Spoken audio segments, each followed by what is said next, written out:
Good morning, everyone, and welcome to day 2 of the 2024 UK EV Summit.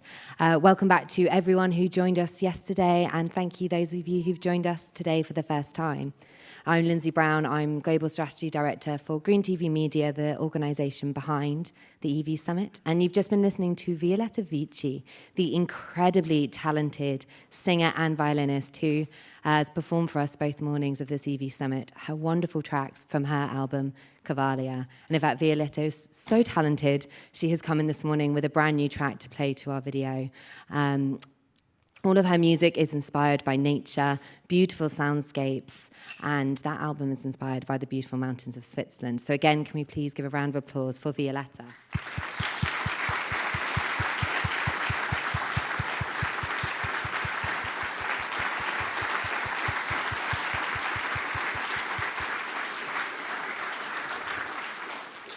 I'm going to indulge in one quick moment as well to say thank you to another incredible artist who's part of the CV Summit, and that is Dawn Parsonage, our creative director, who has curated everything from the beautiful music and video you've seen this morning, the lighting, all of the signage, all of the visuals. So a huge thank you to Dawn for all of her incredible work.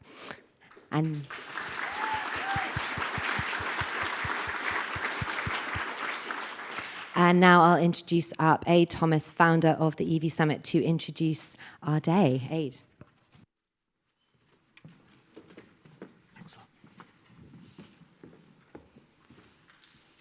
Good morning, everybody, and thanks very much indeed to Lindsay and to Violetta. I mean, that was just absolutely beautiful, stunning performance, and an equally stunning creative concept, as Lindsay said, from the Green TV Media team.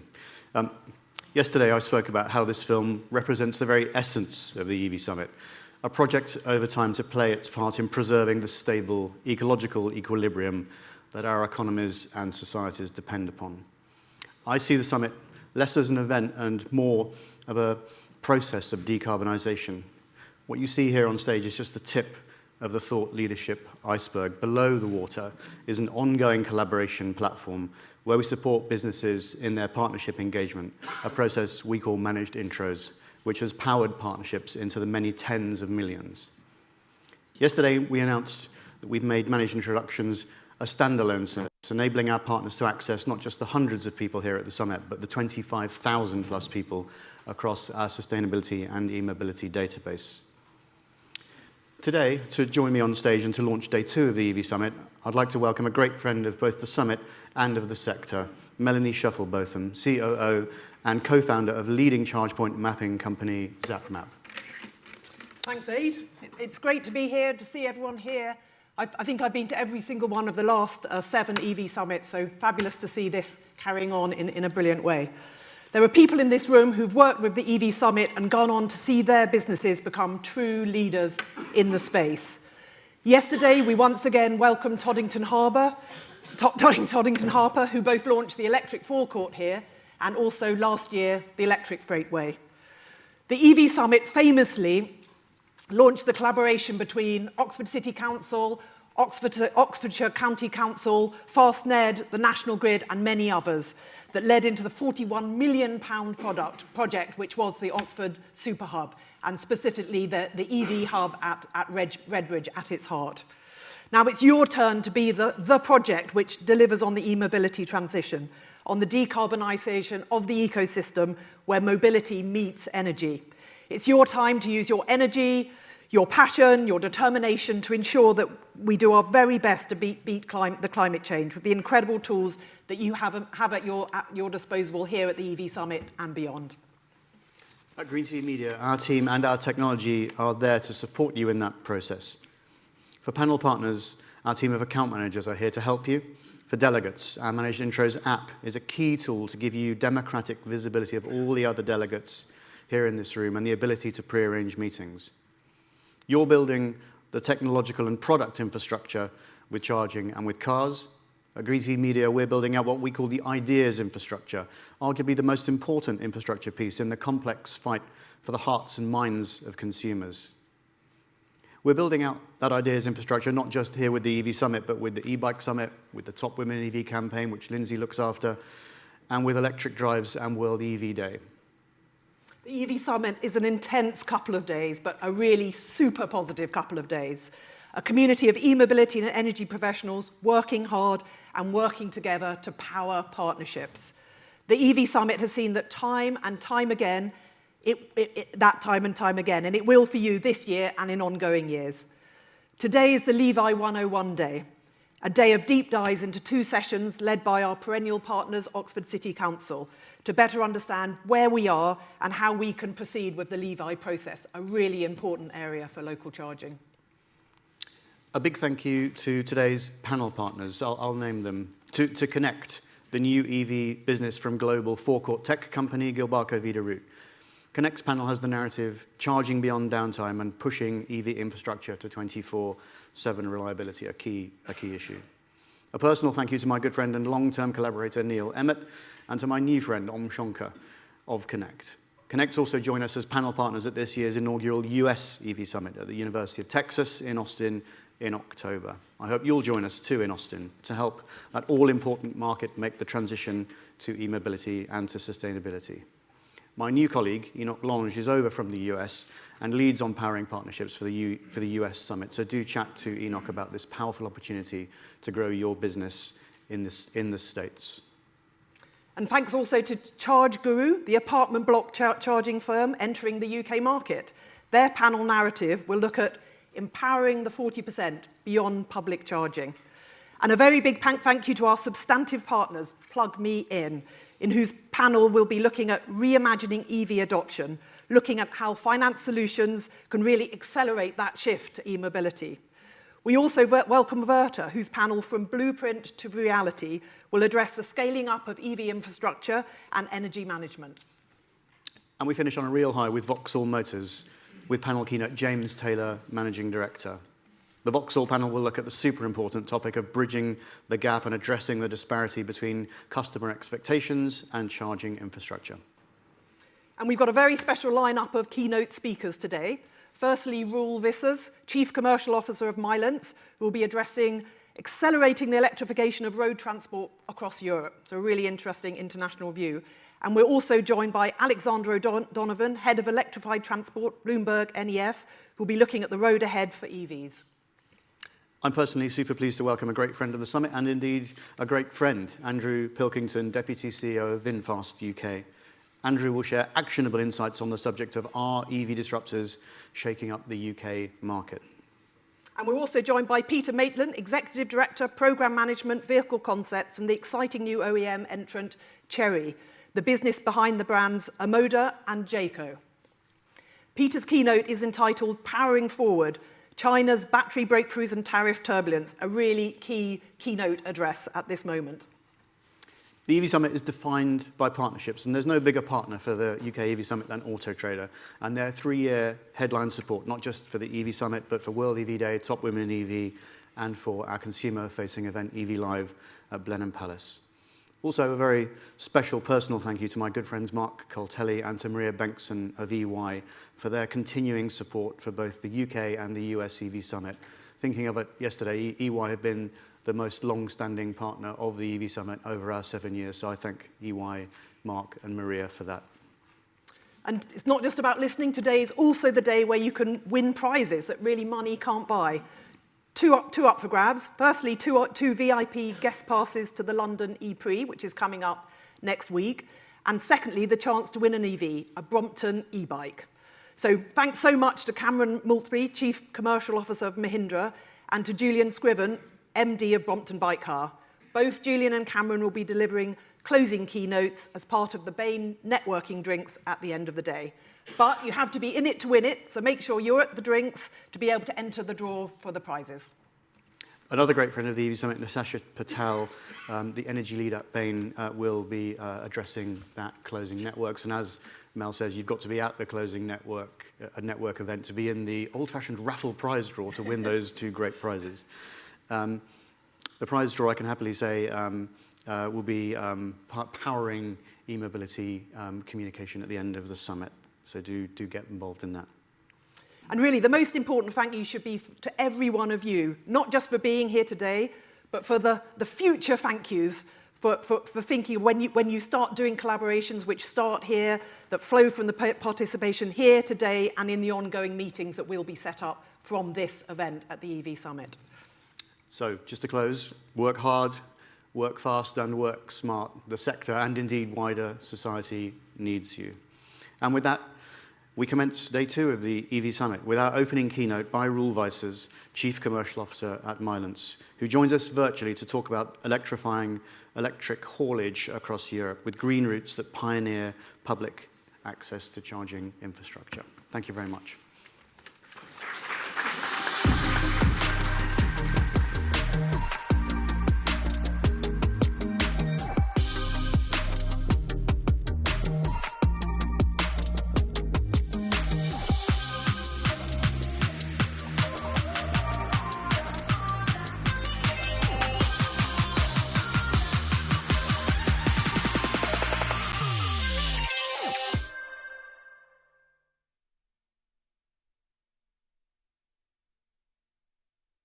Hi, my name is Roel Wijsers.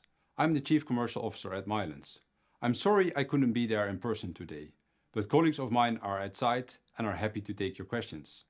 In the next minutes, I would like to tell you something about Milence and our view on public charging for trucks in general. Milence has been established in July 2022 as a clear commitment from our shareholders, Daimler Truck, Volvo Truck and Traton, for zero emissions road transport in Europe. Our vision is a world of fossil-free transport for all. And why this is important? Because transport in Europe accounts for over 25% of all CO2 emissions in EU27. 5.5% are caused by heavy-duty vehicles. Our mission is to accelerate and support transition to zero-emission heavy-duty vehicles across Europe. We will build a charging network in Europe to support trucks over 16 tons. Our ambition is to build at least 1,700 charge points in Europe within the next 5 years. That means before the end of 2027. Our shareholders have committed 500 million euro into our company to make this possible. Now I would like to tell you something about our strategy. Based on our market modeling, we see that Europe would need at least 11,000 high-power charging points across Europe in 2030. Approximately 1,100 of those would be needed in UK. Based on our modeling, we see that those 1,100 would need to be built at least 50 charging hubs, in the end dispensing over 800 gigawatt hours of energy in 2030. Today, there are approximately 5,000 to 6,000 electric heavy-duty trucks in Europe.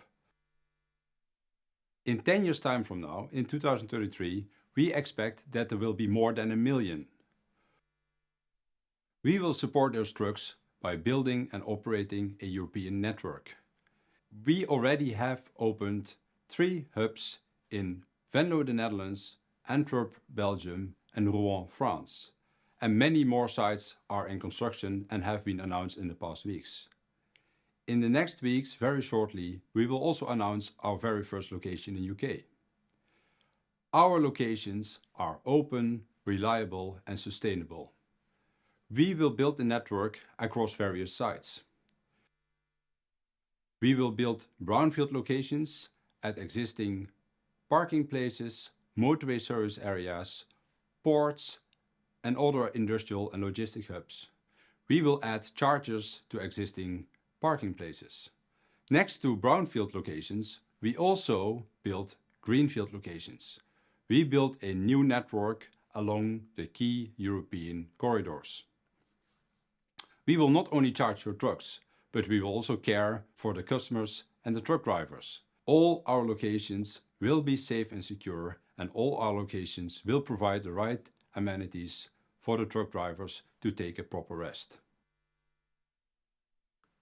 Thank you for having me today at the EV Summit, and I'm looking forward to cooperate to jointly accelerate the transition to zero-emission transport in Europe.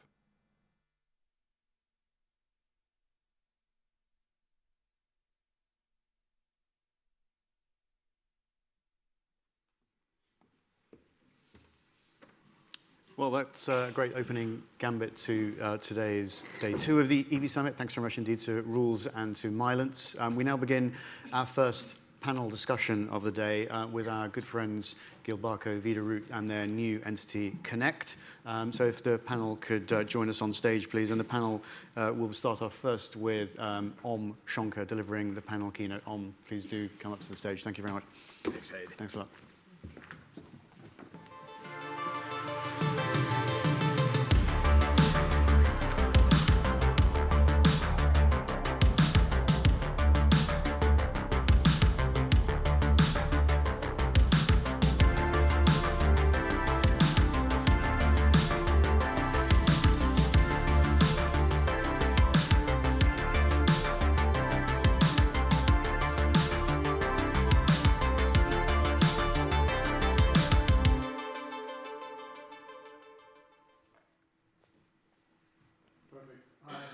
I hadn't actually seen that video before, so Neil, good job. Well done.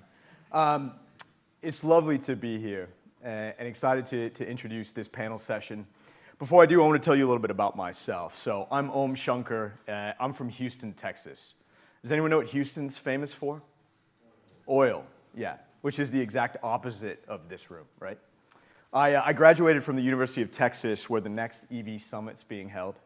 I moved back to Houston. I started my career in oil. I spent the first part of my career figuring out how to pull oil out of the ground. I then went to work for Shell, and I figured out how to transport oil from the sea all the way to the refineries. I then moved to the refineries. I worked at refineries for a long time, figured out some clever ways of refining oil better, and then I moved to Gilbarco Veeder-Root to complete my mission, figuring out a way to pump oil from fuel dispensers in a clever way into your vehicles, or maybe not your vehicles, but other people's vehicles.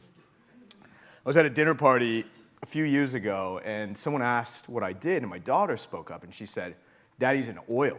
And I said, "Holy shit, what have I done?" Right? I worked with Gilbarco Veeder-Root, James, and a number of other people in this room to start a new business at Gilbarco Veeder-Root called Connect, with the sole aspiration of helping our core customer base, fuel retailers, fleets, charge point operators, mobilize into that next generation of mobility. And that's exactly the aspiration of Connect.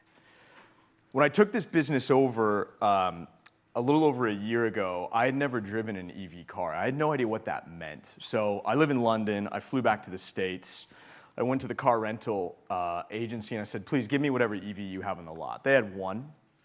They gave it to me. I grabbed the keys. I left the station. I left the depot, and it had 10% charge left. Okay. I took that car and I said, "Okay, well, actually, this is perfect. Let me go to a charging station. Let me figure out how this works, right?" So I went to. There's no one from Electrify America here or EVgo here, I hope. I went to an Electrify America station, and immediately there were 3 bays taken from Uber drivers. There was 1 bay open. I went to go charge, and it was dead. Where's that Echo Energetica guy? You'd be pissed. It was a payment issue. So it was.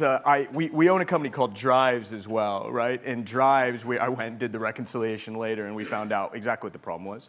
I then left. I had about 15 miles left, and I went to an EVgo site. Three bays were taken. 1 was open. The charger was broken again, right?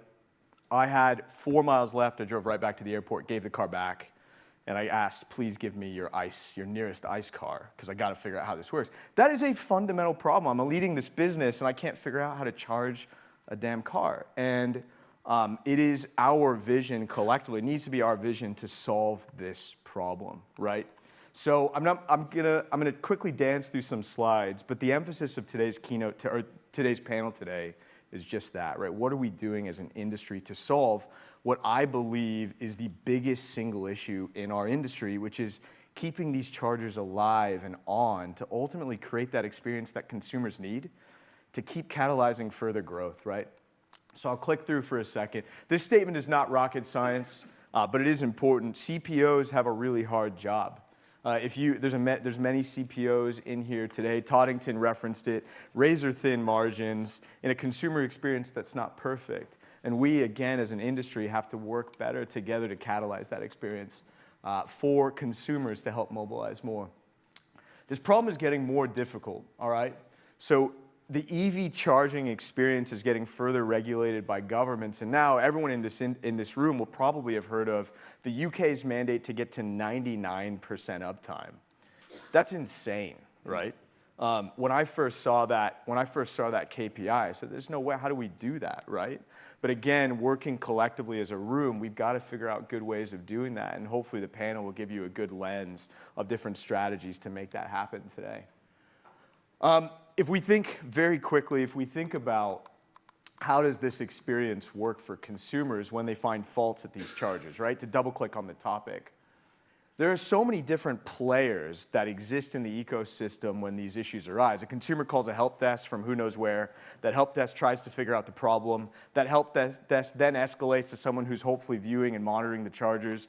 Then maybe that help desk can triage and rectify that problem, but probably not. Then that problem gets escalated to a different charging OEM. Hopefully that charging OEM can diagnose that virtually. If not, they've got to triage and send field technicians to solve that. I was at a hotel yesterday.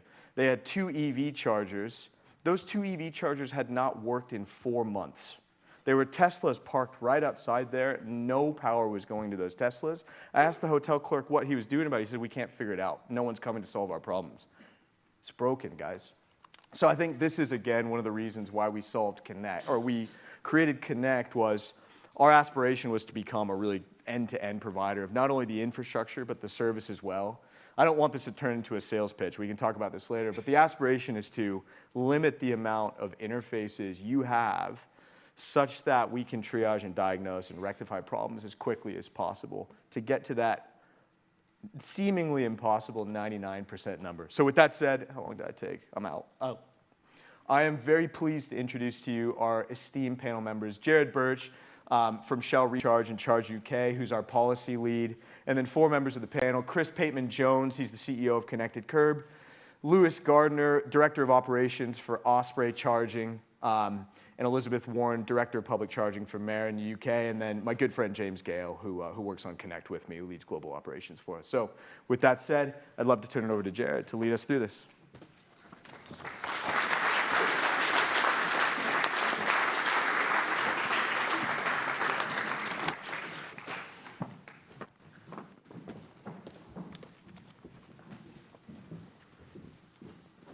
Thank you very much, Ohm, and thank you all for joining us this morning. I think Ohm did a really good job there of talking about why this is so important. We know that customers want this. It comes up time and time again as a really important topic for customers. But as Ohm also said, now we have regulators caring about it too, and that adds a whole new layer of complexity. So we've got our work cut out, as Ohm said, and I hope this esteemed group of people will help us to work out where we're going over the next 24 minutes. James, I wonder if I can give you the hospital pass to kick us off. Ohm has talked at a high level about the problems that we have. I wonder if you could just drill that next layer down and talk through some of the key challenges that are facing CPOs like the ones we have on the stage today. Sure. Firstly, I won't get blinded by the blue light here. There's an immense glow kind of shining, but I can see some of you in the distance. I think the true barometer for me here is actually my parents, randomly. I think the challenge I could see is the day my parents don't have anxiety about charging in the same way that they do about fueling a vehicle, I know the industry's won. I was thinking about using my kids as the analogy on this one, but I realized, one, it would probably scare me, my kids actually driving a vehicle, and 2, they could probably work things out because they're that way inclined. There are 2 key points that I picked actually out of yesterday's discussions.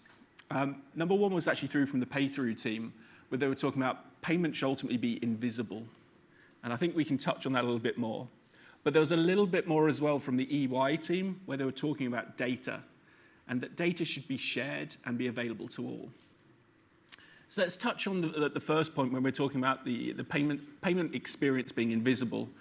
Well, I think charging should be invisible. It should be something that you don't even have to think about or worry about on the reliability stake. If we can get that right, then my parents won't have that anxiety. Now, the way in which I think that we can resolve that issue is by collectively, as an industry, sharing data amongst us. If I put that into kind of real-world example, Om shared a great example. It's actually one of the examples I can remember picking up very early when I had early discussions with one of our CPO providers. Effectively, if we can, in the ideal world, have all the data being shared so that even from a charger side of things, we can have machine learning really understanding what the issues are going on inside the equipment and it can fix itself. I mean, that's the utopia where you could get to where the charger is automatically fixing itself because it knows the payment terminals in fault X, Y, Z, and it automatically resolves itself. Now, that may be some time off, but even in the interim, even the simple act of making sure that a call center operator, when a driver's got a problem, that they have got all the tools in front of them to be able to fix the problem, and they're not having to pass through many different people in that process to try and get that process as simple as possible. That's pretty much where I see it at the moment. Absolutely. Maybe I could turn it over to you here, Lewis, as a CPO on the panel. Does that ring true for you? What are the kind of key challenges you pull out? Yeah, I think to what James said, the ecosystem is so complex. There's so many players. So you've got the CPO, who is almost the aggregator for so many elements. You've got the manufacturers, you've got the payment systems, you've got service partners. And when there's a fault on the charger, you know, you've got to triage that remotely, then send service partners to site. What you see remotely might be different to what you're then seeing on site with the engineer, how you manage that, how you get your spare parts in. And you know, there's only a certain amount that can be done remotely. So you know, take the customer service helpline. If there is an issue, you may actually have an issue with the charger that needs to be triaged, or the payment terminal maybe completely separately that needs to be triaged that is on a completely different system. So they're logging into two separate things. That's taking an extra 30 seconds, an extra minute. You've got the customer getting more and more irate. You know, I just want to charge. I just want to get the kilowatt hours in my car. And you know, to James's point, at the minute it is quite fragmented, and that is probably one of the biggest challenges. Is that manufacturers, CPOs, payment terminal providers, whoever they are, service partners, there is that disconnect at the minute, and there definitely could be a lot more collaboration to get the whole industry aligned. I mean, we're going to speak about the regulations as well, I'm sure, but you know, this shouldn't be just on the CPO. Everybody needs to be bought in to improve the uptime across networks. Absolutely, and there's a tricky point here, isn't there, Liz, which is that the CPO is the face of the experience. The customer's getting irate, but it presumably makes CPOs quite irate as well when your charges are down. Absolutely, and as a CPO, it's really important for us to have our chargers online. After all, that's how we make money, right? We're in this for the sustainability reasons that have been mentioned before, but ultimately we need to make a return on the investment that we've got from our shareholders and investors. So having those charge points offline is very frustrating. We spend a lot of time, effort, money trying to get them back online. The regulations are coming from absolutely the right place. We are all driven, pun intended, to make sure that we actually deliver a service that works for everybody. But in the words of earlier, that 99% is potentially a little bit insane.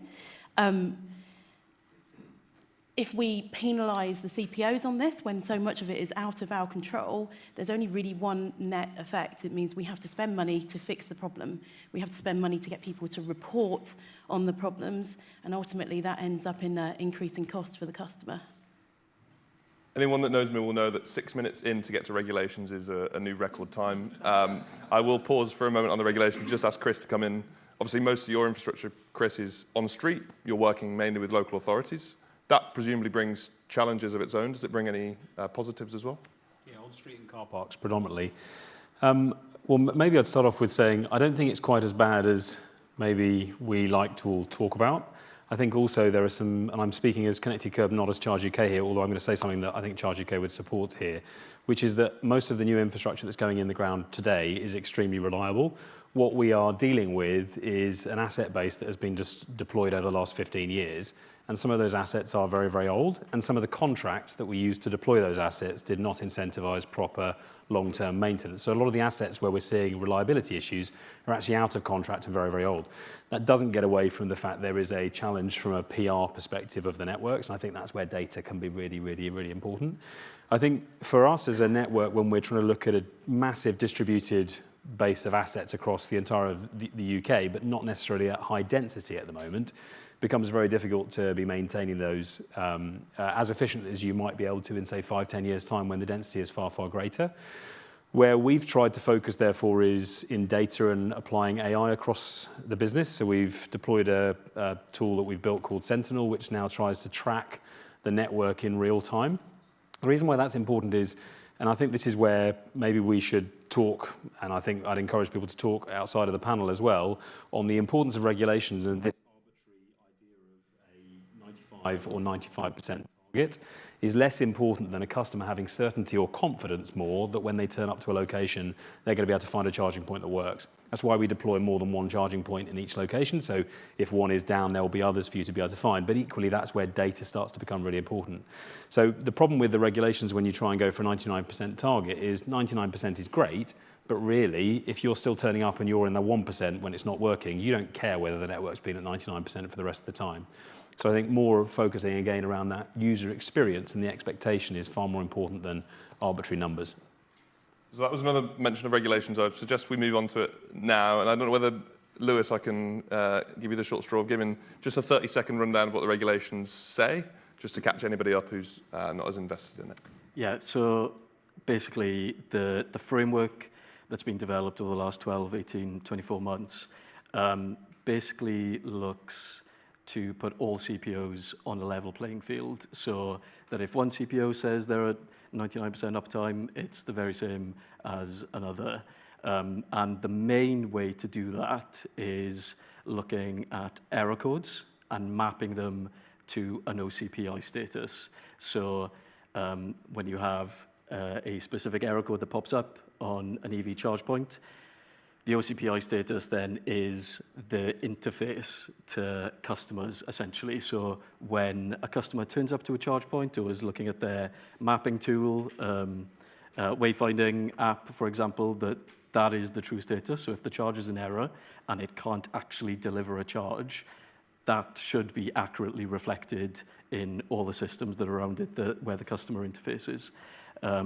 And these regulations require significant reporting. That reporting is going to be audited by the government as well and enforced.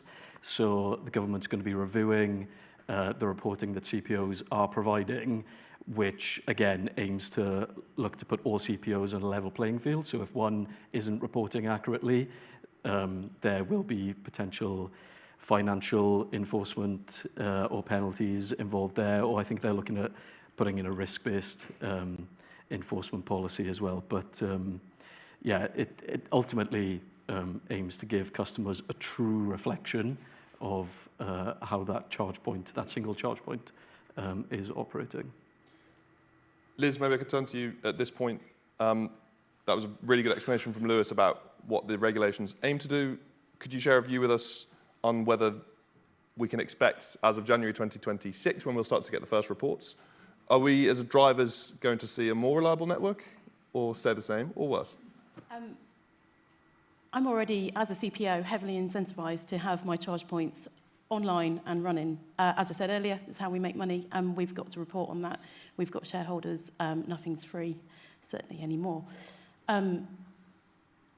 I don't think we'll see, honestly, from my perspective, a massive increase in reliability because we're already doing everything we can to keep them online. I think what we'll actually see is, like I said, an increase in cost because all of that reporting is quite manual, it's quite difficult, there's some clarity we need around the reporting. I think that's fair to say, Lewis. And I think for that to take place, I've got to hire more people, I've got to spend more time doing that. And again, it increases the cost. We absolutely want 99% uptime as a CPO, but being penalised for it when not everything is under our control is very hard for us to manage. So in short, no, I would hope that we're striving towards that with or without regulation. So I wouldn't see a massive change. Which I think it might be disappointing to hear from a driver's perspective, right? Because, you know, Owen talked about it briefly, but we know that customers expect more. Do you think people would be disappointed? Chris and I probably have a view on this. I actually think it's a lot better than it was. I think we're suffering quite a significant amount from how the network was performing quite some time ago when those first, when we went out and we asked the network and the customers what they wanted, and reliability was number one. We had a few CPOs that maybe weren't quite so reliable at the time. Things have changed, things have moved on. This network is changing rapidly, and regulation needs to change as rapidly as we are. As I said, we are massively incentivized to be online as much as possible, and that needs to be reflected. Chris, you've probably got a point here too as well, right? Thank you. Well, just to, I think, reiterate what you've said, every shareholder who's invested into this market is probably more focused on uptime than any government regulation is. Because when you are not running a network that it can be accessed by people, you're not making any money. I think the point of being able to access is an important one to raise. I think this reliability topic is part of a bigger agenda on confidence in EV charging from users. The biggest complaint we have consistently coming through all of our call centres is not around the reliability of charging points. One, because the network performs pretty well. It's a relatively new network and it's designed to operate over a long period of time, but also because we put a number of charging points in every location, meaning if one is down, you can access the other ones. The key complaint we have coming through repeatedly, and this is the point around the broader context, is bay blocking. So when, and I think this is a really important topic for today when we're talking about Levi, is how we work with councils to make sure that when we are deploying, we make sure this is communicated properly to communities, and we ensure that rather than enforcement necessarily, which I think is a part of it, how we incentivize people to charge in the right way and how we incentivize people not to be blocking. Because it is consistently the biggest complaint we get coming from through call centers. And to your point around CPOs being the ones who bear the brunt of this, we're getting the complaints around it, even though we can't necessarily influence it. I think there's another part which I think is a real positive to the point of there being aging assets out there. Levi is going to, where I think you will see an improvement in the next couple of years, is what I understand from the Levi agenda that's out there is an awful lot of councils are going to be looking at the aging assets they have and including them within the Levi tender process as a requirement that you either onboard them or you replace them. My concern on that as a CPO is being measured in the same way from a penalties perspective on a very, very old piece of kit. And then also being compared to your newer pieces of kit. So I think the opportunity to upgrade and replace those is going to be quite important.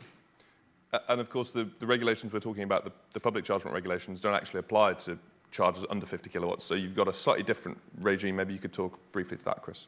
If you don't mind. I think there's debate at the moment on it. And again, I would suggest that there is consistency and there's, I think, alignment that we all want to have as higher uptime as possible.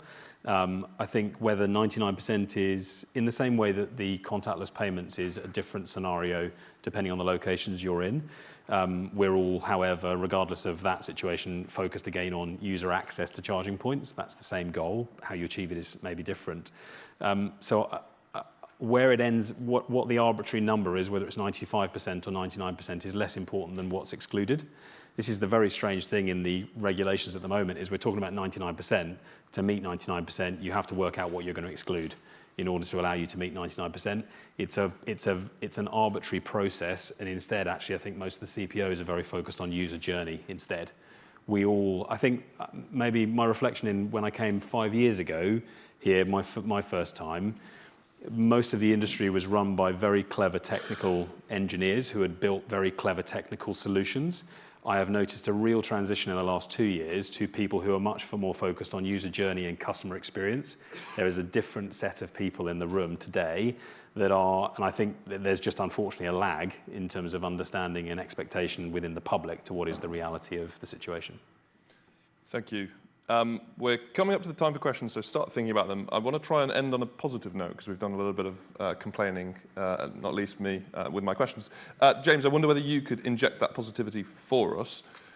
We've talked there about complexity, about challenge, about the regulations. What are the causes for optimism as we look over the next sort of 3 to 5 years? Sure. I think, well, one thing I'll kind of set the scene. I ran for Gilbarco Veeder-Root, its traditional fueling service business for many years beforehand.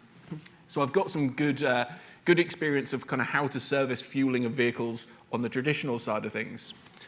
Now, one of the key differences between looking after an EV charging setup versus looking after traditional fueling is actually connectivity. And we have got that ability to be able to look deep into a charger remotely. Now, if I had that on the fuel forecourt days, I would have been extremely happy. If I looked at what we consciously tried to do is to try and maximize uptime for a customer, we would be talking to them on the phone to really understand and diagnose the issues on the gas pump and fix it for them there and then. If we look at our industry now in e-mobility, we don't need to do that. We have got the ability to be monitoring this equipment constantly and fix the issue even before a customer has that problem. And we're seeing that already across the board, but that's, if you kind of have the view that our traditional fueling business has managed to kind of get an experience that people are used to and people accept, we've got an industry ahead of us that's got even more opportunity that we can connect further going forward. Fantastic. Thank you very much. Very positive. We're now at the point where we can take questions. So if you have one, please raise your hand. I think there's a gentleman here in a white shirt. Microphone will appear as if by magic. Thank you.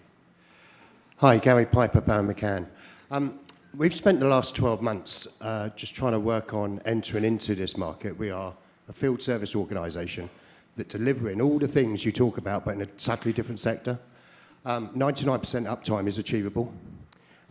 With remote tools and all of those things. My question is to Lewis, who talked about collaboration. My experience of trying to get into the market over the last 12 months has been quite difficult. It is complicated. There are a whole host of different players operating quite often in silos. So I'm really excited to hear you talk about collaboration because, to be blunt, that would help us enter the market. And if we enter the market and able to engage, we will be able to help everybody deliver what you're looking for. But what does collaboration really mean, and how do you think that's doable when you're talking about private enterprise trying to do their own thing? Good question. I think collaboration looks differently depending on how, what problem maybe you're trying to tackle. I think when I immediately think of some of the issues that we have, I think more collaboration between charger manufacturers, payment service providers, between CPOs and SIM providers, or chargers operate on SIMs, exactly like your mobile phones, but looking at maybe deploying charge points in rural areas. How do we do that when SIM connectivity is really poor? Bringing in your Openreaches, your BTs, Skies, whoever it is, looking to bring services into those sites as well. Who's responsible for doing that? I think everybody is. I mean, it probably is the CPO. I know from our perspective, we're out there trying to work with loads of different industries and really coming at it from a perspective of why couldn't we achieve 99%? What are those problems? Is it connectivity? Is it charger hardware? Is it payments? And then trying to make the link with those other providers as well. So, I mean, it's not going to be an easy or a quick solution. And I think it will take time as the industry matures as well. So I don't think I've properly answered your question because I think it is going to take a while. But I mean, I actually would be quite interested to have a chat with you afterwards as well.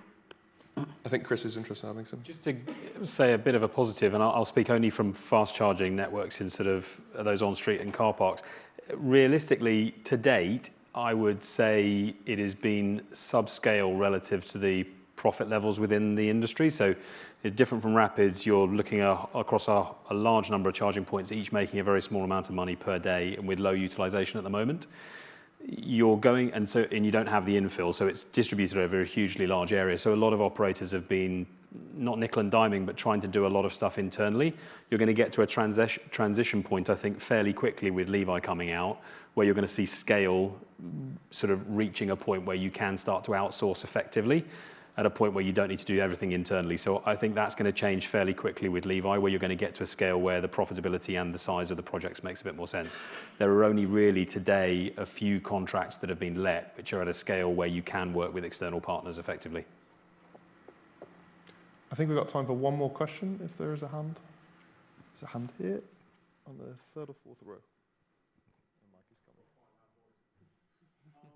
You touched on things that are outside of your control as CEOs. I just wondered, what were these things, and isn't it better just to focus on things that you can control? Because I know, as an EV driver, that when I go to use a charger, that's life. Sometimes it's going to be broken.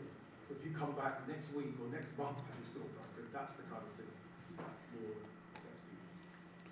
Yeah, I mean, I think one of the key things that's outside of our control at the moment as well that we're seeing is vandalism, cables being cut.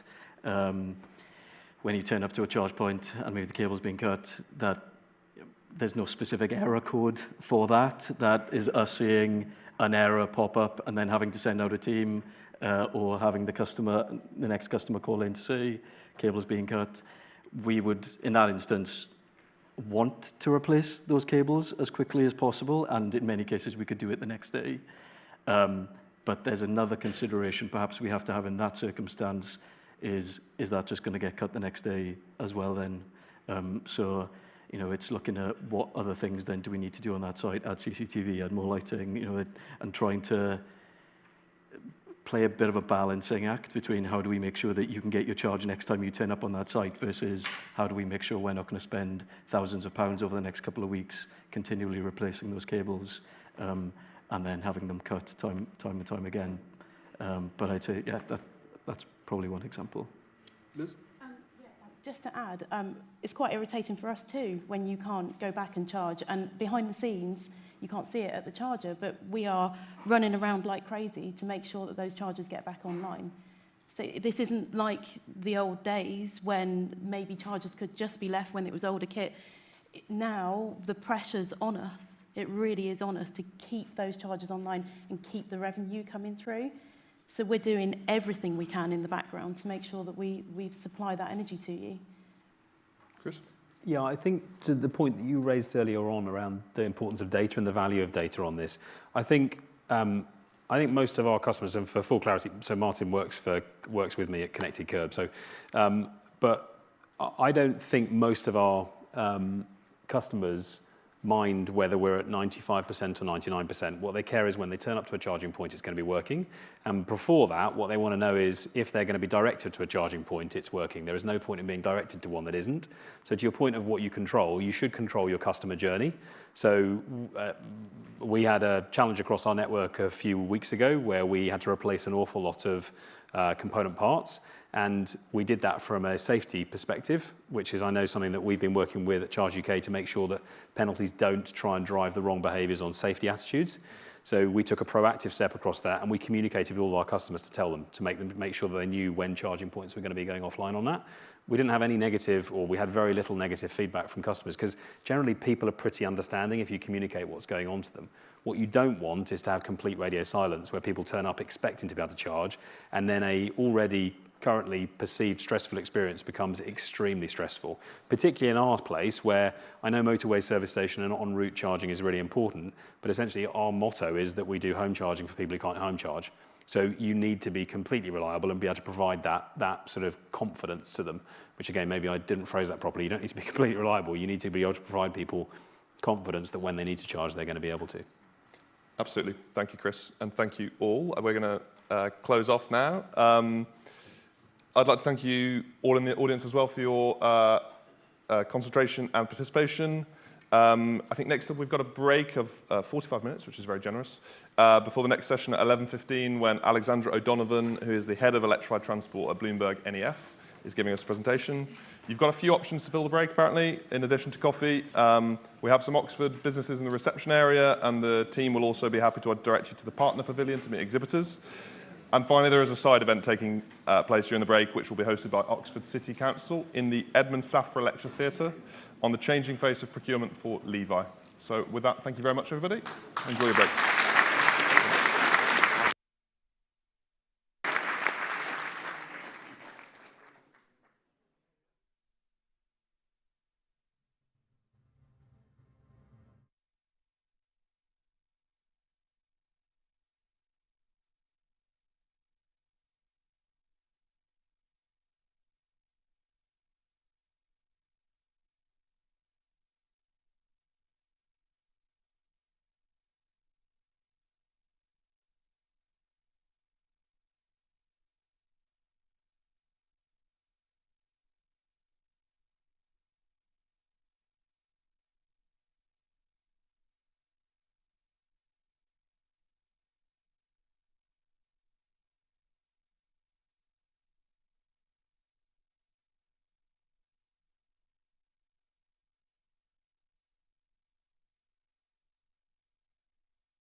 welcome back to the EV Summit.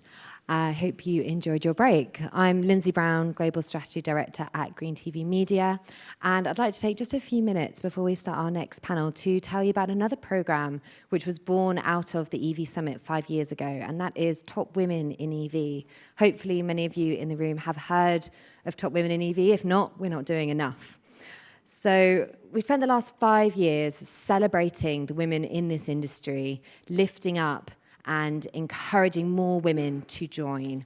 And that's every woman, whether they are CEO, people at the top of their game, to interns, those just starting out their career, trainees, and in every function from engineering to marketing to law, and just making sure that we really recognize and celebrate all of the achievements that women are making in an industry that traditionally is male-dominated. Sadly, however, we are still not doing enough, and that's both in the industry and even in this room today. Sadly, I'm not seeing enough diverse faces, which means there's work to be done. And actually, as a summit, we work really hard to make our panels diverse. It's something that we think about day in, day out with the work we do, and still we have some all-male panels, and we have undiverse panels. So that is why we are going to be doing a lot more. And Top Women in EV from this year is becoming a year-long program of its own. So we've always had a week-long campaign as part of International Women's Day, where we've celebrated 70 women across 7 days. So far we've lifted up 350 women, but we need more than a moment in time. And so throughout the year, we are going to be sharing stories of women to inspire others through Electric Drives and Top Women in EV, its own channels and website. We also are going to be introducing regular events. We had our first one at Tesla last February. We're going to be a lot more of these to bring people together, not just women, but anyone in the industry who wants to be part of making sure that we are celebrating everyone and that we have enough voices here to bring this industry forward into the future where we're going. We're also going to be doing an awards event for the first time in Q1 of 2025, where we're going to look not just at the individual women or individual people in this industry, but actually the organizations that are doing fantastic things through their marketing, through their service delivery to ensure that women feel, both as consumers as well as team members, that they are considered and included. I really, really hope that all of you here want to be part of that journey coming forward. Please do come talk to myself and the members of the Green TV team, in particular my colleagues Jill and Davina and Liz, who are all here today. We would love to work with you to see that next year we do not see all male panels. In fact, we see a huge amount of diversity, and in everything we do, that we can make sure everyone's voice is part of that conversation. I'm now delighted to introduce one of my top women in EV, my lovely, lovely colleague, Davina Sarana, who is going to be hosting our next panel. So come up, Davina. Thank you.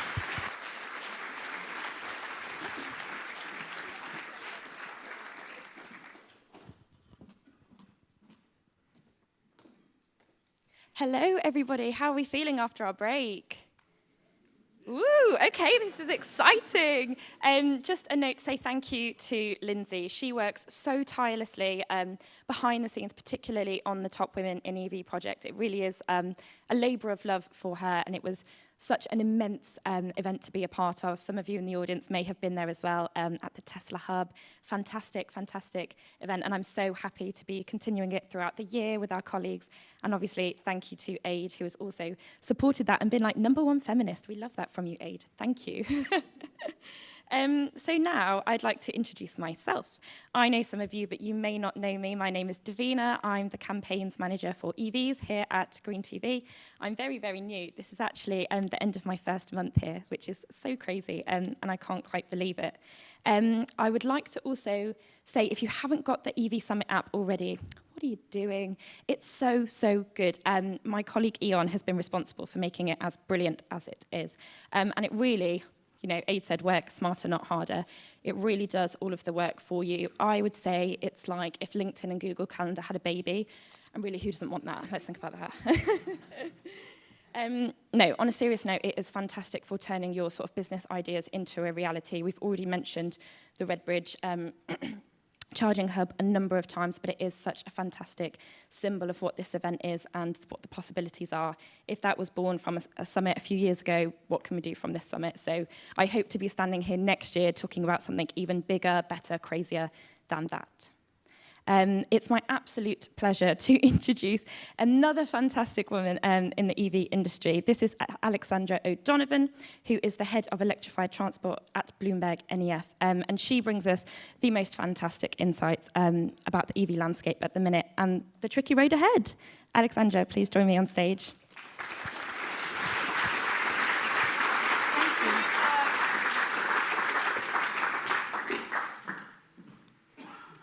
Welcome, everyone.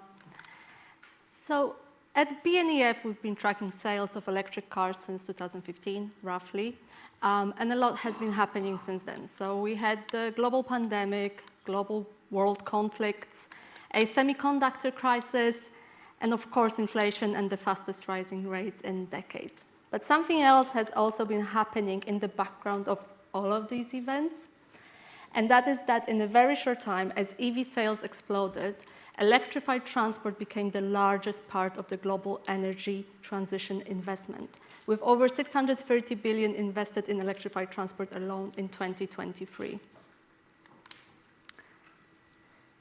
It's very difficult to read from these slides.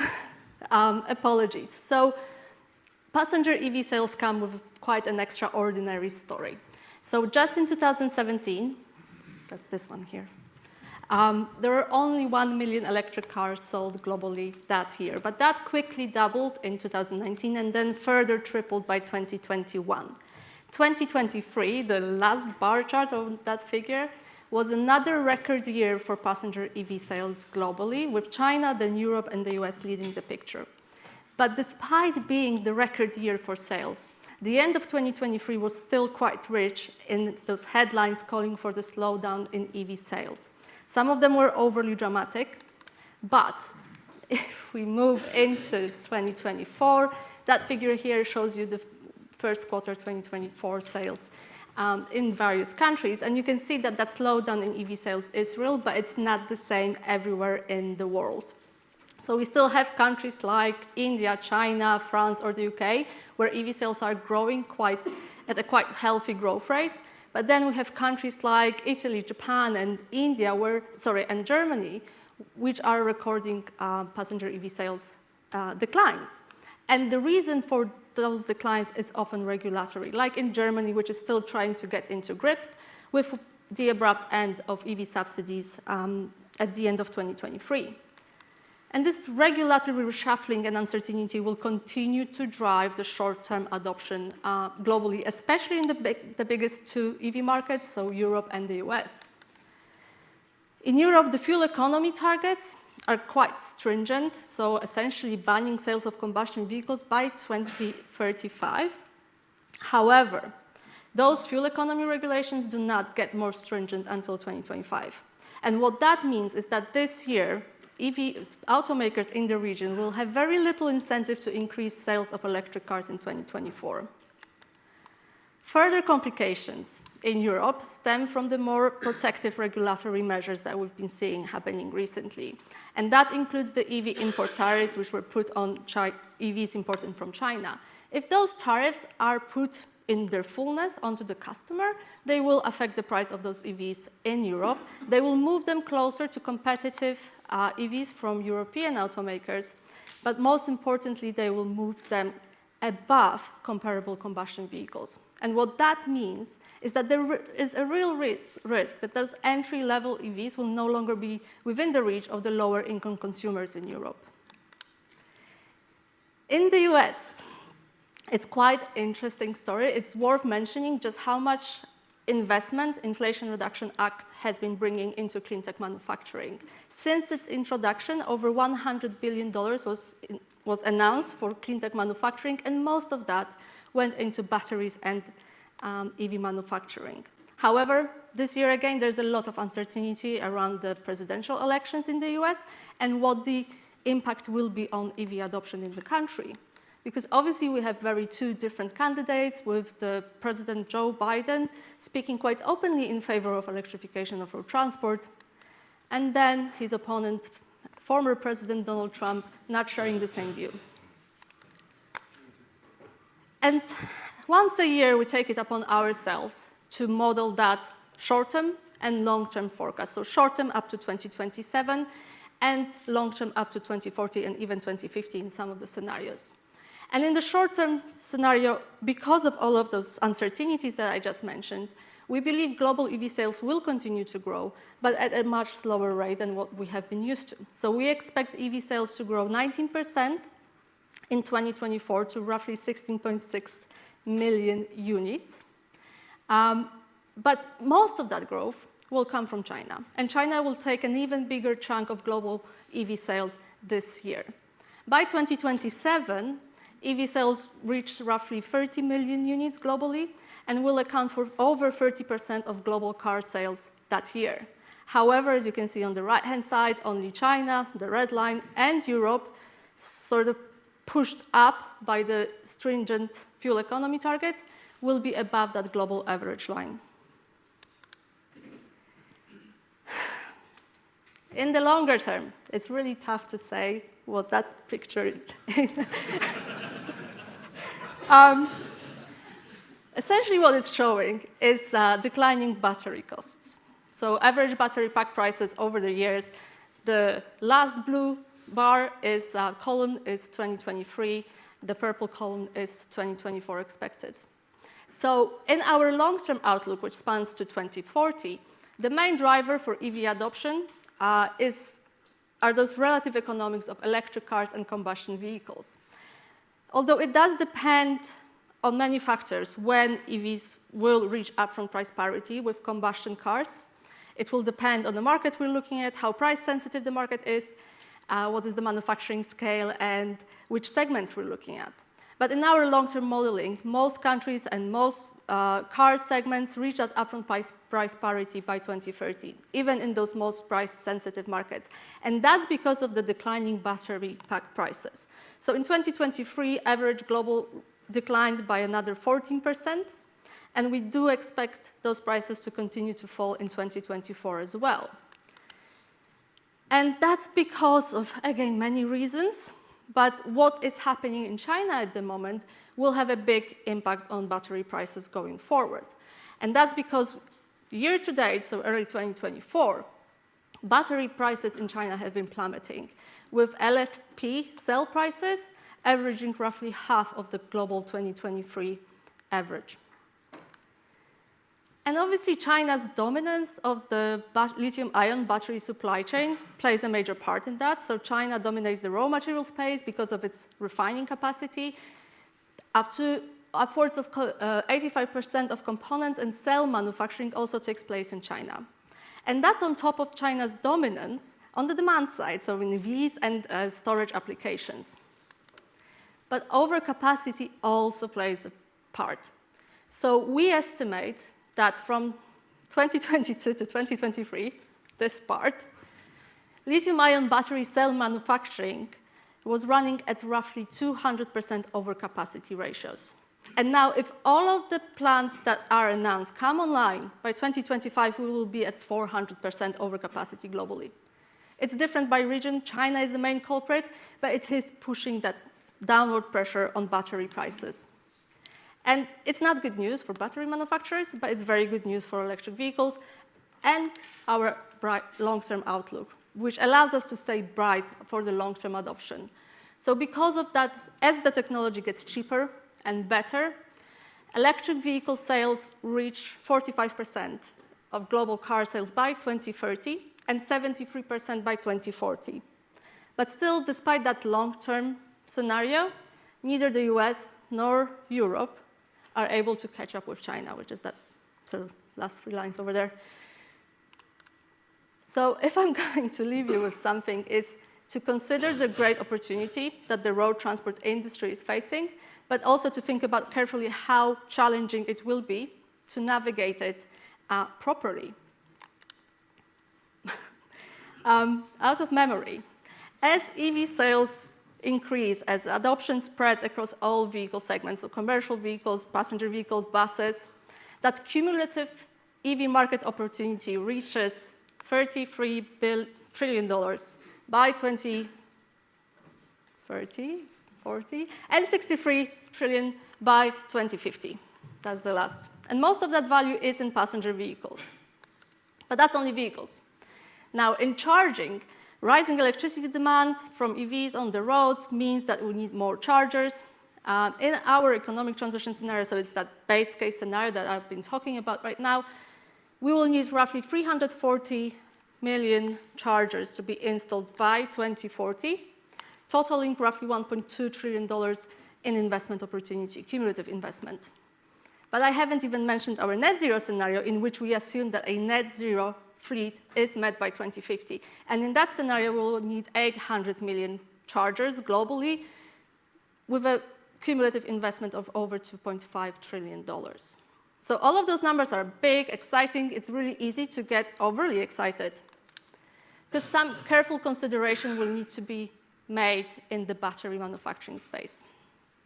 So we estimate that in 2023, $77 billion was already invested in battery factories globally.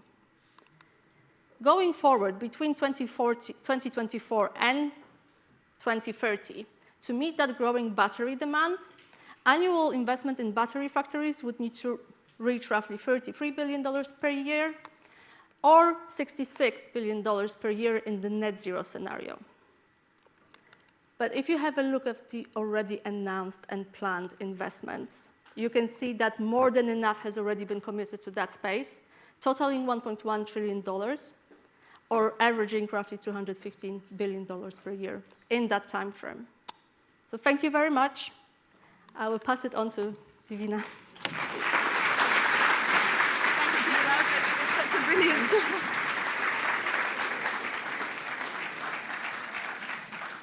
Thank you so much, Alexandra. That was definitely a challenge with the technical difficulties, but really, really interesting to see kind of a global insight into the EV landscape, which is also what we're hoping to offer with our US EV Summit.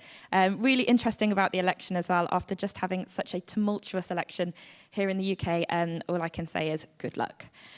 Stay tuned for loads of inspiring sessions as we continue with the second day of the EV Summit. It really is going too quickly, so make the most of these sessions and the networking sessions that we've got going on. When it's done, really is. Thank you in the audience for your participation, for your patience, and staying to ask really, really insightful questions that hopefully move our industry along much quicker. I would now like to kick off our next panel. I hear they've got a really good host, and invite speakers to join me on stage as we explore really innovative charging solutions for drivers without driveways, focusing on alternative solutions to public charging. Please join me on stage.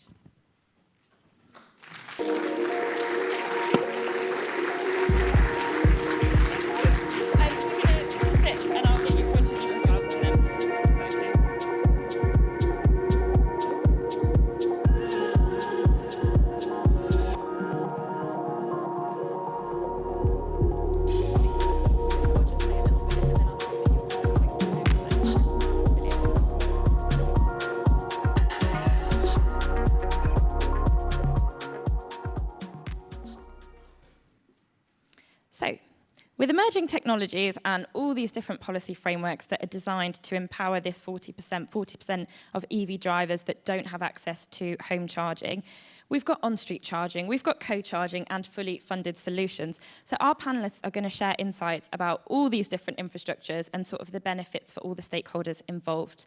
I would like to introduce our speakers very, very quickly, and then we've got a fantastic keynote as well. So we've got Nicola here first, we've got Matthew in the middle, and Joel right at the end. I'll get them to introduce themselves, but first we have Nicola to deliver our panel keynote. Thank you. Thank you.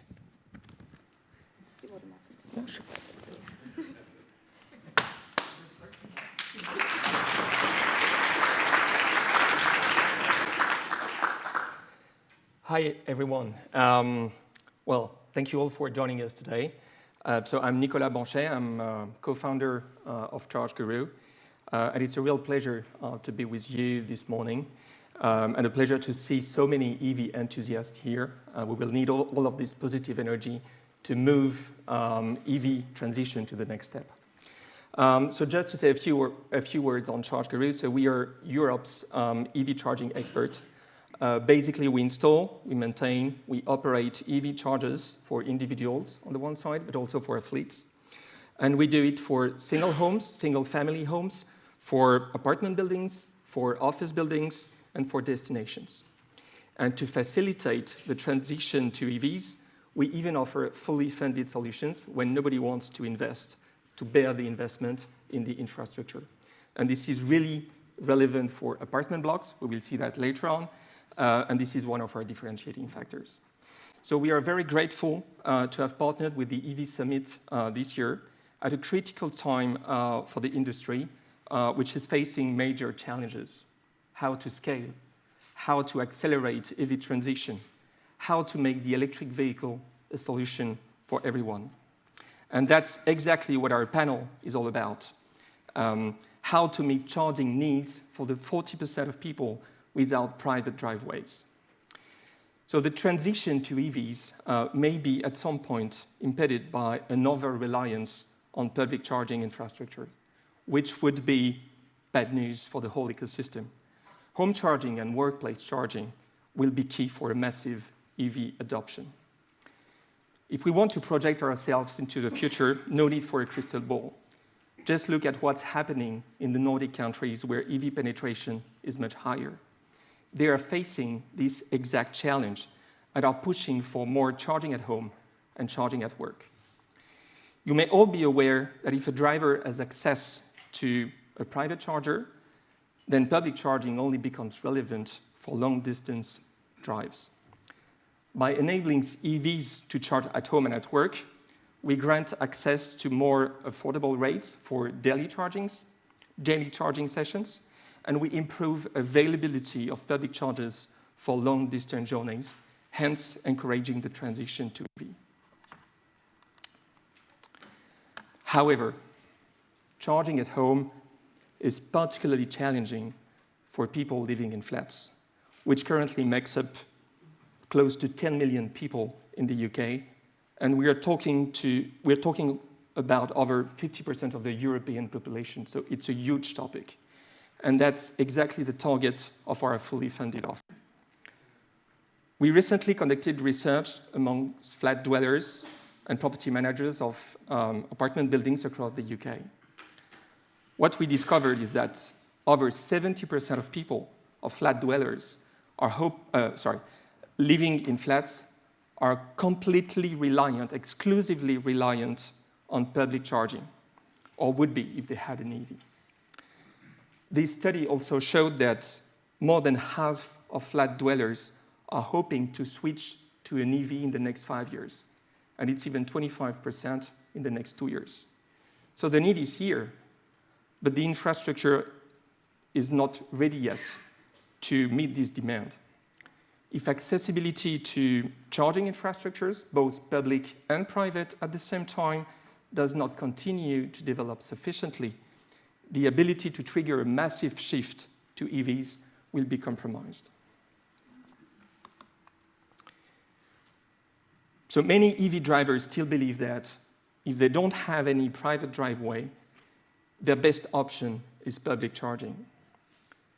Industry leaders, and you are the industry leaders, need to shift this narrative and highlight how home charging can be made accessible to everyone, regardless of their housing type.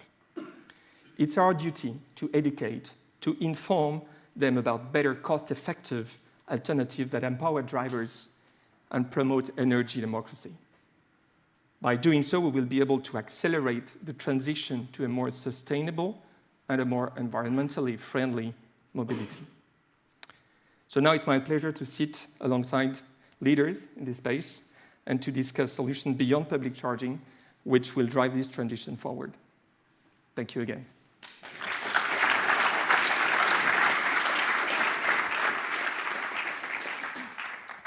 Thank you so much, Nicola. It was really, really insightful, and I'm looking forward to chatting through some of the nitty-gritty details with brutal honesty over the next 30 minutes.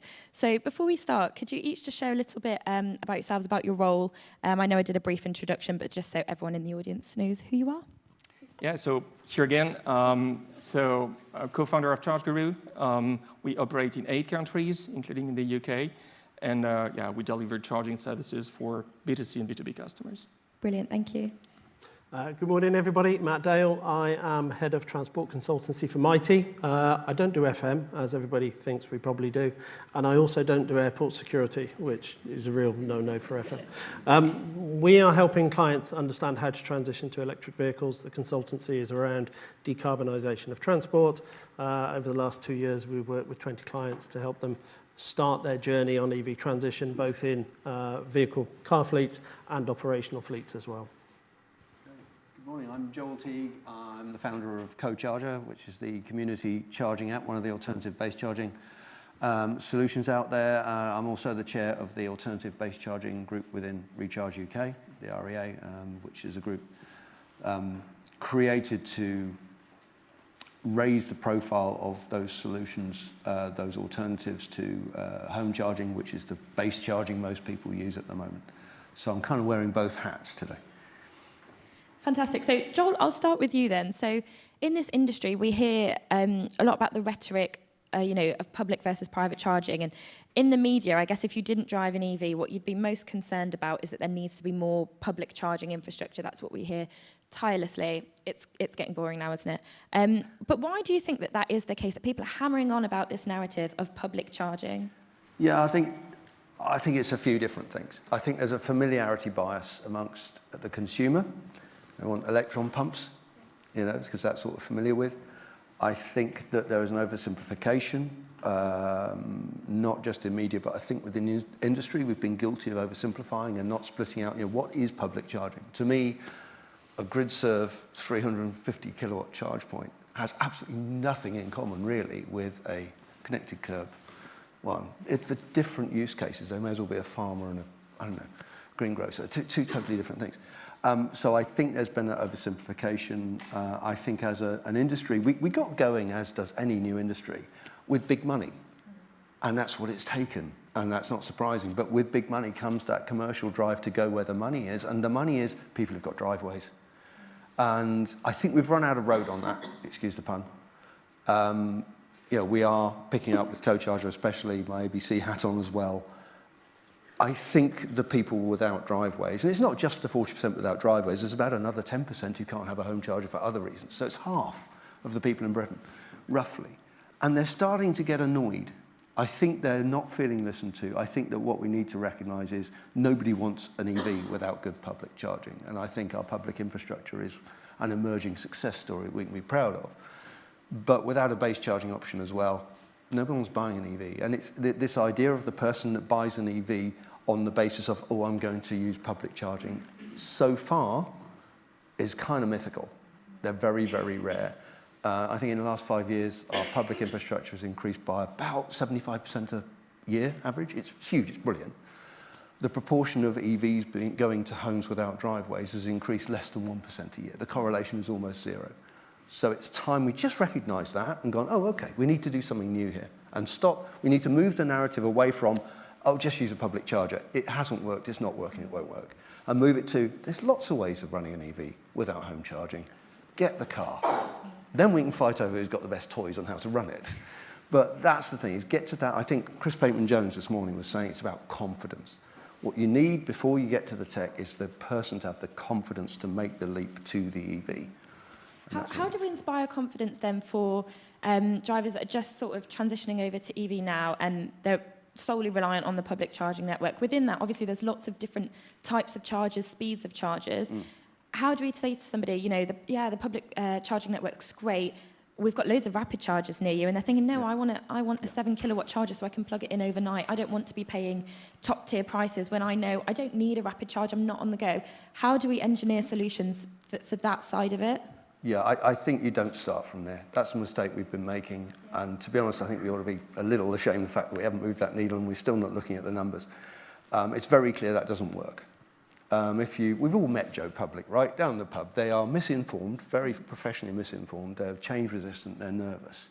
Do we really think they're going to go and make a big leap to a new type of transport on the basis that once a week they've got to go and use this network that they've incorrectly been told is unreliable and sit with the car for 2 hours or behind an Uber and a DPD van and pay almost as much as petrol to run it. No, you don't start with that. You start with, there's lots of ways of doing this, including public charge points. And then there's another, later on in that transition process when they get the car, then they can look at what's the best one for them, which might be a super rapid round the corner, it might be a curbside, it might be community charging, it might be a cross-pavement device. We need to stop saying, oh, just use public charging. They ain't buying it. And we need to go, actually, there's a lot more. And I think we recognize it's a two-step process. The first one is about reassurance and confidence. We start with that. Yeah, that is really interesting. Nicola, I'll come over to you now. So at Charge Guru, you're sort of talking about zero charge time when you're charging either at work or at home. You know, you're not there solely to charge. How can we make the most of low-power charge stations? And how can we provide a really seamless, exciting charging experience to those users who are looking to branch out to different types of charging? Yeah, home charging is really convenient on a daily basis. I mean, for daily charges, it's at home, so it's your own charging station. You don't care about availability. It's your home charger. It's always there. It's overnight charging, so you plug it when you're back home, and then it's fully charged. I mean, the car is fully charged in the morning, so it's like your smartphone. You don't wait until it's fully charged. It's charged in the morning when you leave your house. It's plug and charge. You don't care about authentication or payment. So there's no, in terms of experience, it's very easy. And of course, it's very cheap because you benefit from, you can switch to off-peak tariffs. And then it's 4 times cheaper than public charging. Yeah, it's really, really interesting the fact that you say that. I mean, I talked to some of my friends about driving EV, and most of them have never touched, seen, been driven in an EV, and they can't get their heads around the concept of just plugging it in whenever you're at home. And they're like, yeah, but how do you know when you'll need it? No, but that's why I've plugged it in, so that if I did need to go somewhere, it's ready. It's a lifestyle change, isn't it? And it's, like you said, that confidence, that education piece. Matt, I want to hear from you next. So, we've spoken about 40% don't have home charging. This percentage is even higher when we're talking about vans, when we're talking about operational fleets. How do we then address that gap? Because that's a completely different audience, and I guess you've got to tailor your message for each group of people or drivers that you're talking to. That's really, really tricky. How do we do it? I think you make a really good point there. It is a case of one size doesn't fit all anymore. We don't all go to a fuel station, put a nozzle in the car, and that solves it for everybody. So this 40%, which, as you rightly say, operationally speaking, how many vans do you actually see parked on the road versus parked on the drive? How many people are allowed to park them there? As we transition operational fleet and people who haven't got off-street parking, it becomes extremely complex, and there isn't a single answer for it. There are lots of people who are doing different things, and I think this is what people have to accept when they're transitioning to electric, is there are different needs for different fleets and different people within those fleets. You can no longer cubbyhole all of your drivers into one space. And this is one of the key things that fleet managers are having to learn as they take their employees through these journeys is, actually, I've now got to be even more diverse than I was before, because it's no longer a case of a BMW or a Mercedes. It's now a case of the type of vehicle, how far it will go, how are you going to charge it, what are you going to do for those people that can't park on their drive at home, and also what are you going to do for those employees who are operationally in their vehicles during the day and need time to charge them during the working day. There's a lot of things to consider in there, and there is no single answer. That's the short answer to it. Absolutely, and I think sometimes that's what we need to hear. There is no one single answer. There is no one hard and fast rule of it must be this and it must go like this. It's just not like that, and I guess we're also figuring out those challenges as we approach them, which is probably quite daunting to the general public. But we're all, pioneers in our own way, trying to navigate these different challenges. Joel, I want to talk to you then. I've got this really, really interesting fact that you made me aware of. So 1 million private chargers across the UK remain unused for over 20 hours per day. That's absolutely crazy. What can we do then to increase the utilisation of those chargers that exist, that work, that are easy to get to, but they're just sat there not being used? It feels like such a waste. Yeah, you share them. It's very, very simple. That's it, panel over. I think the point is, I mean, it might be 800,000, who cares? It's a lot. And when you think about it, an average car, average efficiency, average miles, you're looking at 96% dormant. If that was shared between 6 neighbours, it goes up to perhaps 25% of utilisation from 4. You're still nowhere near full, but what you've done is you've enabled 5, 6 neighbours to make that leap to an EV instead of buying another petrol car. And if that's what we're aiming to do, is prevent people buying more fuel cars, that's got to be the mantra, then that's what it's about. And I think the other important thing is you don't need to share many of them. An analytic, I think it's the Dodona Analytics, did a model a couple of years ago now that showed if you can just do 1 in 25, then that will massively address the imbalance. And that's what we're seeing. With CoCharger, we work with fleets a lot. And sometimes you get a host who's got 3 neighbours, and they generally take 1 night each, because it works very easy. But with fleets, it's the other way around. We do a lot of work with Uber, and we have hosts who've got 1 Uber driver charging 6 times a week. Those guys work hard. And it's still only hitting sort of 80% utilisation. And it works well for everybody. It's a matter of, that's the domestic model, but I think there's some really good projects going on to share depot charges. Some of the bus companies, I think there's some really good projects going on. So I think that while we've got to carry on pushing to get more infrastructure out there, it is a bit of a silly misalignment that we don't up the utilisation of the infrastructure we've got, especially as it helps balance the grid. It's very helpful if 5 households share 1 charger instead of all plugging in on the same day. So just share it. It's not that hard. We've done all the hard work. 5 years ago, we didn't know how well it would work. We've done it. Thousands of sessions happen now. It works really well. Absolutely. Nicola, let's talk about some of the work that ChargeGuru do. So you offer fully financed solutions, particularly for apartment blocks, apartment living. How does that model actually work? What are the practicalities of that? And what are, I guess, a lot of people when they're dipping their toe into the EV pond, they want to know the benefits. What are the benefits to me? What are the costs to me? How does that work when you're trying to balance the wants and needs of landlords and of residents at the same time? Yeah, we're typically in a context where nobody wants to invest, at least today. So landlords, they don't want to pay for the infrastructure, and they don't want to have to maintain it, to upgrade it, to talk to people willing to charge, and maybe it does not work, so they will have questions. They don't want to take care of that. And at the same time, when we have co-owners, which is the case outside of the UK, this is the model, people do not want to pay for the neighbor. So if they don't have an EV, why should they pay for an infrastructure in the building? So we come with a solution, which is indeed fully funded. So it's all about implementing a new independent electrical network in the building that is dedicated to EV charging. And then we install charging station, private charging station on private parking spots. So it's your charging station. You have it whenever you want, and you can charge during the day, during the night. So it's very convenient for people living in the building with all the reasons I mentioned earlier. It's private charging. It's very convenient as well, or very interesting for the landlords because it brings value to the building.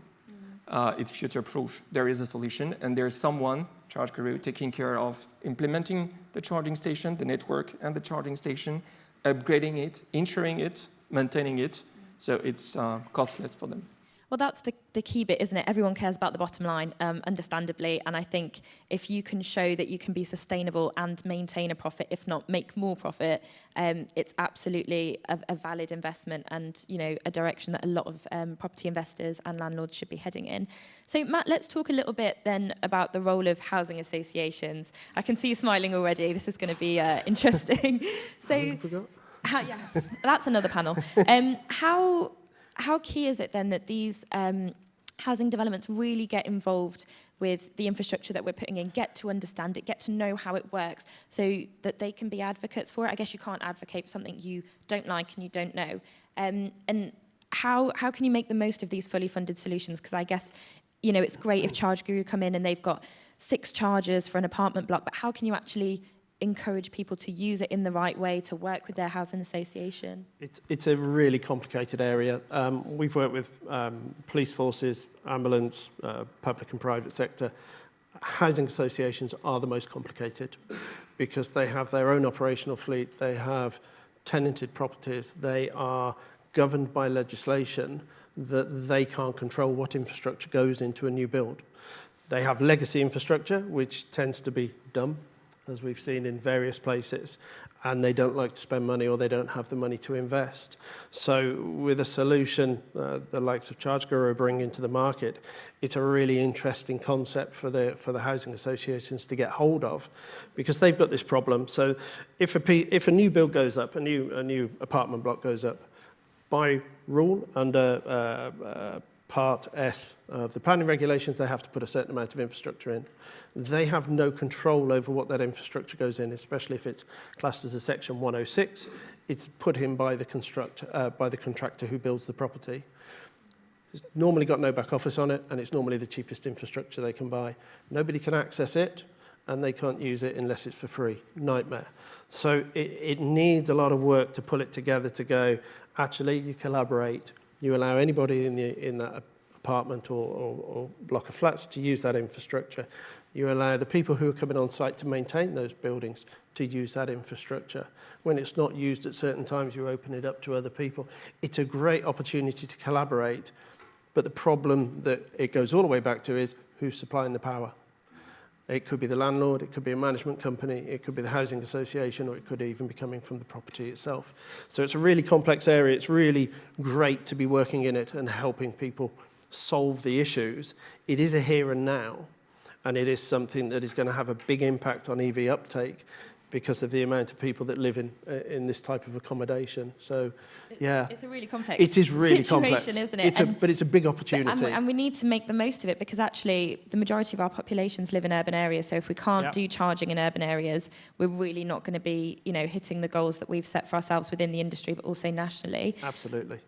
Where do you think the educational piece then, and this is a question to all of you in your various roles, where do you think the education piece fits into this? Because we've spoken about sharing, about sort of getting to grips with compliance and the rules and regulations. How do we get that out to everybody else? We've spoken about it in this room. Now what? I was talking to somebody earlier about this, Dave Watts, he's in here somewhere, and we were chatting about it earlier. And everybody in this room probably knows 100% about EV. Everybody that's not got an EV yet probably knows about 10%.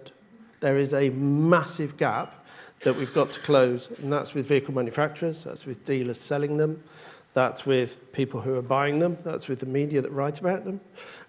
We've all got to kind of take a step back and understand that whilst we understand a lot about EV, other people don't. So the education is absolutely across the board, and it needs to be fairly consistent as well. We've got to move away, in my view, from we can solve everybody's problems. We can't. We can together, but I can't solve them all, and we have to collaborate better. So we've got to just work together and educate people. That's a really fantastic answer, and something I'm so passionate about. The EV Summit is just all about collaboration, all about making those connections and seeing how we can drive forward our business and our passions collectively. We've only got a few minutes left. It's been a total hoot, and it's just gone so quickly. Why are you all laughing? We have 4 minutes and 10 seconds for questions. So, oh my gosh, guys. So Elliot is going to run around with a mic now. We've got somebody in a red T-shirt in the middle. Let's be super quick with questions, guys, like really brief. Hi there. Can you hear me okay? Yep. Great, yeah. It's Mike Goulden from Turbocharge. It was good to hear about ChargeGuru's product for blocks of flats, but we didn't hear much about cross-pavement charging products, which are entering the mainstream. We are live or have confirmed trials for 23 councils now. And we're in Oxfordshire, the home of Gully, which has a number of trials as well. So I'm interested to hear the panel's views on those for meeting that 40%. To me, it's a vital part of the ABC thing, the alternative-based charging. It's about awareness. It's why I think, to answer your previous question, combining with that, is we've got to stop being evangelists, if you like, and get out of our bubble and start being sympathizers with where we are now, early mainstream, and give them confidence by saying, look, you can have a gully, you have a gantry, you can share a neighbour's charger, you can use a public charger, it's got to be that reassurance instead of, woo, isn't it great, everybody do it.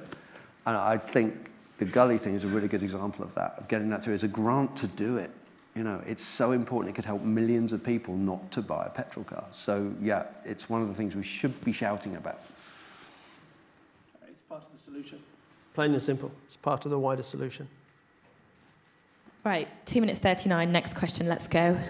It's like a race, I love it. Half the time is actually getting the mic. Yeah, quick question. So Charge Guru, I think you're active in 8 countries. I'd be really interested to know which country actually has the best uptake and sort of regulatory environment for blocks of flats, and what is the secret to making it easy? That's a good question. It's a complex one. Each country is very different. Different regulations also in terms, for electrical infrastructures, different support from governments. In France, it's true that there are subsidies on cars as well as on charging infrastructures, notably for apartment blocks. So it's really led to massive takeoff. I did not mention that, but our solution has been adopted in 20,000 buildings in France. So it represents more than 1 million parking spots that are eligible to our solution. The government, the situation is also quite positive in the UK. It used to be positive in Germany, but they stopped the subsidies on on EVs recently, and it had a massive impact on sales. And the situation is a bit more chaotic in Spain and Italy, for instance. So we see a deep correlation between the subsidies and the support from the government and the adoption of EVs. So very different situation, but we are here to adapt and provide the right solution. 58 seconds. I think we've got time for another one. I think if you just throw the mic and just hope it lands, we've got to do what we've got to do. She's waving hard. Run, Elliot, run. I'm glad I didn't wear jeans today. I know. We're a shining example Was of there a homogeneity memo I in didn't the get the hint industry. on? Blazers and jeans. Guys, I thought we were friends. It's all right. Next time I'll wear a onesie. Please don't. Sorry, thank Oh, you don't so hold me much. to that. Sarah MacArthur, Arval UK formerly. ChargePoint Chat. It was something I was very keen to land, but don't you think that communications, online or off, is key to unlocking the availability of charge points across the country? So, for example, be that workplace or at home, that, by communicating with each other, we can understand availability. And then finally, I suppose in terms of the likes of a partner like Just Park, I've got an EV, I'm parked on a driveway, I'm not currently charging when I'm stopped for longest. How do you think we unlock those kind of partnerships so that the right people are able to charge on driveways across the country when they're stopped for longest? And apologies, that was a longer question. 2 parts. The monitor is flashing, so let's keep it brief. Okay, my short answer to the last bit is we already have. Actually, the second biggest network in the country is Co-Charger. Yeah, is the guy from Shell in here? We're coming for you. Yeah, that's the answer. It is unlocked. There are ways of doing it. Thank you so much. If you do have additional questions for our panelists, they will most definitely be at the next networking session, so feel free to pin them in a corner until they answer you. Thank you, everybody on the panel, for such a great discussion. It's been really fun. We should definitely do this again. Same time next year. And I would like to invite you to all give a round of applause to our lovely panel. Thank you so much.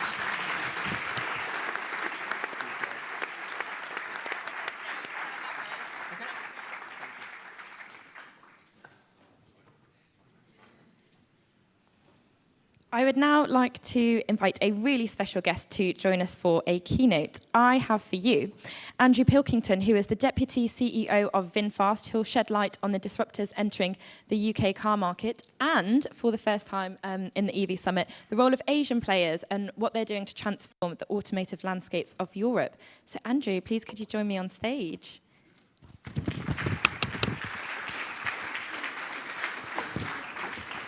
Thank you very much. Well, good afternoon, everybody. I think the theme for me of the conference so far over the last day and a half is very much around confidence and communication. And hopefully we can carry that theme through.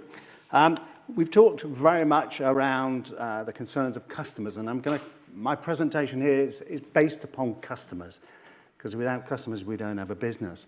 I've been in the EV space for the last 7 or 8 years. I've worked for OEMs for 35 years, I have to admit. But I got into the EV space around about 7 or 8 years ago with Polestar. I set up Polestar here in the UK as managing director. Wanted to really get involved both in terms of the disruption of the industry in terms of EVs, but the second area is actually from a customer perspective to get involved in a new business model, direct to consumer, where we put the customer at the center of, if you like, the customer journey. I spent time there. I then went to Genesis here in the UK as managing director. Again, and part of that was very much taking what I'd learned at Polestar, putting it into a really customer-centric brand, which was premium luxury. They decided to change their business model, so we'll talk about a little bit about that in terms of disruption, before joining VinFast here in the UK as Deputy CEO at the beginning of this year, again, as part of that EV journey as well. I'll talk a little bit, I'll give you a bit of an insight into that. Quick question, show of hands, just to make sure you're still awake. In terms of disruption, we often talk about the Chinese coming in. Who thinks that the Chinese are going to disrupt the market here in the UK? Show of hands. Okay. All right, it depends how long the race actually. You're absolutely correct. Okay. Before I give you the answer to that, I'm going to give you some insights into yes and no. Okay. What I'd like to just do is paraphrase what we've heard. If we want to get greater EV adoption from customers, we've heard a lot, and the last panel talked about it as well, is making charging accessible. The three key challenges for customers, or anxieties as we call them, is around range anxiety. And we know that battery technology is actually improving exponentially. So range is becoming less of an issue. We talk about a 1,000-kilometer battery coming. Okay, you have to pay a lot of money for it, but that is being taken care of. We talk very much around charging anxiety, and I'm not going to mention that any more than the panel have just done, in terms of where can I charge, when can I charge? And there's an education piece around it, as they eloquently said a few minutes ago. The third element of this is price anxiety. The fact of the matter is that customers buying EVs today have to pay around about 34% more for an EV than an ICE car. That is fundamentally one of the key stumbling blocks. Let's call it a stumbling block. And for those who put your hand up, who think that the Chinese are going to disrupt the market, actually, we're dependent to a large extent on them to disrupt the market because they have a price positioning which is lower than the traditional manufacturers. And I'll, again, show you that in a minute. So what I'd like to do is just look at this. Are they disruptors disrupting the UK market? We might touch on a little bit of Europe if we've got time. The question is, disruptors. Who are they? What are they? Etc. Because disruption is not just about the manufacturers. I've put up here manufacturers such as MG. Well, MG are not now considered to be a disruptor. They've been in the market in the UK for around about 8 years. They were a legacy brand, of course. So they have awareness already in the marketplace. We talk here very much around Tesla, been in the market for 10 years, now considered to be part of the mainstream. So they're no longer a disruptor. When we talk about disruption, we talk very much around new entrant EVs and Chinese. And that's, okay, we talked very much, yesterday Matt Galvin from Polestar was here. I can talk about Genesis. But look at all the others that could potentially come here. Are they going to come? I'll explain in a few minutes why some of them may not. Some of them have already been and gone. Fisker have already, unfortunately, been and gone, and that's a tragedy. That's a tragedy for customers, because people who bought a Fisker put the reliance in Fisker, and actually they've now left the market, and as a consequence of that, they're left with a car which has very little value. Of course, we've seen BYD enter, and they were supporting the Euros marketing, Wise, etc. And for those who haven't heard, Gareth Southgate has now resigned. So That may please some of you, may not others. But there's a whole range. NEO, for example, was another one that was going to enter the UK market and now has decided not to. But we talk about disruption, also the business model. Sorry, I'm talking quickly now because I know that the time is passing. We talk about the business model. It's traditionally a dealer model. Actually, Polestar came in and Tesla came in with a direct-to-consumer model. You went online, you bought your car online, etc. Very little interaction. It was up to you what interaction you had. Very tech-driven, etc. What has happened, though, is that the new entrants who went that route, and that was based upon research that consultants provided, probably the back end of the last decade, the late noughties, okay, they did not take into account that 95% of customers want an omni-channel experience. It's the second largest purchase in anybody's life. They actually want both. They want to serve digitally when they want to, when it's in their, when they've got time to do it, but they then want the reassurance of going somewhere. We also talked about, and I think there was a group talking yesterday about subscription as well. Those are disruptive models as well. They have not, at this moment in time, gained a foothold in the UK market. So the answer to the question is no, the disruptors are not disrupting. The business model is not being disrupted. In fact, we are seeing that those businesses that went agency or went direct to consumer are now reverting back to either a non-genuine agency model or alternatively a dealer model. But this is my cop-out for you, not yet, okay? There is still a chance that they will disrupt, and there's a good chance they will disrupt. But there are some challenges ahead for them.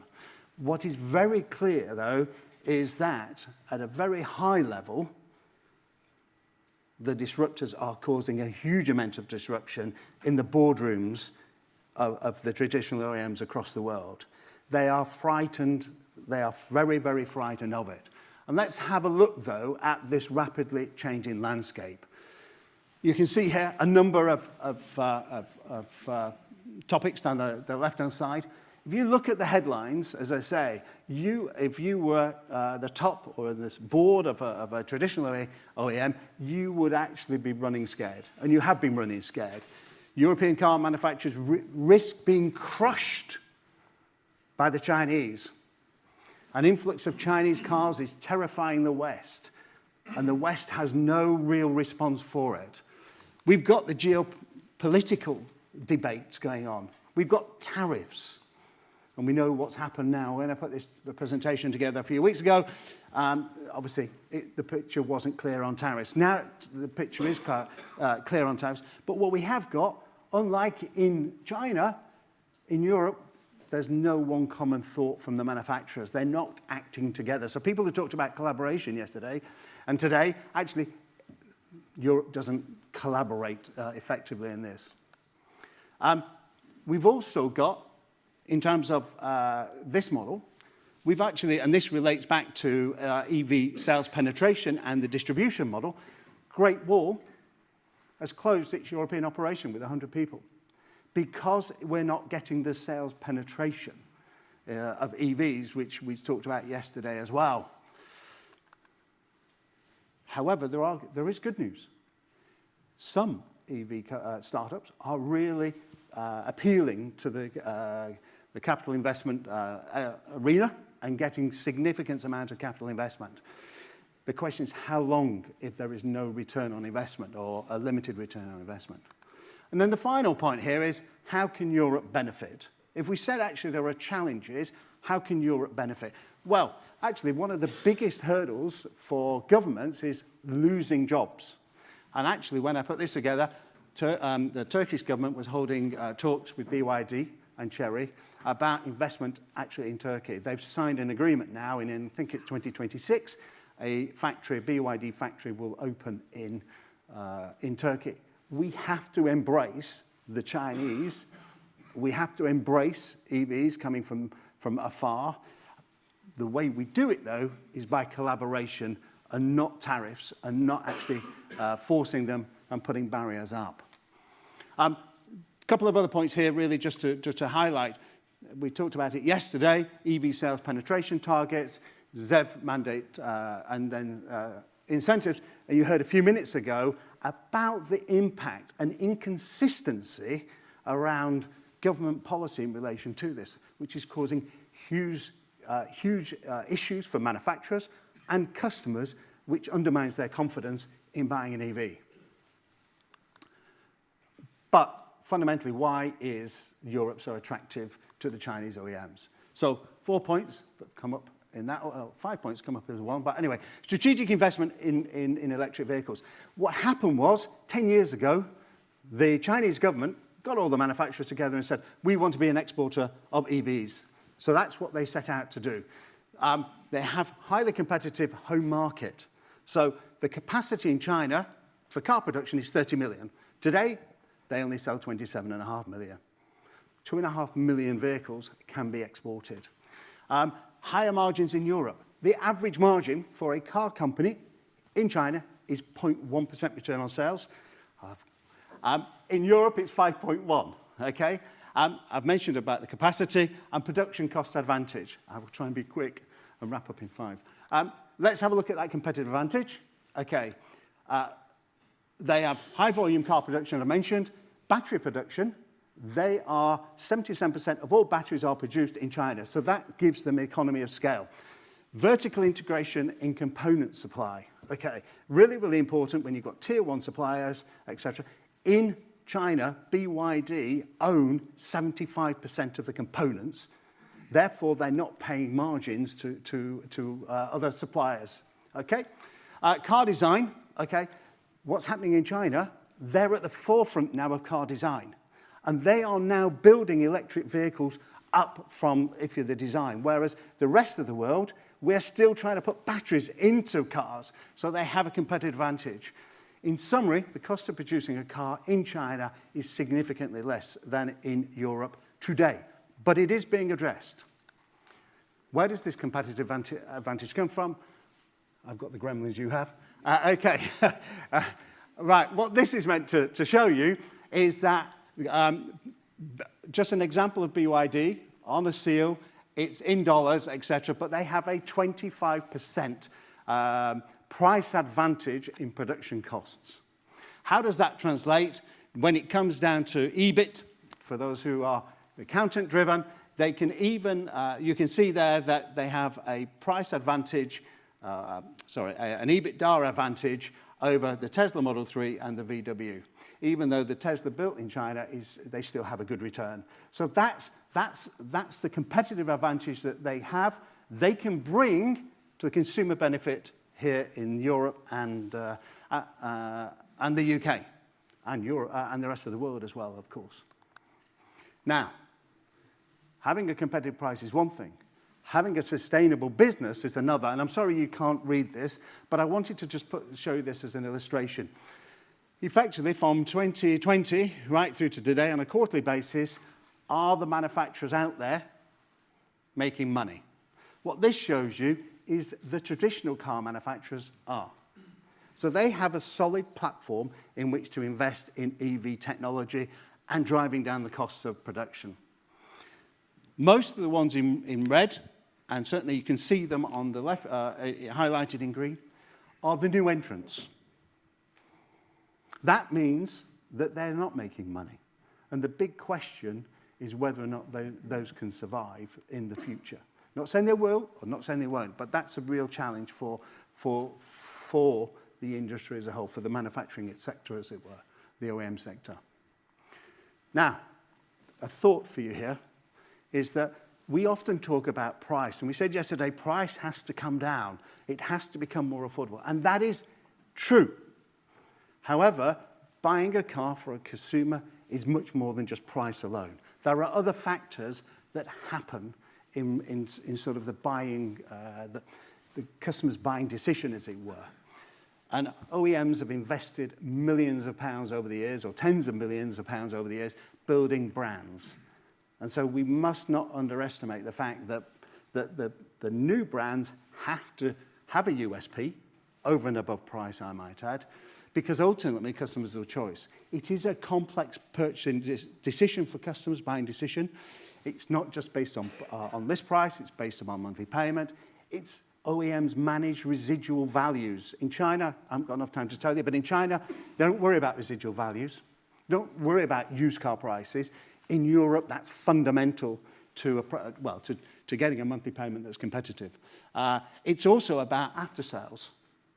It's also about parts availability. It's also about talking to someone this morning. It's also about insurance, getting insurance for your vehicle. And we know that some of the new entrants have had difficulty in that area. And it's all about having a repairer network. So buying a car, irrespective of whether it's EV or not, even more complicated with an EV, quite frankly, it is a big decision. And I say brand and people's perception of the brand will drive their behavior and their buying habits. Okay, in summary, new entrants from China are arriving and will, okay? However, let me just briefly give you a statistic. There are 150 brands in China. 10 of them, only 10, have over 50% of the market share. Okay, so that means there's a lot of new brands out in China. They will not come. They will not be able to come because they've not got the financial strength to enter the market. So it's, to be very clear. But the big players will, and they're already starting to come. It will be easier for them to enter the European market than the UK. So that's one of the challenges we have. We're a right-hand drive market.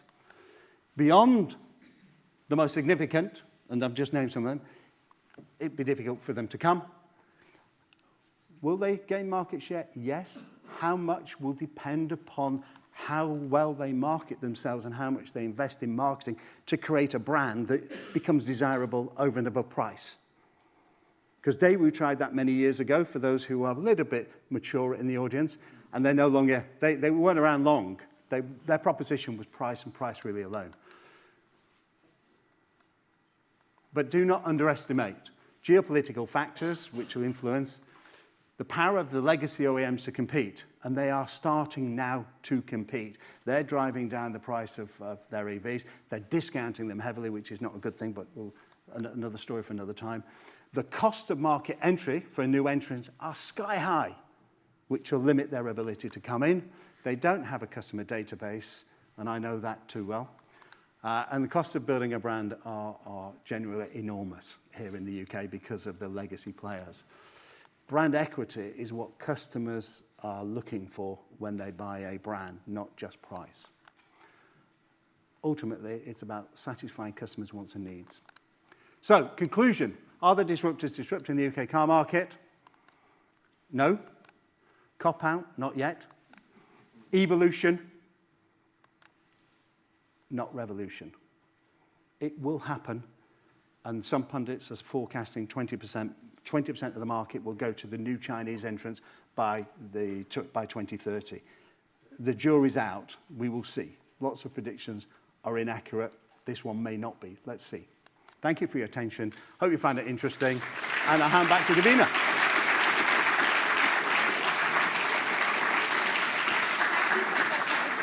No, ladies first. Thank you so much.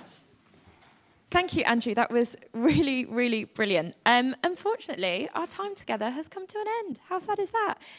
So I want to thank all of our speakers, our keynote speakers, Alexandra, Nicola and Andrew, and the lovely, lovely friends from my panel.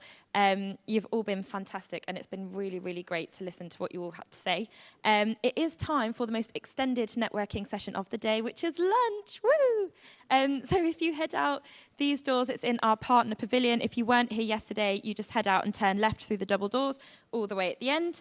As I said earlier, if you haven't got the EV Summit app, please do get involved. It's simply brilliant. And don't forget to take a moment to have a look at all the different exhibitors we've got throughout the venue. We've got some at the front in the foyer and also in our partner pavilion. I will be handing over the reins to my lovely colleague, Jill Noel, who is the Director of e-mobility here at Green TV. So new I still can't get the title right, for the afternoon session. So please return. We'll be hearing from Hyundai, Plug Me In, Verta, Chery and Vauxhall. But before you go, I'd also like to invite all the women in the room out front for thought a lovely picture to celebrate being a top woman in EV and share a little bit of that sisterhood. So thank you very much for having me. I've loved it. And join me out front.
Welcome back, everybody. I hope you had a really great lunch and that you had the opportunity to network and talk with all of our fantastic exhibitors.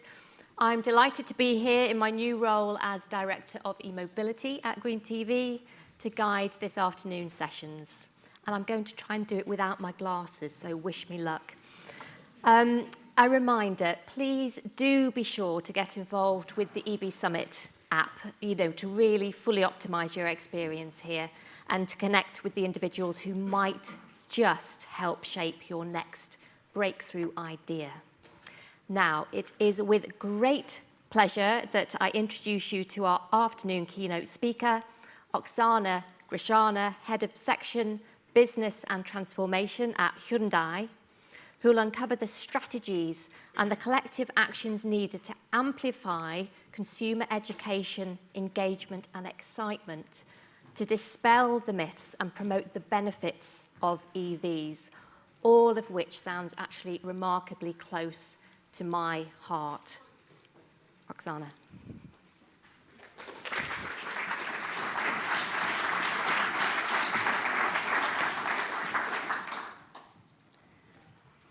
Hello, and welcome back from. I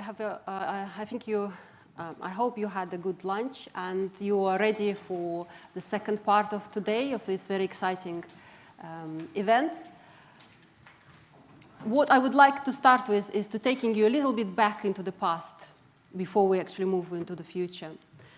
My first experience with electric vehicles started 10 years ago when I joined a small team who worked on imagining the future of electric mobility.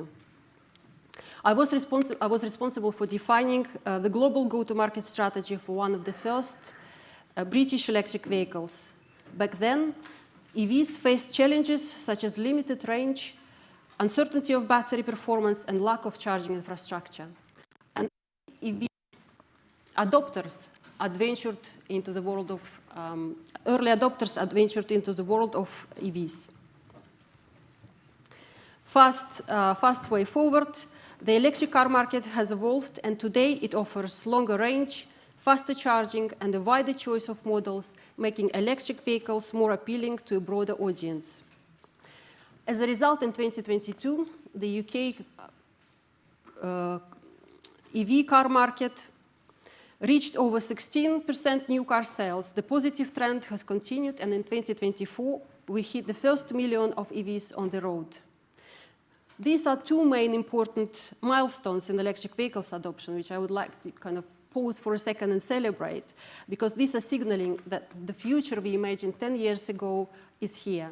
And now, collectively, we need to work on the next stage, mainstream adoptions. I'm Oksana Grishina. I'm Head of Future Retail and Transformation at Hyundai Motor UK.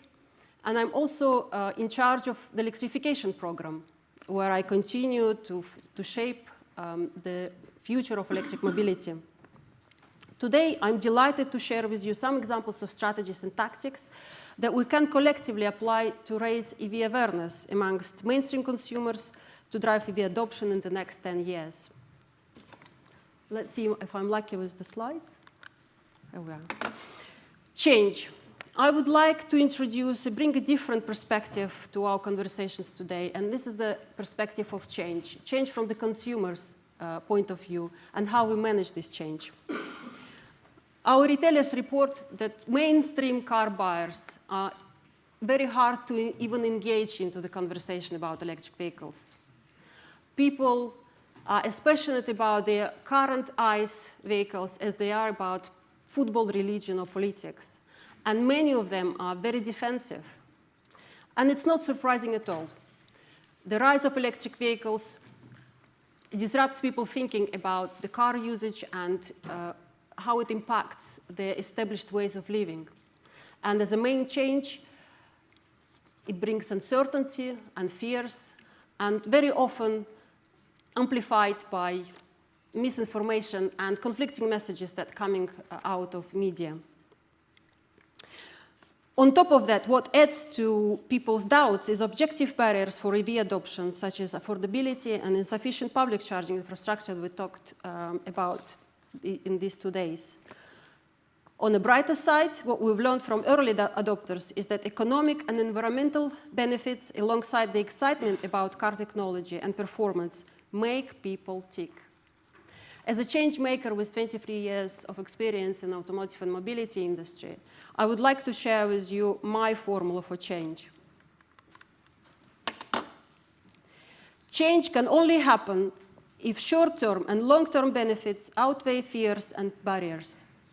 To move the needle, we need to clarify and demonstrate to consumers economic benefits and excite people about future opportunities that electric vehicles can bring to individual, society, and the environment.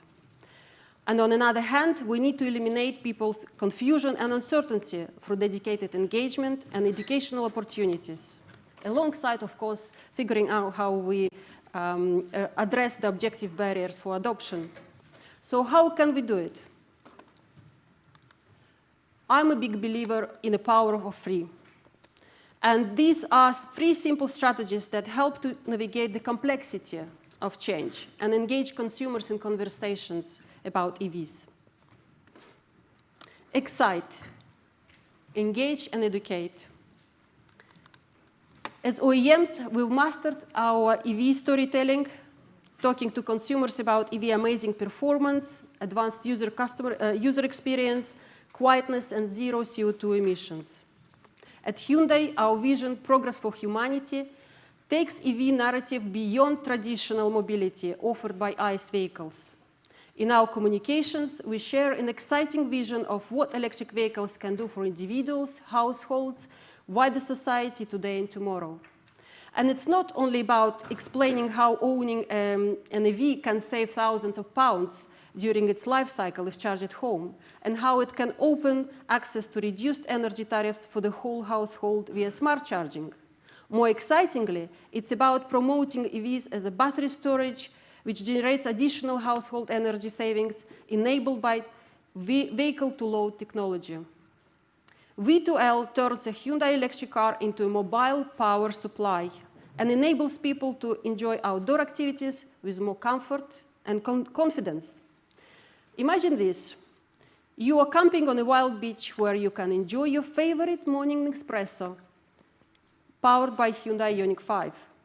Or you are exploring the Devon coast with your friends and can freely charge your e-bikes by Hyundai Inster when needed.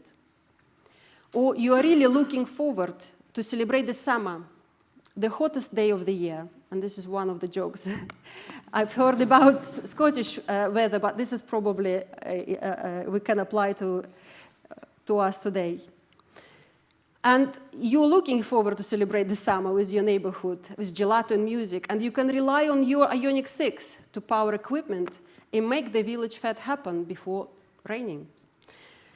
Last year, Hyundai EVs powered the world's first car-powered village fete, introducing the concept that explores the role of electric vehicles in sustainable celebrations.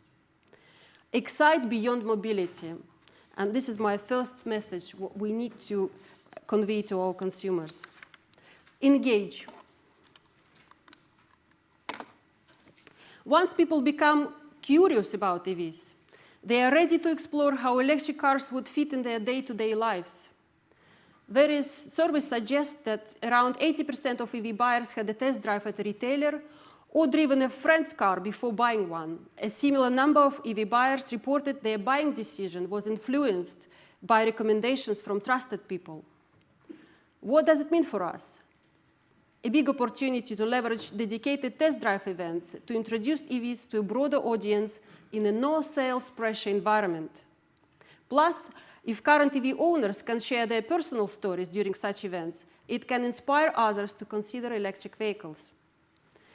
Here I have an example of the Go Electric events run by our Hyundai retailers. Devonshire Motors, this retailer won EV Ambassador of the Year, a 2024 award by Automotive Management. This team is a great example of how some retailers embrace the EV transition. Their passion and advocacy for EVs and innovative selling approach translate into high share of EV sales despite operating in a rural area with a limited public charging infrastructure.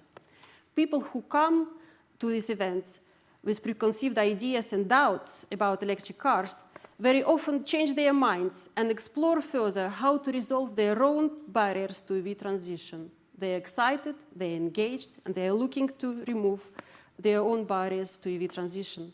Also, we are finding that extended test drives at retailers have a high conversion rate for EVs. Longer duration test drives or having a loan car for a day provide an opportunity for people to experience living with EVs on their terms and get excited about them. So more test drives for more people. Educate. As we learned from various surveys, the key barriers for EV purchase are insufficient charging infrastructure and the charging anxieties. At Hyundai, we promote a holistic approach to simplify EV ownership and to help customers to alleviate their charging concerns. Hyundai retailers advise prospects on different charging options suitable for their personal circumstances. This is from home charging, installation of a recommended smart home charger, to public charging options when home charging is not possible. At Hyundai, we build our customers' confidence in public charging infrastructure by offering Charge My Hyundai app that provides access to more than 46,000 charging points across the UK and over 765,000 charging points in Europe. Retailer sales staff use Charge My Hyundai app as an educational tool during the test drives and sales consultations. They demonstrate and visualize charge points locations, their availability, status, and pricing on Charge My Hyundai app, and explain to customers how to plan the charging stops on the route. And it's always an aha moment for both customers and salespeople as well. So there are a lot of charging points available to them where they live or where they need to go. However, relying only on retailers to educate consumers about public charging infrastructure or even about all other charging options that we discussed earlier today is not enough. As still 70% of consumers in England as of September 2023 believed the current public charging infrastructure was not enough to meet the demand from electric vehicles. Preparing for this summit, I did a little bit of consumer research, and we asked customers at the Go Electric events that I mentioned earlier, what was missing in media for them to consider an EV as an alternative to ICE vehicle. And their answers are well represented by this quote.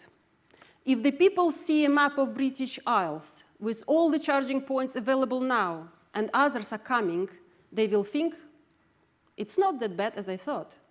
So here you go. The solution to address public charging anxieties is at our doorstep. Show the map. There is an opportunity for the sector to inform and reassure consumers about the status of the public charging network and plans by simply visualizing the progress on digital channels that can reach as many people as possible. This will support OEMs and retailers' educational efforts to minimize consumer charging anxiety. Excite, engage, and educate. Transition to EV is a major change for mainstream consumers, and this change can feel complex and scary. By being empathetic towards consumer concerns and applying the simple strategies that I talked about, we collectively can help people to navigate the change and accelerate EV adoption. So let's join forces and collaborate. Thank you.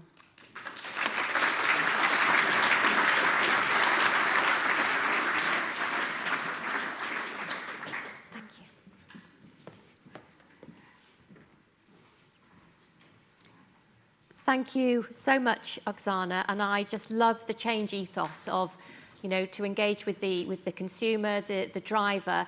It's all about, excite, engage, and educate. That really hits a chord.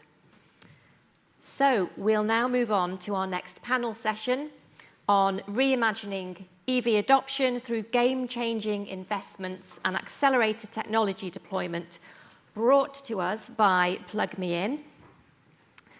From the pivotal role of groundbreaking investments to the really swift deployment of cutting-edge technology, the market's transformation hinges on a series of strategic decisions, which we will explore in this next panel session.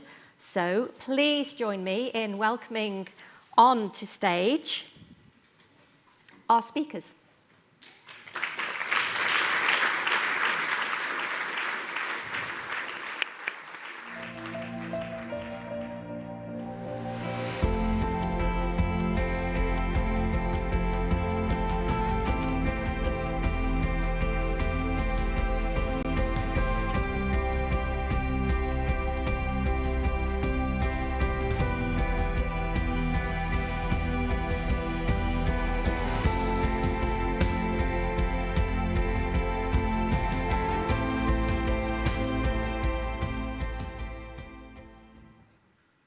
So, joining us on this panel are Andrew Stead, Commercial Director at Plug Me In, Andrew Mewat, Head of Smart Mobility at Scottish Power, Arthur Mitchell, Head of Special Projects at Octopus EV, and Caroline McCoy, who is Head of Network at British Gas Zero. I'll be moderating, but first over to Andrew from Plug Me In, who will say a few words just to set the scene for our session.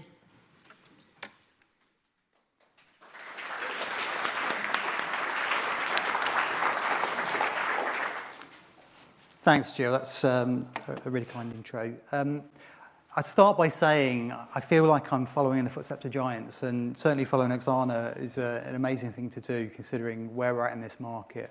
And actually, if you look at Plug Me In, none of you probably would have heard of us 4 years ago, and what an exciting opportunity that is for anybody to come into this marketplace and to grow. I think a lot of people have told everybody in this room throughout the last 2 days a similar theme. We need to make things easier, remove complexity, and make it hassle-free. And we certainly agree with that at Plug Me In. I do think, though, we've got our own story to tell, and we're going to get into that a bit today and go through that with our panelists. I think one of the things for us that's really important to do is just talk about state of the affairs, and I won't dwell on that because we're all very, very experienced in this space. Talk about the challenges that we're facing and then what we're doing within Plug Me In to try and move past those barriers. So certainly in the market today, we're seeing growth, which is really positive. Although it's a flat market, we're not seeing a lot of increase in overall registrations. We are seeing an increase in EV adoption, albeit small, 17.9% last year, coming up to 19% this year. So really great, but that still presents us with a problem. We've still got to get to 22% for ZEV mandate. And that increases year on year. So we've got to do stuff to try and work through that. I think one of the most important things for us to do is really concentrate how we can get through those barriers and all work together as a group to try and promote EV adoption in general. So at Plug Me In, what we did over the last year is we enlisted the help of Boston Consulting Group. We asked them to go out and interview over 2,000 consumers to try and get some insight from what's going on in the world and actually what they perceive to be the complexity, what's stopping them moving forward. You won't be surprised to hear that one of the major barriers for most people is the cost burden for getting a charger. And actually that increased as we looked out over the next 2 years. That complexity and cost looked like it was increasing, and therefore people's propensity to buy reduced as well as they saw it as a bigger burden. We also saw a lot of respondees talking about the complexity of charging, and that's something that I'll talk about in a moment, but certainly something we're addressing. What was good, and actually what Plug Me In is really able to deliver, is part of our wider business. Many of you will know Plug Me In as a leading EV charging installer for the likes of some of our partners that we've got here today, Octopus, Scottish Power and British Gas. What you may not know is, though, that as a business, our heritage is asset ownership. In fact, Callison, as an organisation that owns Plug Me In and started it embryonically 4 years ago, is an asset ownership business and has circa 15 million smart meters installed that they own and operate across the UK today. And they've used that experience to leverage that to see what we could do within EV adoption. And certainly, far right of this screen talks to that point. We saw actually, with the cost being a burden, the majority of people that we spoke to saw that a lease option was really interesting, certainly in the domestic space. And actually, a lot of those people saw that leasing was something of interest, and they'd happily pay more over a longer period of time. They just wanted that convenience and a low monthly reoccurring cost. One of the other things we're really proud to do, and we're doing this with Octopus right now, is we are their referral partner for any of their commercial opportunity that comes through from the Electroverse. We're doing an amazing job with Octopus in supporting commercial installations, and we're using that charging as a service heritage that we've got to enable us to be able to deploy charging infrastructure without the upfront costs. It might not actually, we're finding a lot of the people that we engage with, it's not relevant to them that there's the cost itself, it's just the convenience of not having to go through the process of organising all of that investment. We're actually seeing at the moment around 50% of all our opportunities that come through to us landing as a charging as a service installation. So a really interesting change in the dynamics of the way that we're operating. And actually, we also built a prop that I'd be really interested to speak to anybody that would like to consider what they do about fleet transition in terms of having home chargers installed as part of a fleet under a charging as a service proposition. Again, to negate that risk of people leaving and having stranded assets. So I've whizzed through that 4 seconds ago. Jill, I'm sure you'll be really pleased that I've made that on time. And I'll hand over to Jill to introduce the rest of the session. Thank you.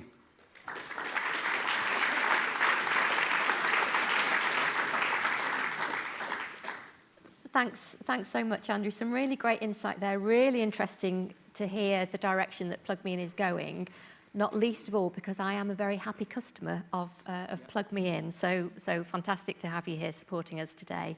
So let's get straight to the panel then. And it's lovely to have you all here. Thank you so much for joining us.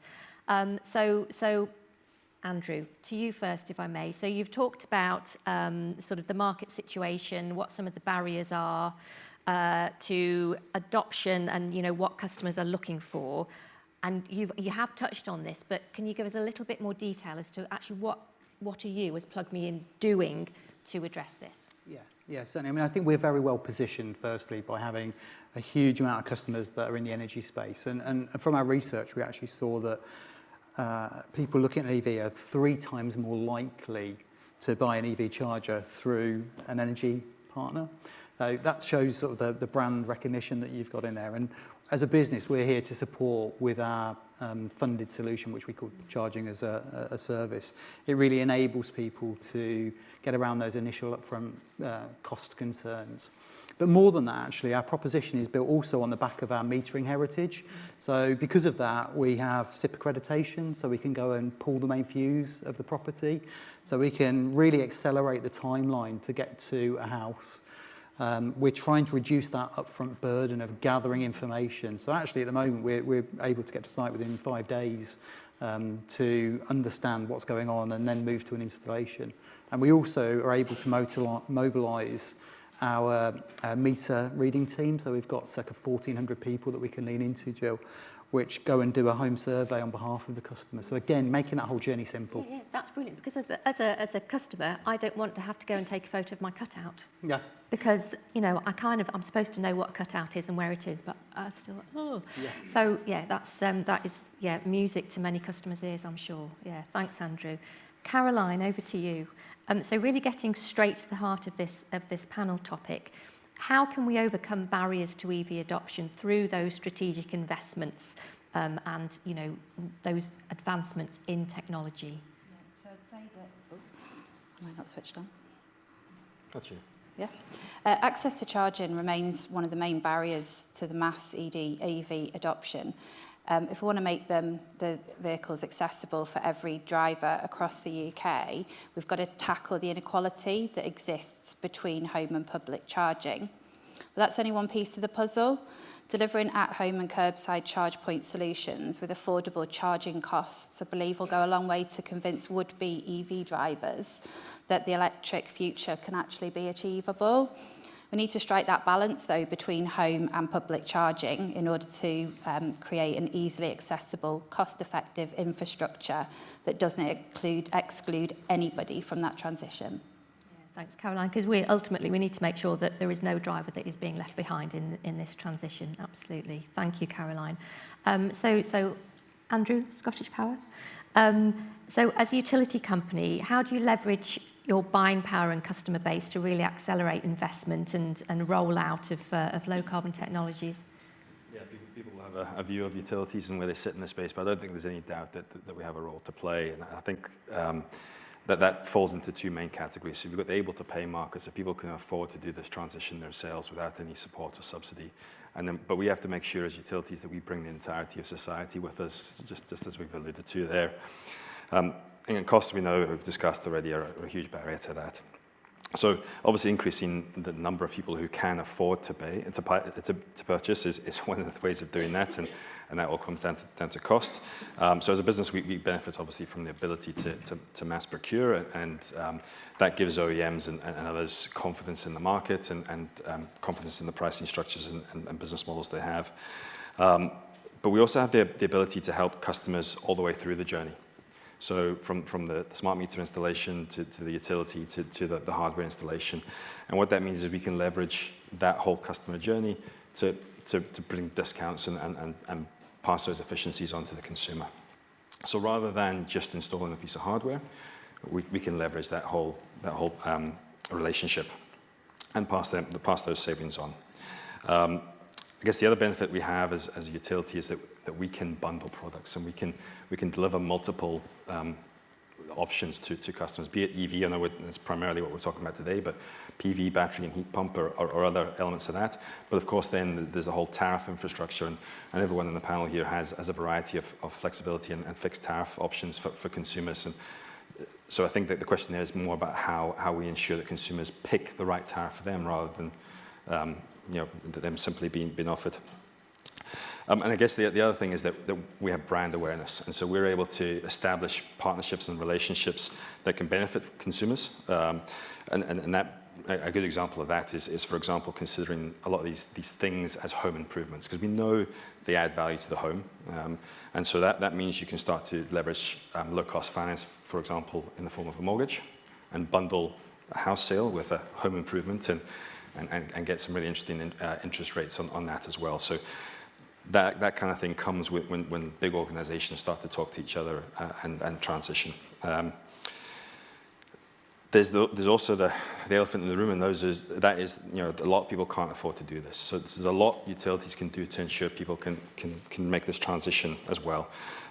Eco-funding is a good example of that, not specifically EV related, but leveraging our business as usual activity to ensure that those who can't afford are getting options around heat pumps in particular in that example. Another interesting thing we're looking at is how low carbon technologies affect health. And so we've got a trial on at the moment with Energy Systems Catapult, which looks at a warm home prescription service, just your subscriptions.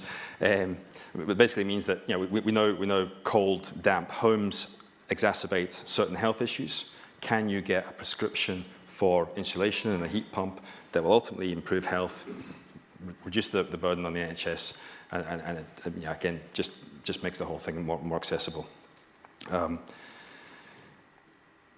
Yeah, I think that's probably it, Jill, thanks. Yeah, brilliant, thanks, Andrew. And just picking up what you said about tariffs as well, because I think that one of the hidden benefits actually as an EV driver is that if I'm on the right EV-friendly energy tariff, I can shift a lot of my other big energy use into those off-peak hours, and that's helping me manage and reduce my energy bills. But I don't hear that talked about very much, and maybe it is a relatively small benefit, but it's still one of those maybe an unintended benefit of transitioning to EV. Arthur, so just thinking about number of cars on the road. We now have over 1.2 million electric cars registered in the UK. So not necessarily 1.2 million on the road, but that's the number that have been registered over the years. So what should we be doing as an industry to get to 10 million? And I think we're talking about 10 million here because I think if we continue on this trajectory, we're looking to reach about 8 to 10 million by 2030. And then, what's Octopus electric vehicles doing to really help us achieve those kind of numbers? Yeah, I guess that's a mega question, right? Everything that we've been talking about the last day or so is about how to get to those sorts of numbers. I think there's all of the stuff that's happening at a technology standpoint, but really what we're talking about is moving from early adopters to maybe a more pragmatic group of people. And so we've got to understand what it is that will get them to make a switch. We've got to recognise that that means 5 or 6 million households sat around a kitchen having a conversation about whether they can live with an EV. Pretty sure that most of us are comfortable we can live with an EV, but it's not that easy a decision to make. And what we've heard from doing research recently is what they want and would be happy with, similar to everything we're hearing, right? A great lived experience with an EV, which is all the things we've just been hearing about in terms of great tariffs, good prices, all of the stuff around public charging working. It's also a great car. It's a great car with lots of space. It's pushing the boundaries of what a car can be, and it's at a great price. The price has to be there. And we've got, we've gone a really, really long way on this, and I'm sure that the stuff that Mark was talking about yesterday in terms of where the prices are at, levelised cost of ownership, you're pretty close, if not already there. We've got to get the ticket price down of first-hand cars so that a driver looking at it go, yes, I can afford to make this change. We've got to give support to the second-hand market. Most people move into second-hand market. So salary sacrifice, fantastic thing. We'd love to see that extended and go as far as possible, but we need support across the spectrum. And then finally, I think this is something, Jill, you've been talking about a lot in terms of misinformation.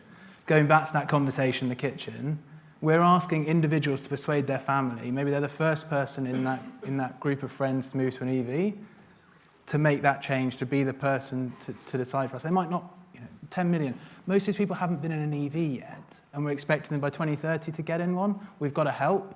We've got to get out there. All of us, you're all advocates for EVs. We've got to get into the media and do what we can to fight misinformation, I think. Yeah, that's brilliant, Arthur. Thank you so much. And I was talking to somebody earlier, because from having been involved in so many EV test drives over the years, it's just joyous seeing somebody have a go in an EV for the first time and they come out with the big EV grin on their face. And I was asking somebody, is that the same for electric trucks as well? And apparently, yes, it is. So we're headed in the right direction for sure. Caroline, back to you. How do we address consumer concerns around the cost of EV charging to really help boost our transition to EV? Yeah, the perception about being sustainable within a household seems to conflict with reducing bills, and that's a barrier that we really need to overcome. Customers need reassurance that moving to a more sustainable energy solution, the ability to charge their vehicle when the demand on the grid is at the lowest, that's what we really need to be emphasising with our customers. And that's why we've launched our free charge proposition. So I don't know how many of you in the room have heard about free charge, but it's a market-leading offer that's going to provide our customers who purchase a Hive charger from us with 12 months free charging. Once they're on one of our smart tariffs, the free charge tool will automatically charge the EV whenever the grid is at its quietest, so customers get access to cheaper rates and the energy is greener too. That sounds amazing, Caroline. Thank you for sharing that with us. Andrew Stead, plug me in. Back to you. Thank you. So, we know that investors have been nervous. They've lost a degree of confidence, which has had an impact, undoubtedly. So what would you, and this is a big question, what would you like to see from the new government to help reinvigorate that confidence? Yeah, I mean, there's always going to be a difficult time, isn't there, when you go through that adoption curve. I'm really pleased that we work in a place where actually we're driving forward, and there's so much enthusiasm actually from our shareholders at BlackRock, Mubadala, Goldman Sachs. They are laser focused on growth. However, one of the barriers that's immediately a problem for us as an investor and asset owner in EV adoption is the way that if we can get any funding associated to that charging infrastructure, you can't apply that if we're the owner for it. So from a government perspective, it's really good to enable us as the private sector to unlock that cash without having that cost comparison where somebody might be able to get a huge amount of funding through whatever mechanism that we can't get access to as a private investor. So for me, that's a really big piece of the puzzle that will help us put all of that infrastructure in place and enable people to grow.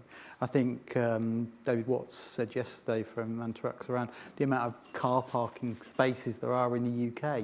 I can't remember the number, but it was a big number. It was millions. And we talk about access.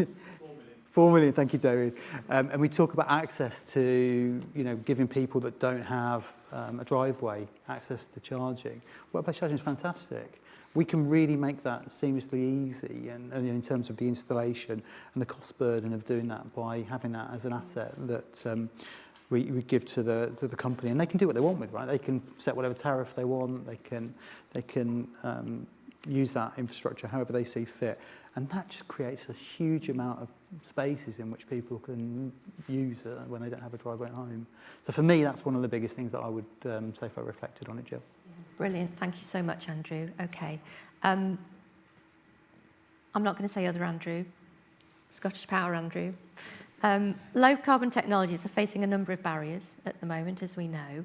From the cost of implementation, consumer confidence, lack of knowledge, and I guess simply the hassle factor in our already busy lives. So how do we address these issues and convince customers that actually transitioning to low carbon technologies it's not just the right thing to do, but it's going to really benefit them in the long run?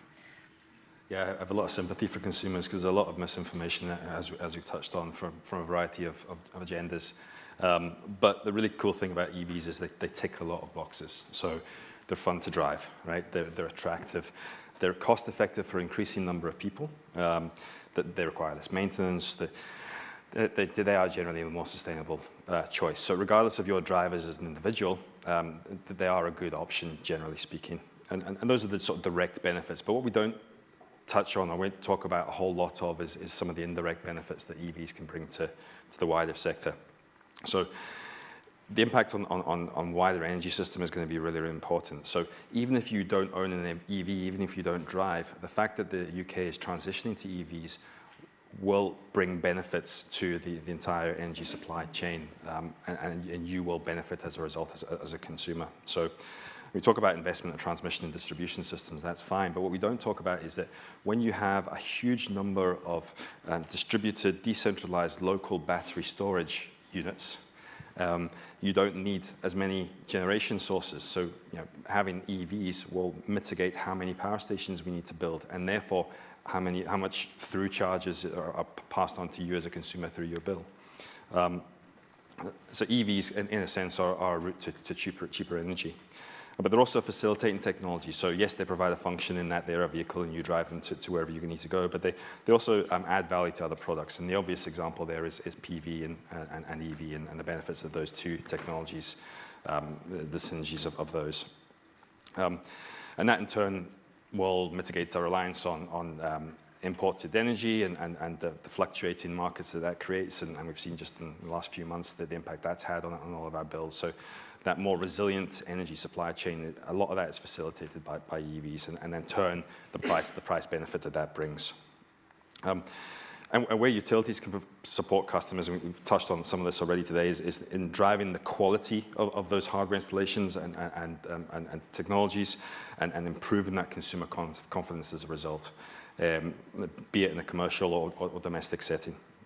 And primarily that's due to the fact that utilities tend to deliver good quality products, they tend to have good quality supply chain partners, and they don't tend to go anywhere. So if you do have a problem, which is rare, you know where to go, and those organizations will be around for the life of the product.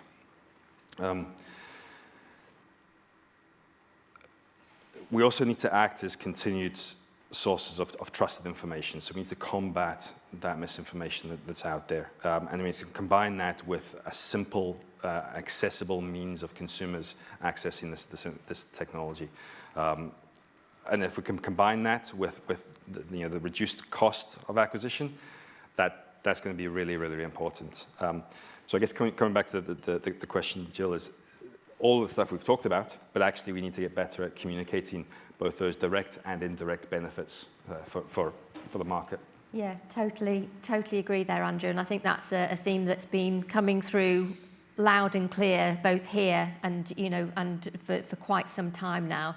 But I will say it was just so encouraging to see in mainstream media this morning, actually, the report from Charge UK that Vicky Reid talked about yesterday. focused on data from New Automotive, underpinned by ZapMap data, of course, talking about the numbers of public charge points. Really, really encouraging, really positive coverage. So let's see more of that, please, to really start to cut through. And I'm going to go to questions now. So we've got a few minutes left. So do we have any questions? Is that David up there? Yes, David. Could we get a mic? And David, if you wouldn't mind just saying your full name and where you're from, please. Thanks. Yeah, hi. David Watts, MAN Trucks, in case you weren't here yesterday. This section is about reimagining EV adoption, and a common thing that has come up in a number of panels is the idea of price parity and the need for price parity. And so my short question is, why do we think we need the price parity? And I'll explain that in the sense that we already have a system in car buying where there isn't price parity. So everyone has a budget, 500, 5,000, 50,000 pounds, whatever it might be. And depending on what type of car they want and what brand they want, that dictates how old the car is. So if you want a mid-size hatchback Astra type car and you have a certain amount of money, you might be able to get a 2-year-old one, but if you want a premium brand, you're going to get a 3 or a 4-year-old one. How do we change, under the banner of reimagining EV adoption? EVs are going to be more expensive for the foreseeable future. So how do we change that narrative that actually it's okay?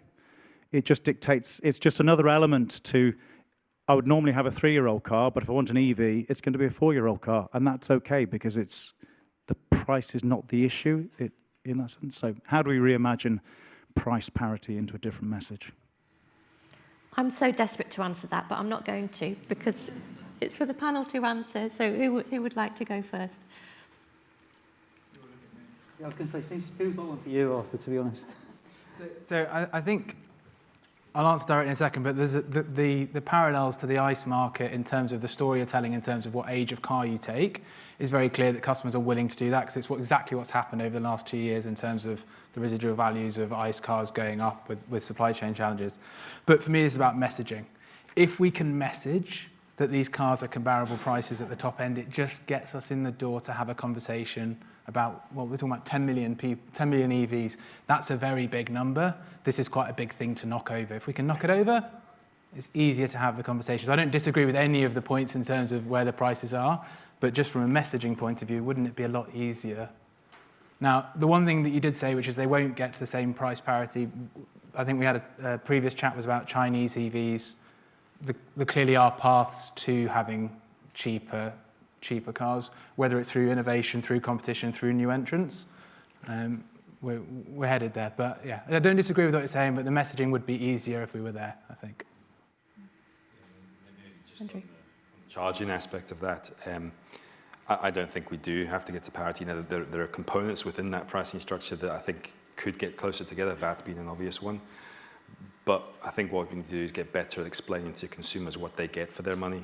So ultra-rapid charging on the go is very, very different from charging at home through your own electricity tariff. So I think, again, it's just about messaging and being very clear and open and transparent with consumers about what they get. It's very much more expensive to deploy charging infrastructure in the public realm than it is to put a charger on the wall in your home. And that comes with both OPEX and CAPEX implications. So I think we just need to be a bit more open and honest about that with consumers. Yeah. Do we have another question? Hi, it's Tom from MyEnergy. Oh, is that on? There we go.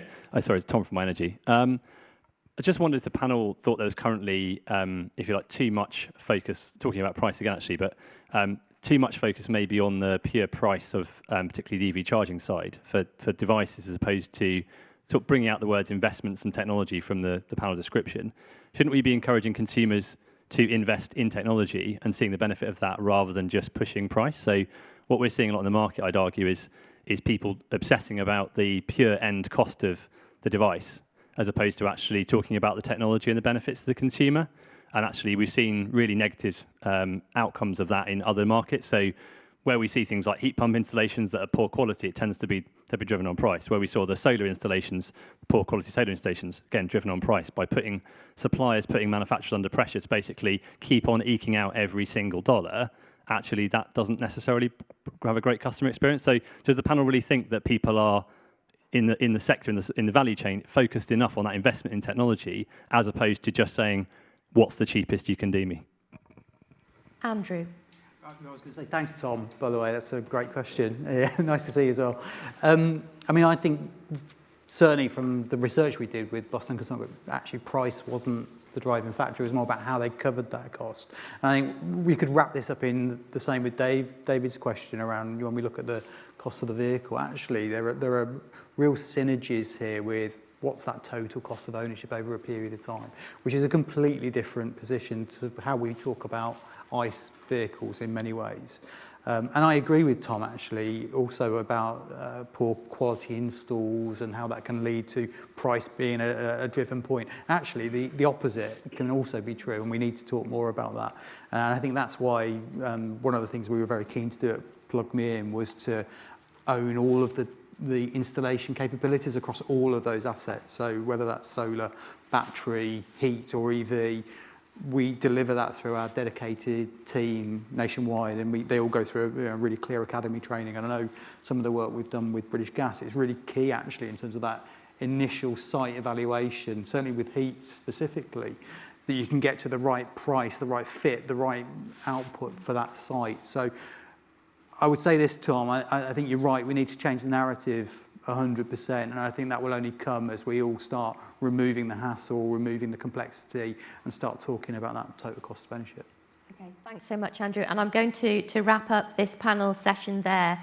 Thank you so much to our brilliant panelists. Thank you, Arthur, Andrew, Caroline, and Andrew. We've got an exciting few sessions and talks before this year's EV Summit is brought to a close.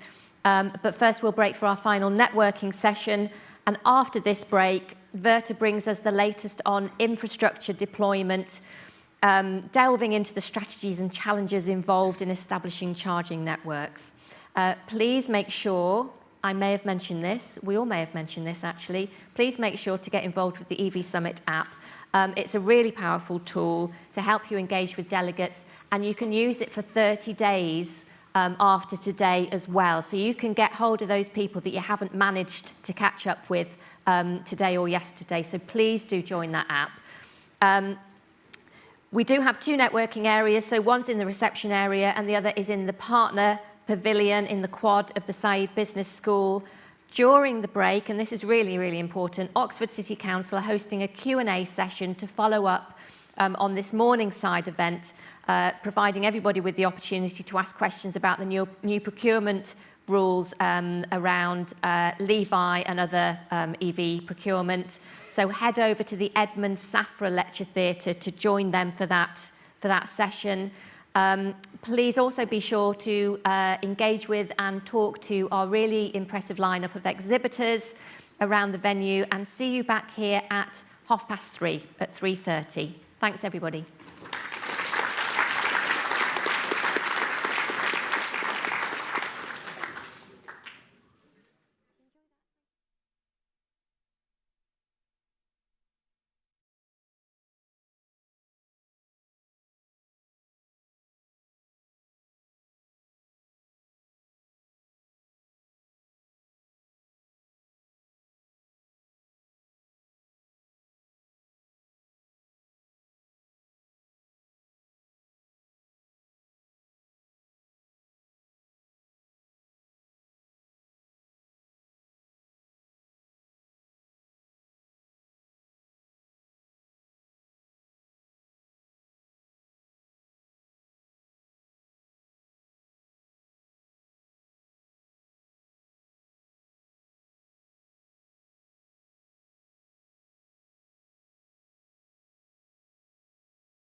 Welcome back, everybody, to our final segment of this year's EV Summit. What an incredible 2 days of insights and engagements we've had so far. So thank you, everybody, for talking together with each other and collaborating. Before we dive into our next panel, we shall watch a short video from Verta.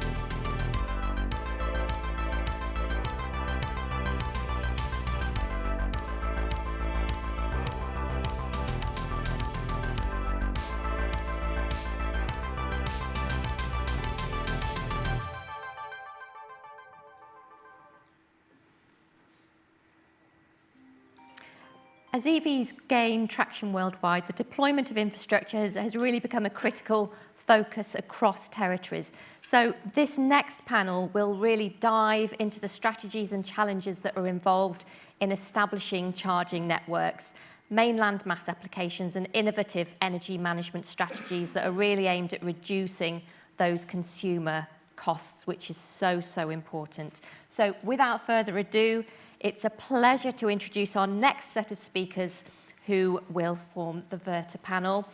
Joining us on stage are Stuart Tolley, Geo Director, Verta, Werner Bormann, Director of Technology, Jersey Electricity, Josh Spencer, Head of EV and Sustainability, Ford and Slater, and Simon Cowling, Director of Operations and Interim Lead Director for EV at SSE. I'll be moderating again, but I would first like to hand over to Stuart to deliver our panel keynote. Brilliant, thank you. Pop up here.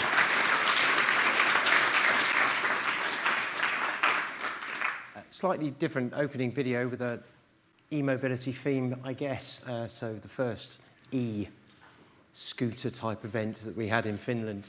We are a Finnish organisation. My name is Stuart Tolley. I am the Geo Director for Verta here in the UK. Our business is actually based in Finland. From there, we span out into 6 other territories and 37 countries, soon to be 38 countries. So we have an international scope that sits behind us. And we're here today really just to give an overview, hopefully within my time of 5 minutes. So I'll flick through some slides. Some of them may be controversial, some of them may not. Hopefully in this room, everybody's still awake from this afternoon. You've all had your lunch, I hope. So, looking at where we are today, there's kind of 4 major changes, and this is always from a European perspective. The UK rhetoric is very similar, but from the European perspective particularly, we're seeing a consolidation of the market. These will be the 4 points we'll run through, really. More energy-focused players, so thinking about who the traditional fuel providers have been in the past and where we are today. The importance of delivering success for investors in the UK market particularly, if we look at the private investment that's gone in behind all of the organisations that are operating in our particular marketplace, it's now becoming more and more important to deliver on the numbers. And in order to do that, we have to consider what the overall costs are and how do we improve that process. It's not about charging EV drivers more. It's about understanding your business metrics and ensuring that when you deliver in the right timescales. And then we'll look a bit at the evolution of energy management. There's been a few pieces really on energy management already. I think the overall understanding is that as we progress further forwards, we need to deliver an opportunity to provide the drivers with what they're expecting at the time they're expecting it without impacting on our national provision. So it's an important process. Okay, from the consolidation of the market perspective, apologies, but I will read a few notes. The market is definitely in a period of consolidation. We're seeing that already. It's mainly as a result of the increase in cost of investment, the cost of borrowing. People that took out money some time ago are obviously now finding the pinch. And we're finding that companies are being divested, interestingly, from some of the major portfolios. So we've seen movement in the market. In the European market particularly, this has been quite significant. Large players removing themselves from their position in market, accepting that they're not successful in, say, CPO service provision, and they're moving towards EMP and EMSP services. Lower OPEX costs, obviously, then are a direct result of that. In the UK market, if we look more closely, the lack of inward governmental investment, that does need to change. The levy fund has been talked about a lot. That will ultimately go out to many, many companies. Will it be enough to support each one of those individual companies? That's yet to be seen. I think if we are now in the position of governmental change, we should be pushing for more investment. We need to understand that the market has to deliver, but also private investment and the cost of investment is not necessarily sustainable. So as the market supply chain kind of restricts, it gets smaller, it's more and more important now to deliver the premium level of service that EV drivers are expecting. In order to do that, we have to deliver on promises that were made 5 years ago that we're generally still speaking about today. We need to find a way of delivering the original statements that we provided that this will be the future of mobility. In order to do that, we have to make sure that from a financial position the companies can succeed, but also that the end result is the EV drivers are provided with a service that is exceptional.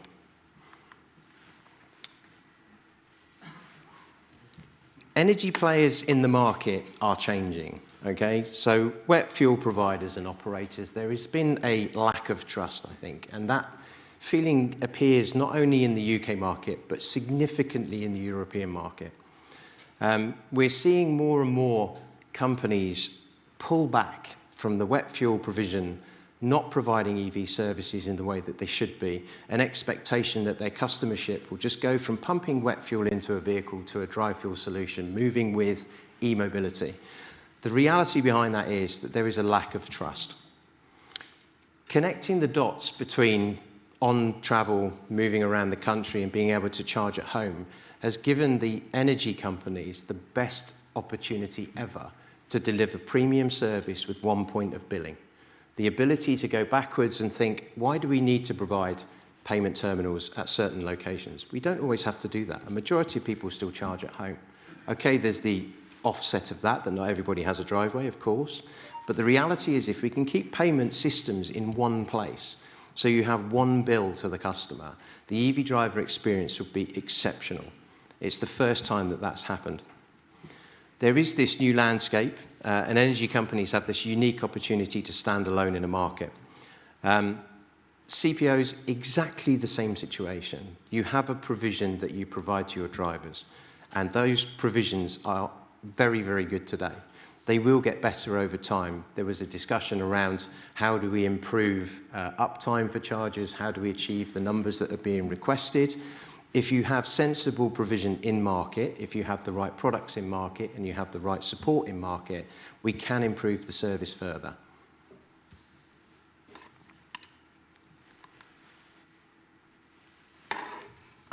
Success versus investment is interesting.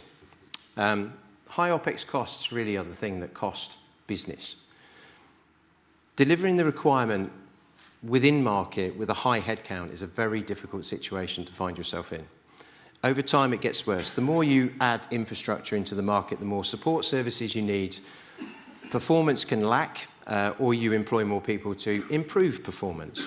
The loss margin is only going to get bigger at that point. So people that are looking for the return on their investment, they have to consider what things can be done to make a change. If we look at the things and the areas that most companies need to improve in, it's direct costs, fixed costs, including investment, including development, their capital expenditure, and the cost of network expansion.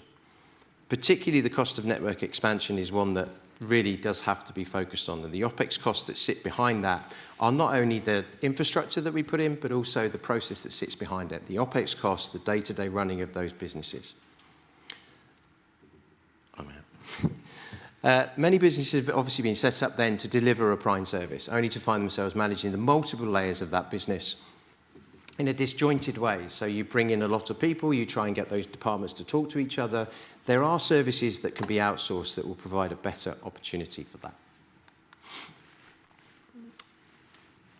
With regards to energy management, today versus the future, there are lots of opportunities to manage energy in a really, really solid way. From an ALM, DLM perspective, frequency containment reserves, V2X development and where we are today to where we need to be in the future. I won't deep dive into any of those, but the opportunity is there for us to manage energy. If we manage the energy in a smart way, everything else falls into place. Smart grids have a reliance on e-mobility, and we need to make sure that whatever we do works in the right way to support the grid, but also to support the drivers without impacting on driver time.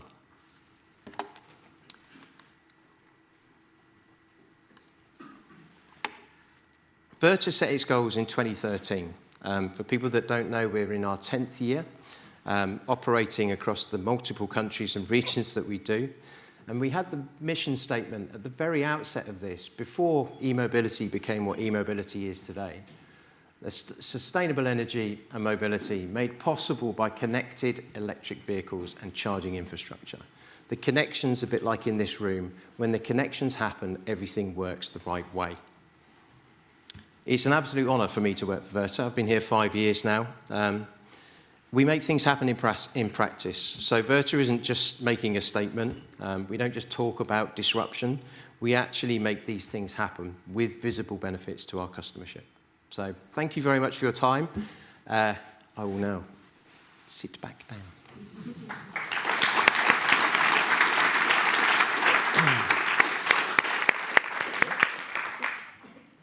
Thanks so much, Stuart. That's really, really great insight. And I think it's so important, isn't it, just to both simplify the process for consumers and help reduce those costs wherever possible. So thanks to everybody for joining us today. Let's make a start. So Werner, first question to you. And the polite way of phrasing this is legacy infrastructure is not always fit for purpose, but actually sometimes do we just need to rip it out and start again?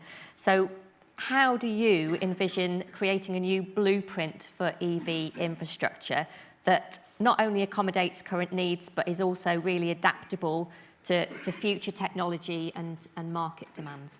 Thank you very much. Hi, everyone. Thank you very much for the invite. This is my first EV Summit. It's a really great event. Thank you very much.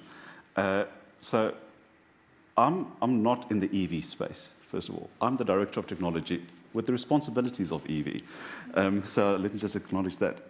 I want to set up just a little bit of a context. All of the challenges that everybody's been talking about in terms of CPO regulation and so forth, we don't have that.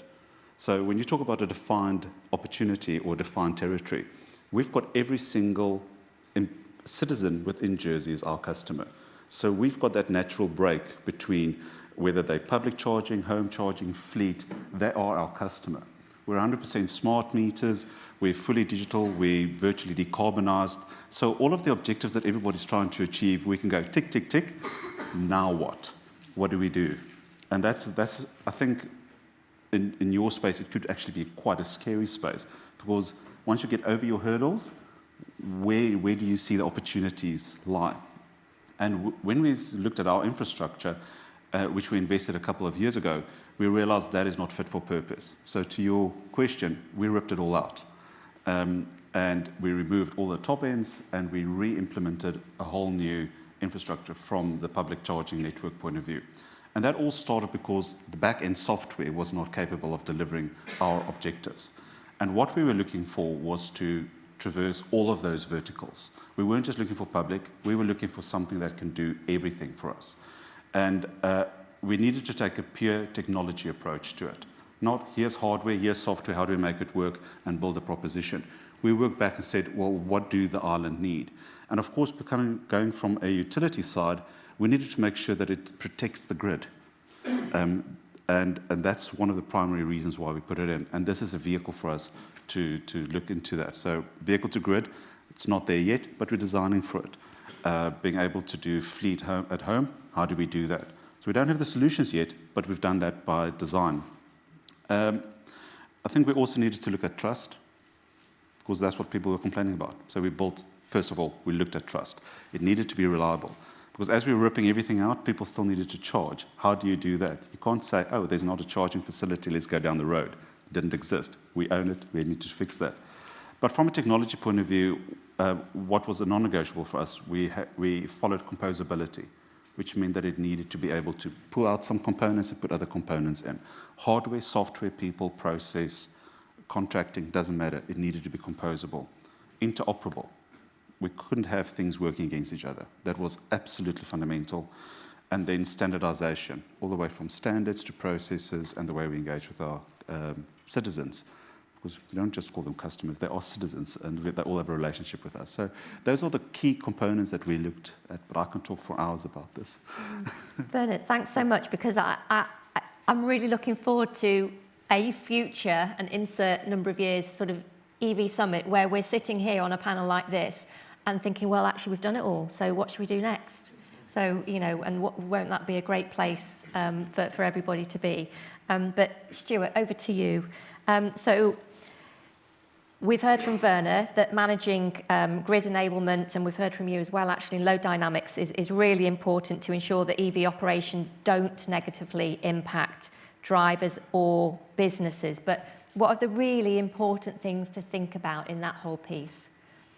I think if you go all the way back to grid stability, that's the kind of starting point, to make sure that whatever we do next, we don't have an impact on our current service, and as we improve the service, it should get better. For me, in as many years as I've been sat in e-mobility, the biggest priority has been the customer. And an aligned service, so as Werner already says, it's all about the driver. So if we are going to impact on the ability for someone to charge, we need to make sure it's done in a way where they understand it. We shouldn't load limit on sites where people are expecting a high-capacity charger to operate as a high-capacity charger. And okay, the admission that it could be the vehicle that's limiting it, but quite often it's the load that's available that's going to limit it. So as people's understanding grows, you don't go to a refueling location today and expect only 10 pence worth of petrol to come out, right? You expect to be able to fill your car. It's exactly the same process. So we have to build an ability to manage load effectively without impacting the EV driver. It's a challenge, but it's something that we're working very closely with our customers to do. Yeah, I can imagine it's a challenge, because I think as an EV driver, I've got enough to think about understanding my charging curve when I use a public charger, my maximum rapid charge rate, and all that other stuff, and then to think about, actually, why aren't I getting what I thought I was going to get when I plug in to top up? So it's complex, isn't it? Very much an education piece. Yeah. For me. If you put 350 kilowatt sticker on a charger and it delivers 50. Yes. Big question. Yeah, we have to educate people to understand the reasons why these things happen, or we do something differently outside of education to make sure they understand the process. Yeah, and it comes down to communication, doesn't it? You know, even just that up to 50 kilowatt or up to 150 kilowatt on those public chargers should go a big way to make a big difference. Thank you, Stuart. Simon, how can we ensure that charging hubs are optimally located such that grid capacity actually is not an issue as far as is possible? And how do we balance design of those hub, charger choice and accessibility requirements effectively? So I think the combination of all those factors is the challenge.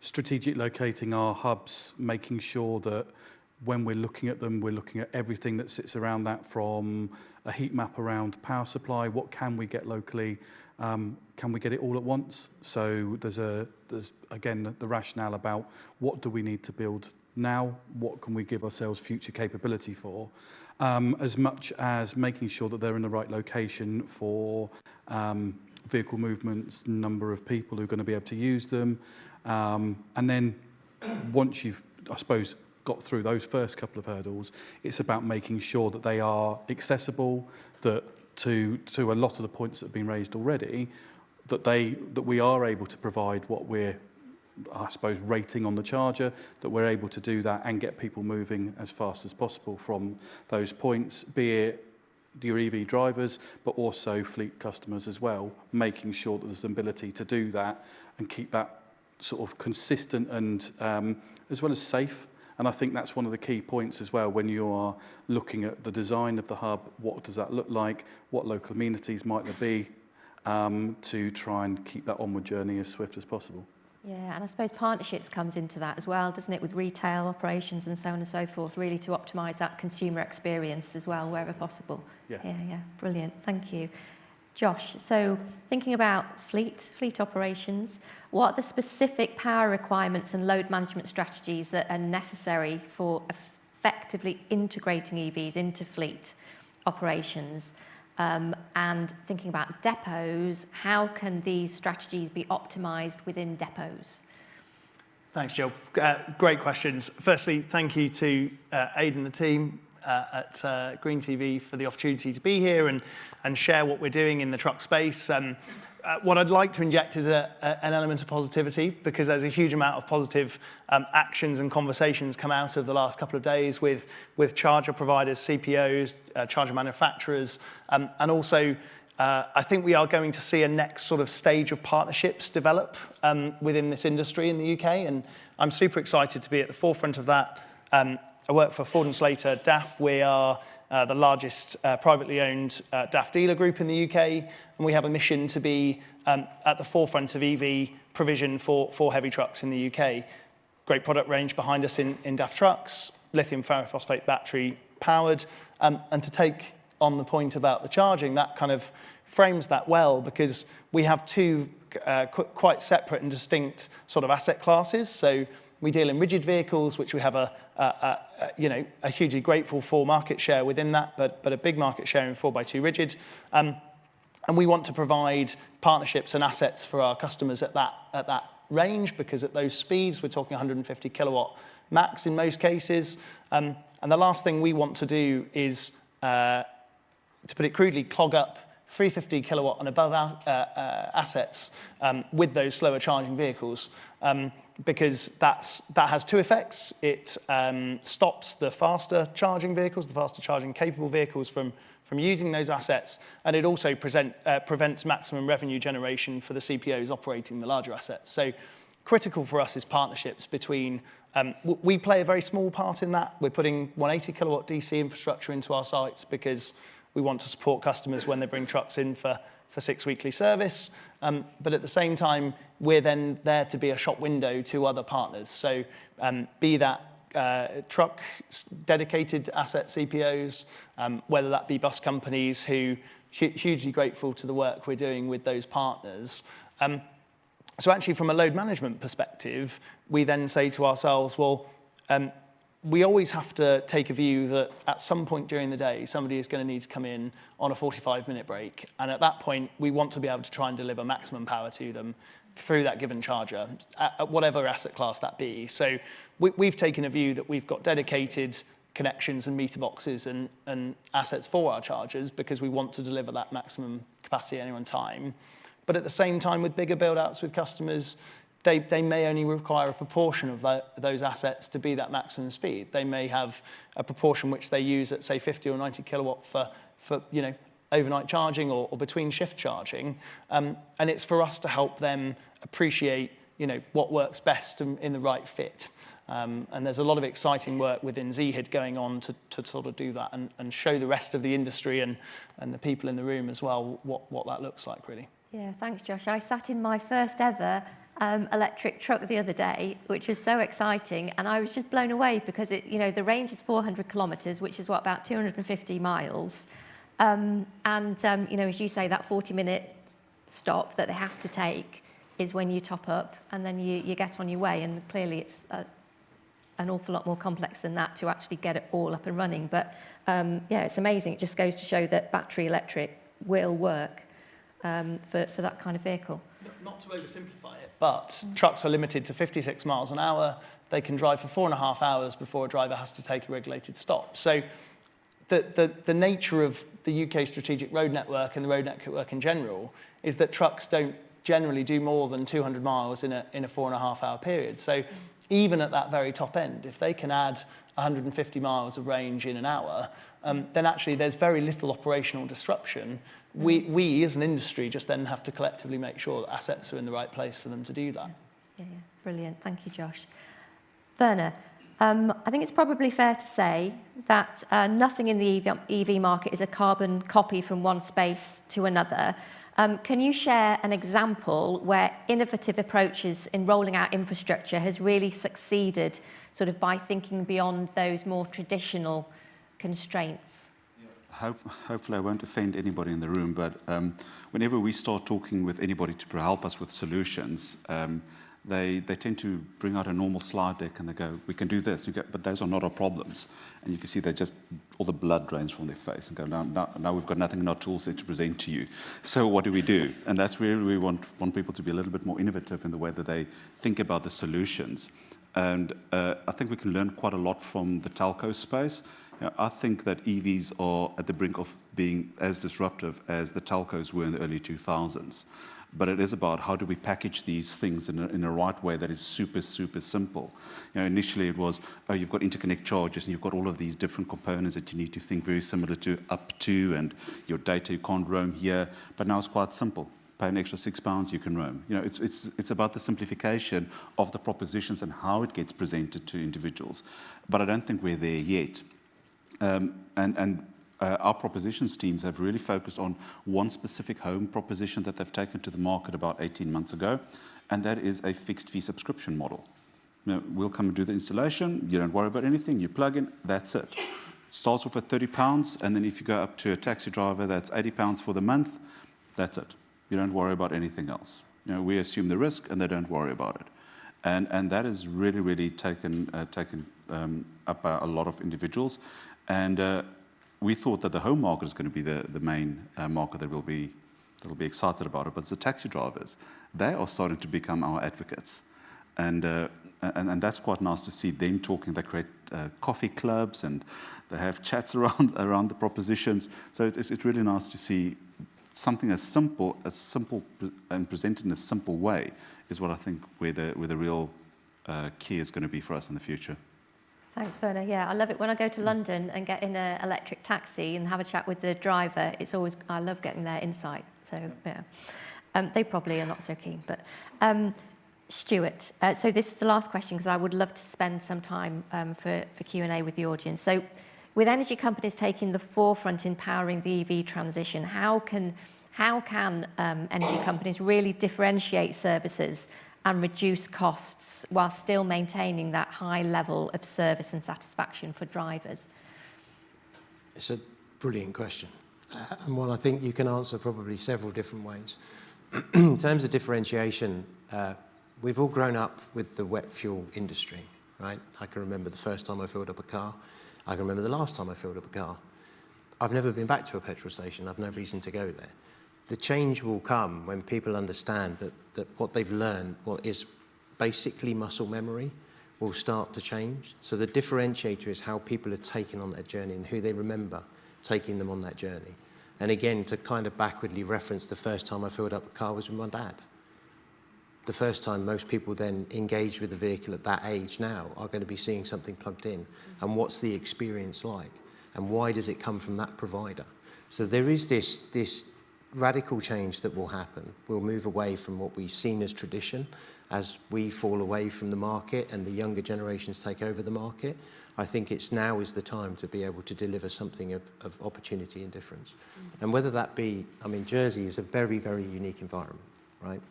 And Werner has done an incredible job from a technology basis to ensure that the drivers get the best experience possible and linking it backwardly to a customer journey with Jersey Electricity. So the incumbent is there. They understand the process, they understand the product. And for the first time ever, people don't go to petrol stations. Now everything is in one environment. Now is the chance for energy companies, particularly who own a massive amount of infrastructure and opportunity and customership, to deliver a product that allows people to move around freely. Yeah, brilliant, thank you, Stuart. So we do have a few moments left for questions. So a roving mic will come round. Please put your hand up. There's a gentleman over there. Please say your name and which organisation you work for. Hello. And keep it nice and concise, please. Hi there, Ed Stone from Bain & Company. Lots of conversation about effectively flexibility and the value that can come from that. I was really curious to get, frankly, the entire panel's views on two things. One, there's different types of flex. There's smart charging, there's vehicle to home, there's vehicle to grid. I was curious to get your views on how much value do you think is associated in each of those areas. Second of all, there's huge competition for that value. The OEMs want it, the energy companies want it, the CPOs want it. Who do you think is going to capture that value and why? Can I just take the point from the trucks? Because I think that from a value perspective, it's something that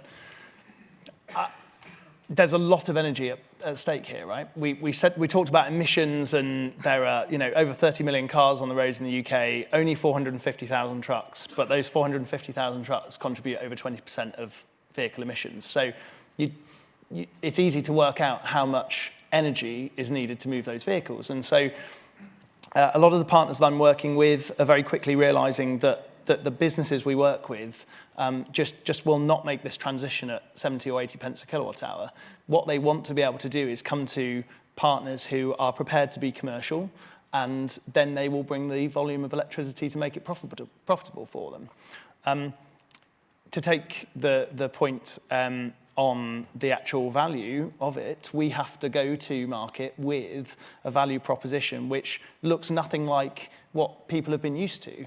They have to have supported leasing for battery health and battery reassurance. They have to have non-balance sheet asset management. Otherwise, and we might all have our views about huge businesses who make big profits, but ultimately they're still not going to make the decision unless we help make it for them and take them a value proposition which is inexorable. Thanks, Josh. Simon, I don't know, do you want to come in on that? Smart charging, vehicle to grid, vehicle to home? I think certainly for our proposition, what we're talking about is making sure that we've got the flexibility when the connections don't necessarily stack up against what you would be expecting at peak. So how do we balance that? Different times, give ourselves the opportunity to be, I suppose, much more flexible in when we do deliver that power, given that actually, as we've said, that a lot of it about is making sure that it is the least impactful part of your journey to an extent, so that actually it's readily available when it's needed, and then we are able to get people on the move once they've used amenities, etc. So not only siting them in the right locations, but giving that flexibility of being able to move on at pace. Thank you, thank you. So one super quick question with a super quick answer, if we may, if there is one final question. Oh, should we go to Melanie? Thanks, Davina. Thank you, Melanie from ZapMap. There's a question for Werner. It's brilliant that you've got an environment which sounds like you've solved most of the problems that we've got, across the whole UK. And we know that the EV uptake in the UK is broadly flatlining, slightly growing at around 17% of new vehicles. So what is the uptake? What's the consumer demand like in Jersey? Have you, what's the percentage there? I'd like to say more than the UK, but we're actually half of what the UK is. What is interesting when you look at the stats, we've got more vehicles in Jersey than people. Our maximum tariff is 21p. And there's no range anxiety. So whenever somebody talks about the challenges that you have, I'm going, okay, well, why are we struggling? We're trying to unpack that, and I think that's part of one of the key principles why we put in a better platform, is to get to the data. And we're starting to see it's the behaviors of the individuals that are giving us more insight in how they want to work. I think we tend to forget the lifestyle that people are buying. They're not buying a car, they're not buying freedom, they're buying a lifestyle. And I think that's particularly when I drive in Europe, because we're very close to France, and I see what's happening in the UK. I think there's too many parallels with fuel stations, and we're trying to mimic that in a new way. But maybe we should just look completely differently and say, well, what is the EV experience? It's completely different. How do we do that? So we've not been able to crack that yet, but it is, I think the challenge that we have is we can't take solutions from other areas and just put it into Jersey. That is a challenge that we have. But I will be back when I get that, when I can solve that and sell it, trust me. Thank you, that was a great question, and I'm afraid that a fantastic answer. Thank you, Werner. So I'm sorry that is all that we've got time for this afternoon. So a big thank you to all of our panelists for this brilliant session, and to you, our EV Summit audience, of course, for such great participation. I'd like to invite our panelists to now rejoin the audience. Thank you so much.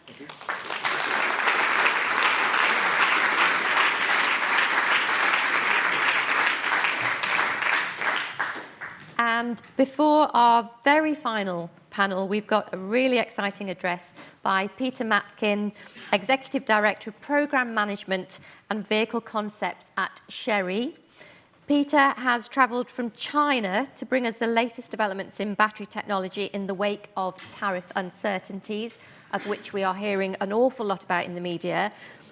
Peter will reveal the latest advancements propelling energy storage and e-mobility, discuss how players like Chery are navigating challenges, and offer insights into what the near future holds for consumers. Peter.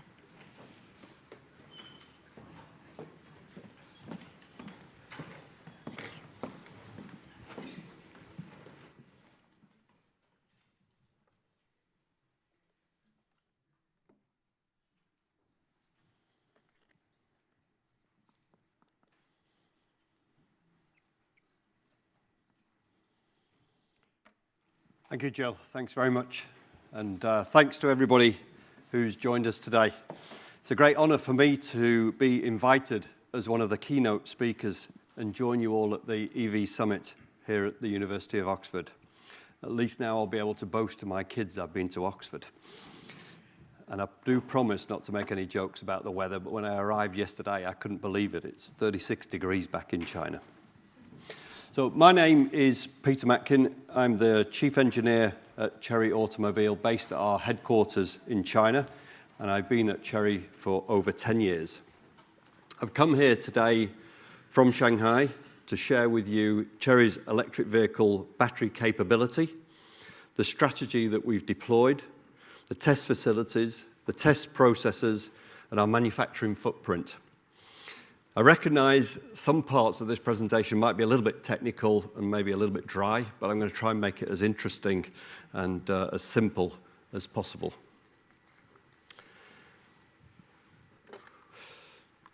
So first, let me give you a little bit of background about Chery, because probably most of you don't know who we are, and summarise our R&D global footprint. We started business 27 years ago. In fact, we were one of the founders of the car industry in China. And last year, we sold over 1 million cars. And this year, we have a target to sell more than 1.5 million cars. We've been the biggest exporter of Chinese vehicles for more than 10 years, focusing on South America, on Southeast Asia, and the Middle East. And now we are extending into Europe and the UK. You can see here we have 7 R&D centres throughout the world. Wuhu in Anhui province is our headquarter building, and we have other centres in China for Shanghai and Hefei. And also we have an office in Frankfurt and a facility in North America. And today we employ just over 12,000 employees, 20% of which have masters and PhD qualifications, and we're increasing our headcount on the specialist areas of software and autonomous driving. And we've been consistently in the top 100 patent filing companies in the past 10 years. So at least you know a little bit of background of who we are now. To support the rapid electric vehicle expansion in China, we've built up our battery engineering capabilities in multiple dimensions, such as material technology, battery cell chemistry, pack design, battery management systems. We've been scaling up our big data for future improvements and updates, and also our manufacturing capability. And this has allowed Chery to maximize the driving range with high-density batteries, batteries to support diverse temperature ranges of Northern and Southern Europe, fast charging capabilities to reduce range anxiety. We're exceeding global safety standards, and we're delivering cost-effective solutions for our vehicles and our customers.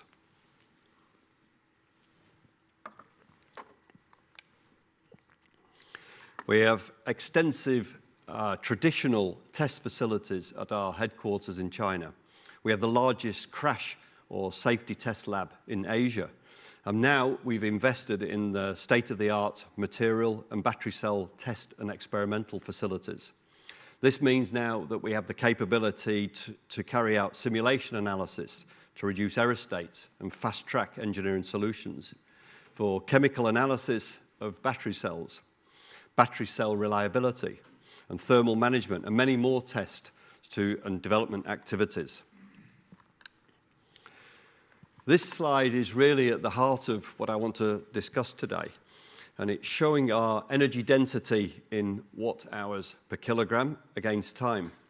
So the bottom left-hand corner represents where we are today, and as we move to the top right corner, the roadmap indicates a progression from lower to higher densities. It sort of sounds a little bit technical, but all it means is means smaller, lower cost, less powerful batteries in the bottom left-hand corner, and higher performance, fast charging capability in the top right-hand corner. So high density just equals more performance. Don't let us engineers give you all this hocus pocus 3-letter acronyms. It's relatively simple, really.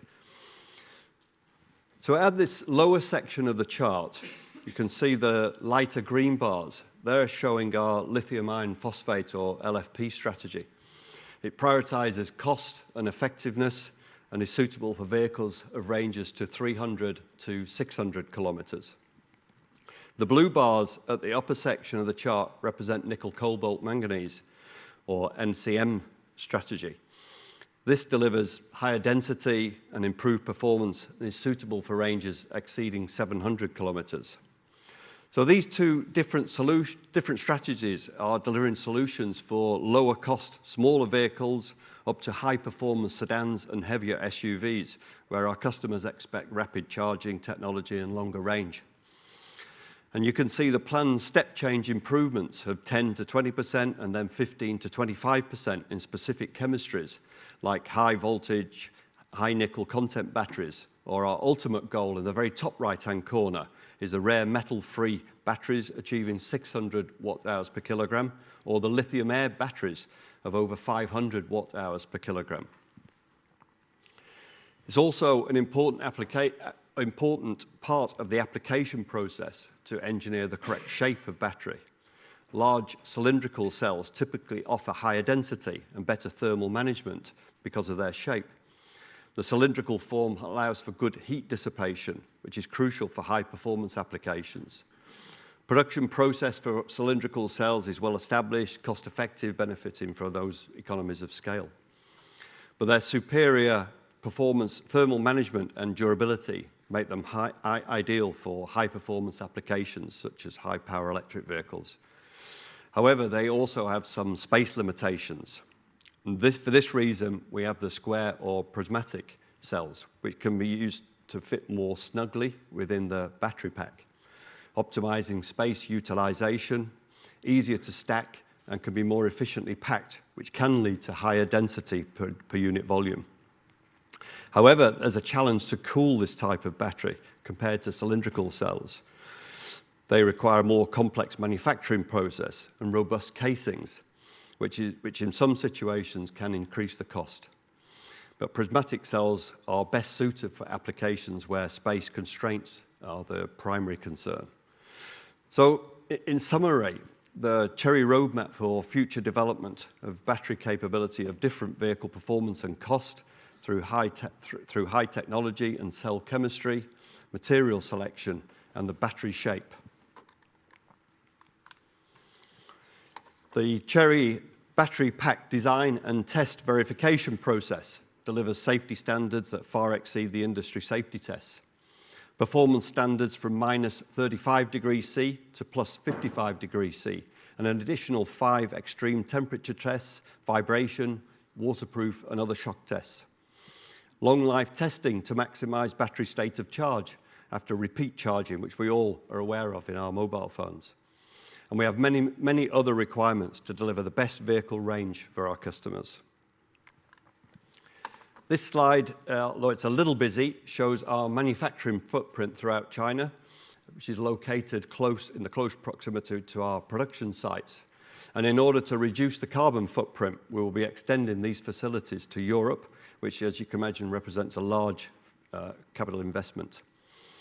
And we have purchased our first manufacturing facility in Barcelona, and we should start production later this year.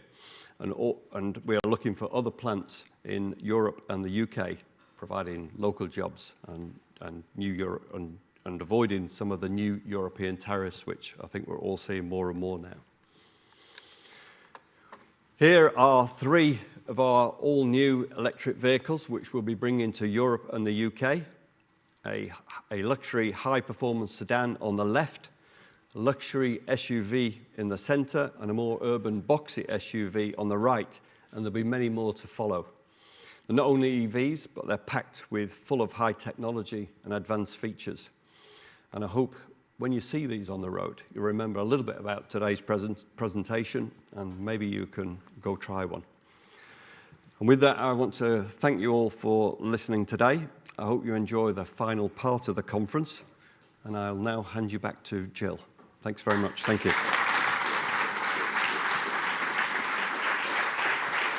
Thanks, Peter.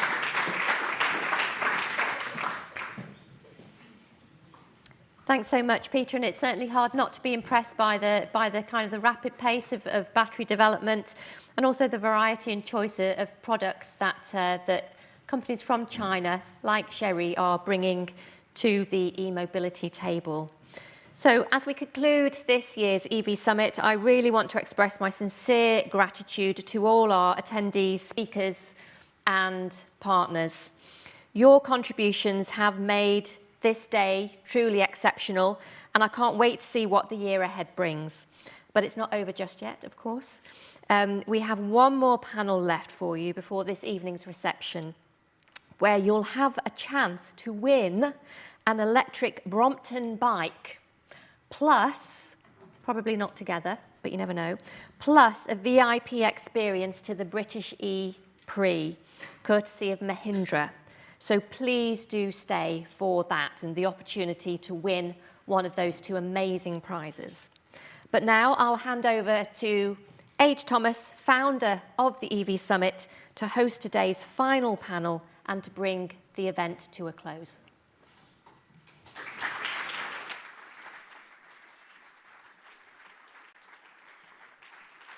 I'll join me afterwards for a few warm words.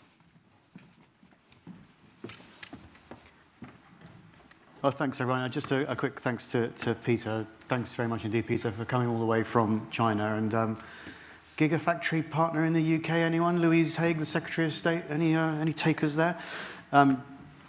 So it's clear that this year's summit has been a massive success. And just to reiterate what Jill said, thanks very much indeed to everyone for being part of it. Yesterday, on every level, was the most successful day yet for the summit. I'll come back to that theme at the end. But before I do, just to announce our final panel and the speakers on the stage, please. So if you could all join me for the final panel of the day.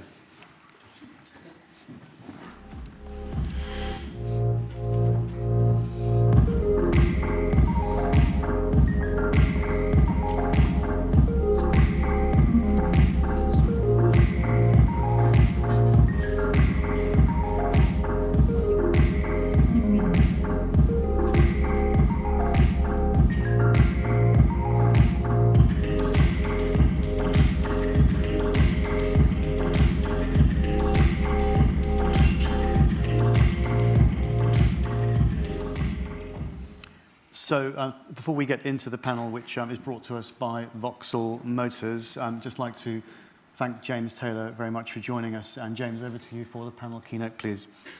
Thank you, and good to meet everybody this afternoon. Yeah, just a few slides really on Vauxhall and what we've been doing in this electric space, both from a product point of view, but also in terms of just generally trying to raise awareness of infrastructure requirements and trying to make charging easy for everybody so no one's left behind on this transition to electric vehicles. So Vauxhall's commitment is that we want to make sure that everybody has easy access to charging and they feel that charging their electric car is going to be simple and convenient for them. And we've really been pushing on this agenda because personally I think that this charging anxiety is going to be now over the coming years. We've seen a massive acceleration in terms of product range from ourselves and our competitors. We've seen significant increases in ranges. You know, we're now launching cars over 400-mile range. But I think it's really now the charging bit and that convenience part of it, as well as the affordability bit, that's really going to drive consideration for electric cars. Now we've moved through that initial phase, we've got to go into the mass market.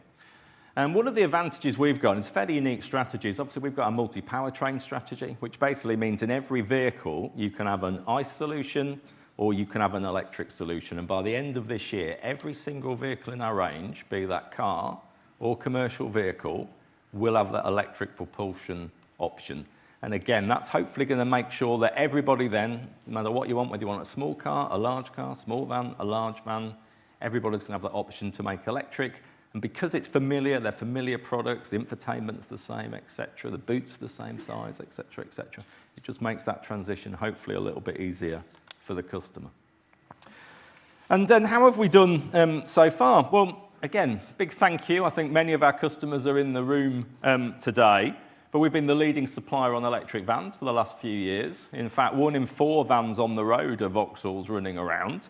And again, big thank you, because I was certainly passionate about this. I was in fleet sales at the time when electric vehicles were launched and was talking to those customers, and it was a big confidence in Vauxhall, but also the technology, the charging from those companies, many of which bought thousands of vehicles to really make that early leap and then hopefully act as a showcase for other companies to come through. And again, big thank you to those that have supported us with that as well.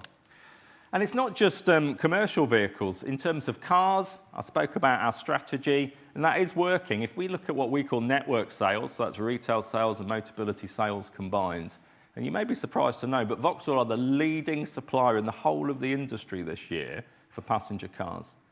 And then if you take last year, we're a leading supplier of small car, leading supplier of small SUV with Corsa and Mokka as well. So in terms of what we've been doing in terms of both the award-winning product, but also in terms of continuing to really push that message out there that you can transition to electric easily with Vauxhall, that is working, no doubt about it. And then if we come on to manufacturing, we announced our first plant globally within Stellantis at Ellesmere Port, purely to build electric vehicles. And again, I think it's probably one of the first plants in Europe to purely build electric vehicles. So that's underway. It's been running a year now, just ramping up now with the passenger vehicle as well. And then next year, we will have electric vehicles in Luton as well. So the Vivaro plant, many of you know, been there a long time. Finally, we're building electric vehicles in Luton as well. So again, from a commitment to the UK point of view, as well as the product range, we're very much committed to electric manufacturing and being a leader within that space in the UK as well. So what have we done in terms of setting ourselves targets? Well, I've spoke to you about it by the end of this year. We set ourselves a target of having every vehicle in the range electrified. We'll achieve that. We've also set the target of reducing our CO2 emissions by 50% by 2030, so quite an ambitious target. And then as Stellantis overall, we've committed to be net zero by 2038. So that's probably 10 plus years ahead of many of our competitors. And that's why this growth of accessibility to charging is really, really important, because it's great for us to have all those ambitious targets, but if we can't bring customer demand along with us, whether that's in the retail space or the fleet space, we won't be able to deliver on those targets because customers will still be demanding a nice vehicle. So vitally important we address both issues at the same time. And many of you would have seen the Electric Streets campaign that we launched last year. Really, that was all about accelerating the infrastructure, particularly in terms of residential on-street charging. We know that 40% of UK households don't have off-street parking, so domestic tariff isn't available to them. We also know that 80% of charging currently happens at home because it's simple and convenient to do that, as well as cost-effective. So we've really been pushing this on the agenda. We've now got up to about almost 15,000 people have completed the form at electricstreets.co.uk to put their hand up and say, I need electric charging in my street. And then we'll use that data along with our partner companies' data to try and then help councils as they access the Levi Fund and develop their local charging infrastructure to really pinpoint where that infrastructure is required. And we're working with a number of key partners, as you can see on the screen. Again, we've worked very much with local councils as well. We've attended a number of events all about training and education to really accelerate this growth of infrastructure, as I say, particularly for that on-street residential charging. We won't get to the mass market adoption of EVs unless we address that issue. So we've done some other research as well. So we did this ahead of the local councils a while ago. 75% of consumers thought the local council should be the driving force in terms of providing electric infrastructure in their local area. So that's quite a big percentage. And there's lots to do, because only 30% thought that they were being supported locally in making that transition to EVs currently. So an awful lot to do. And interestingly, in the recent campaigns, I think around only about 25% of local campaigning contains some reference to electric vehicle infrastructure and charging. So vitally important that we all keep this very much on government's agenda, because, again, I'll say it, we won't make the transition unless consumer demand comes with us. We can't force people to have cars they don't want. Also, as you'll know, we're a leading supplier into the Motability market space, and we commissioned some more research a few weeks ago in terms of disabled access to vehicle charging. And just to give you a guide, Motability market will be over 300,000 new vehicles this year. You know, it could even be 350,000. So it's a significant part of the new car market. And only around 2% of chargers are specifically adapted for disabled drivers. And only around about 100 across the whole of UK are in disabled spaces. So this is another important issue in terms of when I said we don't want anyone being left behind with this transition. It's another really important cohort of drivers that we all need to think about as we go through this transition to an electric future. What else have we been doing? Well, as well as pushing that on-street charging through the Electric Streets campaign, we've also partnered with Tesco's. Again, this was all about trying to help customers make the switch, make it feel easy for them. We know that 70% of UK households live within 10 minutes of a Tesco's. They get a year's free charging if they purchase a new Vauxhall. Again, just trying to make that transition a little bit easier for people to make that first step, as then the whole charging infrastructure catches up around them.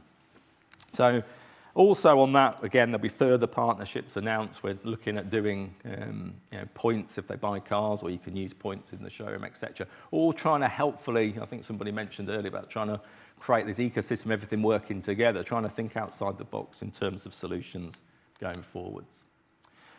We've also supported EVI training at Loughborough University. Over 100 councils attended that. Again, that was all about practical charging infrastructure and the rollout. And we're also working with them on some really important research going forwards, which is all around this arbitrary target, 300,000 chargers. Is that the right target? How should it be broken down in terms of local areas? Again, particularly around the Electric Streets campaign and on-street residential charging. So watch out for the results of that in the coming months. And then we've also been heavily in the press. I wrote to Rishi Sunak in The Sun. Some of you may have seen that. I didn't get a reply, surprise, surprise, but we did put that out there. And again, really pushing all the things that need to happen from a central government point of view, in our view, to try and speed up this transition to electric future. And the one bit that I will keep on about is we've got a real disparity today. We've got some huge savings on company car taxation. Obviously, that's heavily skewed towards top-rate taxpayers and premium cars, and yet there's nothing in the private retail space for people buying a small or family car, and that intuitively to me seems completely wrong, so we will keep pushing on that, and obviously we'll push with the new government that's in place as well to keep these issues very much on the agenda. We know the Levi fund's there, £450 million. Again, Electric Streets, all about trying to help accelerate the access to that, and again, also calling on government to speed up, obviously, access to the grid and permissions, etc., because it's vital now, as the ZEV mandate mandates, probably 1 in 3 in 10 cars next year basically have got to be electric. We've got to speed up this rollout of the infrastructure. Today, we don't seem to see major problems in terms of people being able to charge. You read about it every now and then in the press. But as this rapid acceleration of new vehicles onto the road and the vehicle park increases, the infrastructure's got to keep up. We've also joined the Fair Charge campaign to call, obviously, for the 5% VAT to be on public charging as well as domestic charging. And then we've also done our own things in terms of payment parity, which is something that has had some cut through in the marketplace, and that's basically saying it's no more expensive for a customer to transition to an electric car. Your payment per month with the same deposit on 4-year for a petrol car is the same as 5-year on an electric car. Again, we spoke about, I think in the previous panel, about trying to make things easy, and it's all an education. And what we're finding is trying to explain total cost of ownership to retail customers is very difficult. Obviously in the fleet world, everyone understands, key part of the job. In the retail world, even though your monthly saving could easily be £100 a month on average mileage, it's very difficult to get that message across. So that's why we're saying payment for the car the same, customer, you keep all that benefit. And certainly from, I think, a retailer explaining that to a customer where this is maybe they weren't coming in to buy an electric car originally, that has had some real traction. And I think also probably something else we underestimate, it's really motivated the retailers as well to sell electric cars, because I think it makes that sale of the car a little bit easier for them to explain to the customer. We've also been trying to do our bit in terms of the optical pricing. I think if you read all the research, people feel electric cars are expensive. Again, we significantly reduced the price of the special editions on Corsa and Mokka. You're talking about £5,000, £6,000, £7,000 off the list price. So again, £27,000 for a Corsa, £30,000 for a Mokka. At the time, very much the lowest list price in the market for a 5-door car or a small SUV. Again, all trying to overcome this optical barrier that electric cars are expensive. And then the next product we're going to launch, which is Frontera, and I was hoping I'd announce it today, but unfortunately we've had to put it back a few weeks. But this will be rupture pricing on this car. So in terms of getting an affordable, family-sized CSUV car in electric that's affordable for people, watch this space in a few weeks, because this is going to take the industry to a whole nother level from where payments have been up to now. So when we talk about this transition to electrification, I think OEMs, we're doing our bit, many of our competitors are doing their bit as well. Product range, affordability, I think is being addressed. Big bit now is what can we do on the charging infrastructure, because I think charge anxiety is our biggest issue. So we're doing all we can. The Electric Streets campaign and Tesco's was about trying to help those people that haven't got off-street parking and not access to those low tariffs, to help them come along on the journey with us. But clearly we need all stakeholders to come together to make sure this transition's as smooth as possible and nobody is left behind in this transition to an electric future. Thanks for listening.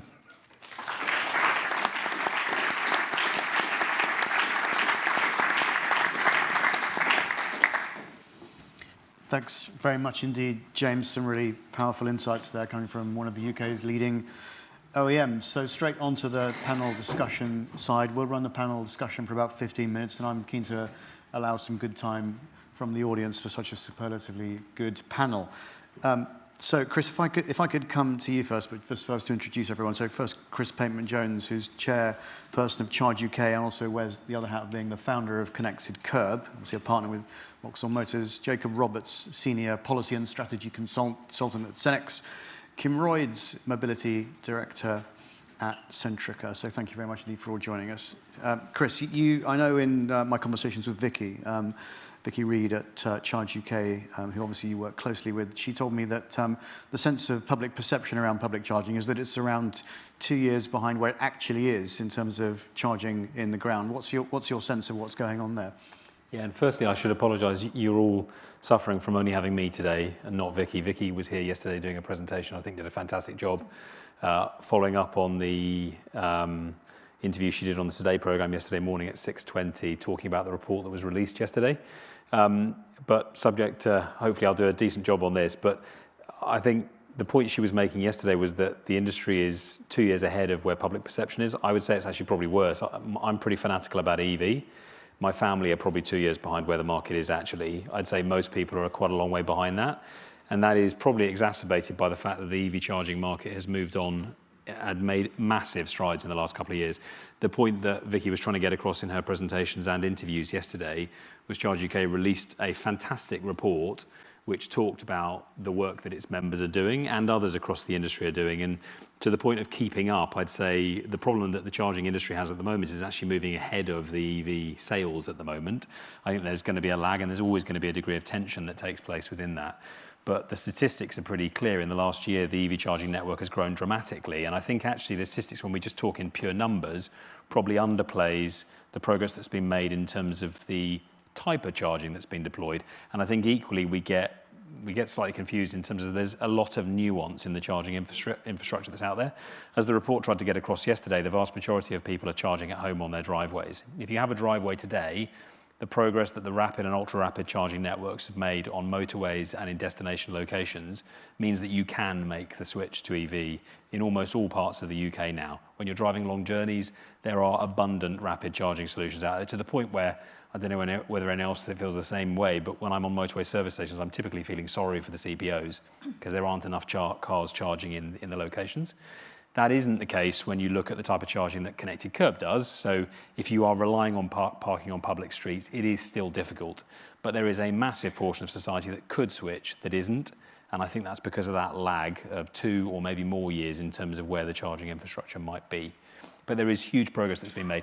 If you haven't seen it, the report came out yesterday, and what is even more startling than what's in the report is that the Daily Mail actually wrote 2 positive articles about EV in the last 24 hours, I think, and one of them is about the report itself.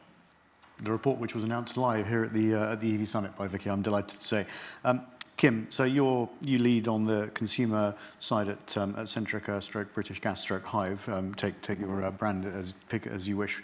You've launched Free Charge, which has really offered an incredible incentive for consumers. Can you tell us what that is and how that has incentivized take-up? Thanks for the introduction, and I was actually going to say something very similar myself that said Hive EV Charging is part of Net Zero, part of the Centrica Group, and I'm going to talk about British Gas just to add to the confusion. So we launched Free Charge. My colleague spoke about it at the panel, kind of the previous panel as well, October 2023.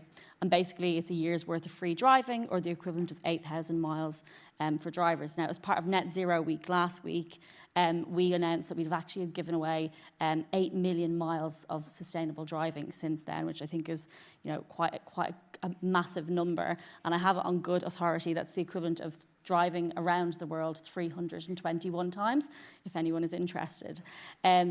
But for me, it's not just about the fact that we're giving away free miles. We've talked a lot about over the last 2 days around the ZEV mandate, the barriers to EV adoption. We know that one of the barriers is around, I do not know how much this car is going to cost me to run once I have it, once I get over that initial barrier. So what we've done is we've taken away that initial fear and said, look, we will give it to you for free for that first year. Most of the customers who've taken it today are first-time EV drivers, which is great. And what that means is they can come into the kind of EV ecosystem, they can charge their car, they can use the Hive app, they can understand kind of energy consumption, they can see those credits back on their bill. And by the time, this is the hope, by the time they've reached the kind of that end of that first year, they're well-primed energy experts ready to kind of roll off into whatever is the kind of smart charge tariff or tariff that's right for them. So for me, I'm very proud of the fact that we're trying to take that role and help kind of, drive up that adoption of EV. So successful to date. Watch this space because there's kind of more innovation in that to come from us as well. Very good. James, lots to unpack in your great presentation. You've obviously really been working hard on the Electric Streets campaign. Could you give us a bit more information on that and how that's unlocking the whole charging infrastructure piece for consumers, please? Yeah, I think the Electric Streets has been a good umbrella campaign for us to really start to understand some of the wider issues within the space, as well as a manufacturer. As I say, we're up to almost 15,000 form fills now. We've got various other partnerships lined up to share data as well, which will also help councils look at where people are configuring cars and their postcode, but they're not actually buying cars. Is that then they've got a correlation to that's got a worse EV infrastructure than this area over here? So we'll definitely be working very hard in terms of then trying to educate and help councils with that rollout over the coming period, and again working with our three key partners in terms of just keeping that general drumbeat of awareness and using, I guess, our scale and voice as a big company in the UK to just keep lending our elbow, a shoulder behind it, just to keep that message going. In terms of then how does that translate for us? Certainly, I'd say we're up to about, I think we measure it in the early 20s in terms of national awareness of the campaign. So as a standalone kind of one-man band, one brand campaign that I would say is quite good. Certainly gets a lot of endorsements within the industry as well, and it's had a lot of, I guess, retweeting, etc. whenever we've put anything out, which has been really positive. And I think in terms of what we can see just from people coming onto our websites for configurations, you know, if you compare to a year ago, we were probably at only 5%. It was in the real downtime of every Daily Mail article was a negative EV story. You know, price of electric had gone up, everyone was anti-EV. That's now probably running about 25% configuration mix. So, as I say, we're kind of broadly on track with the ZEV mandate, but clearly every year that's got to go up. And we've got to get, as I keep saying, more to this mass market customer to make them feel happy that it, and I think I use probably say convenient more than anything else. I think in terms of affordability, the cars are now as affordable as ICE. In fact, then if you look at total cost of ownership, they'll be much cheaper. So it's less about, I think, the cost of charging per se within that wider cost. It's more about, somebody mentioned on the previous panel, a lifestyle. It's more is, can I keep charging my car without it being a massive inconvenience in my life? And that's the bit, I think, by having on-street residential charging, use that analogy of a post box. You know, I know I've got one around the corner. If I need one, I can go and use it. That's where I think we've got to get to if we're going to get to that big cohort of the mass market, rather than people who have just got a particular interest in either environmental issues or particular interest in technology or particular interest in electric vehicles. Yeah, I mean, I talk about the early adopters were people that actually liked to challenge. They quite liked complexity. People like us in this room, the early mainstream, the complete opposite. They want everything to be absolutely as simple as possible and for there to be zero complexity. Thanks. Yeah, I really appreciate the work you're doing on the Electric Streets campaign. I think it's a great campaign. Jacob, Cenex recently conducted some research on the disparity in charging infrastructure across different local authority areas. Can you tell us a little bit more about that research, please? Yeah, absolutely. Firstly, real pleasure to be here today. It's been such a good day. I've spoken to so many people that I've known in the industry for a little while, and it's been a great event. So well done, Aid, and your team for putting this on, and thank you, James, for sponsoring this panel as well. It's a real pleasure to be part of this. In terms of our research, more recently working in partnership with James and his team at Vauxhall, we basically asked the fundamental question, which is how do we know we're doing this right? How do we know we're doing this well? There's some fairly arbitrary numbers that are thrown around when it comes to progress in the sphere of public electric vehicle charging infrastructure. Most of those metrics are flawed in one way or another. Having just a blanket number of charge points, 300,000 charge points by 2030. Even if you delve one layer below in the detail of that sort of government ambition, we have that range of 280 to 720,000 charge points. So already that number is kind of not really doing its job. We have various different estimates that have wildly different numbers. And so setting a course for this industry is quite challenging from a national level.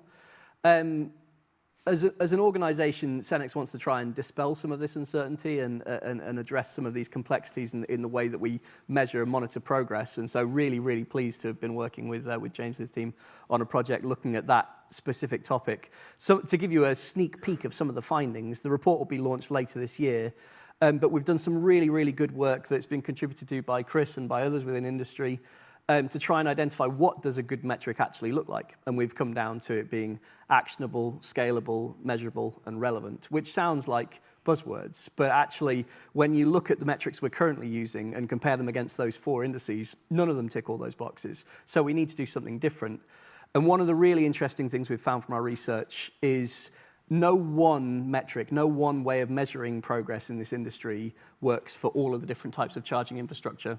So you can't measure progress in delivering on-street residential charging infrastructure in the same way that you'd measure progress in delivering charging infrastructure ultra-rapid down the strategic road network, because you're aiming to deliver fundamentally different services to different people with different requirements. And so one of the key findings of the report is actually, from a strategic level, if we're going to determine how well we're doing, how much progress we're making, we need to look at different metrics for different sectors of the market. And there's been some really interesting findings of that, which I can't wait for that report to be published. Give us a few insights, Jacob. Go on. Well.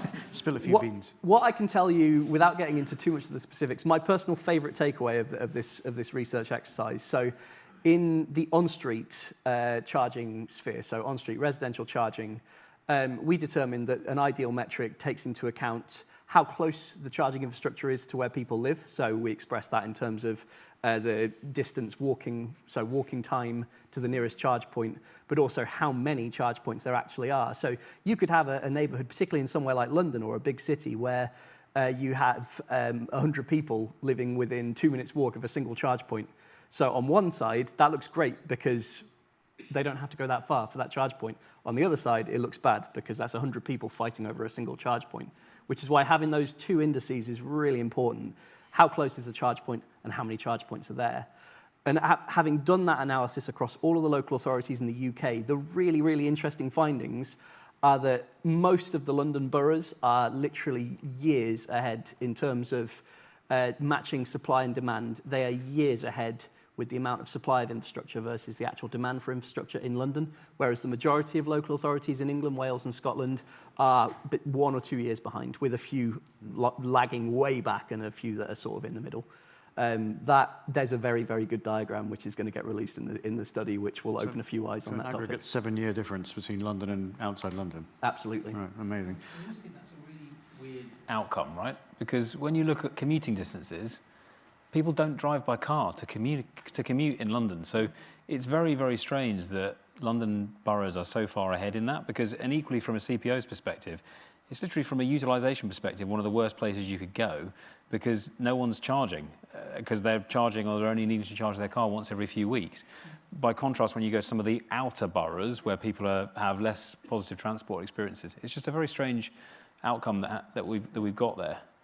No, indeed. I also just thought on the metrics that you're using, that might also be a way that we should be measuring car sales. Because when we look at a macro level across the UK, it doesn't really reflect, again, the nuances between the charging infrastructure. So on the street, you will have pockets where the provision is really, really good. And really, we should be looking at, so are people then switching in those locations? Whereas when you look nationwide, Levi hasn't even really launched yet. The networks haven't been deployed properly yet. So I think starting to look at a nuanced, localized level, and then also targeting marketing campaigns in those places as well. So for big OEMs, you don't want to be spending money on a nationwide campaign to try and get people who park on street to switch. Really, you want to be focusing that and aligning your marketing spend and the targeting to where charging infrastructure is going out at scale. You may have given a good answer to the next question, which I'll ask of everybody, actually. Let me go around the panel with the same question, then I'll open up to questions from the audience. So what next to make the early mainstream transition earlier? Chris, over to you for that one. I've touched on it. I think I'm really excited to see what's going to happen with Levi in the next few years. I think there's a lot of progress to be made in the one area of EV charging, which has really been very difficult to tackle. I think I want to see more collaboration, and I would say this obviously here being that I'm representing Charge UK, but I think when I speak to journalists, one of the challenges they've had in writing positive EV stories has been the car industry has a really good body representing it, where journalists know they can go to the SMMT and they can get information, they can get a voice consistently and coherently.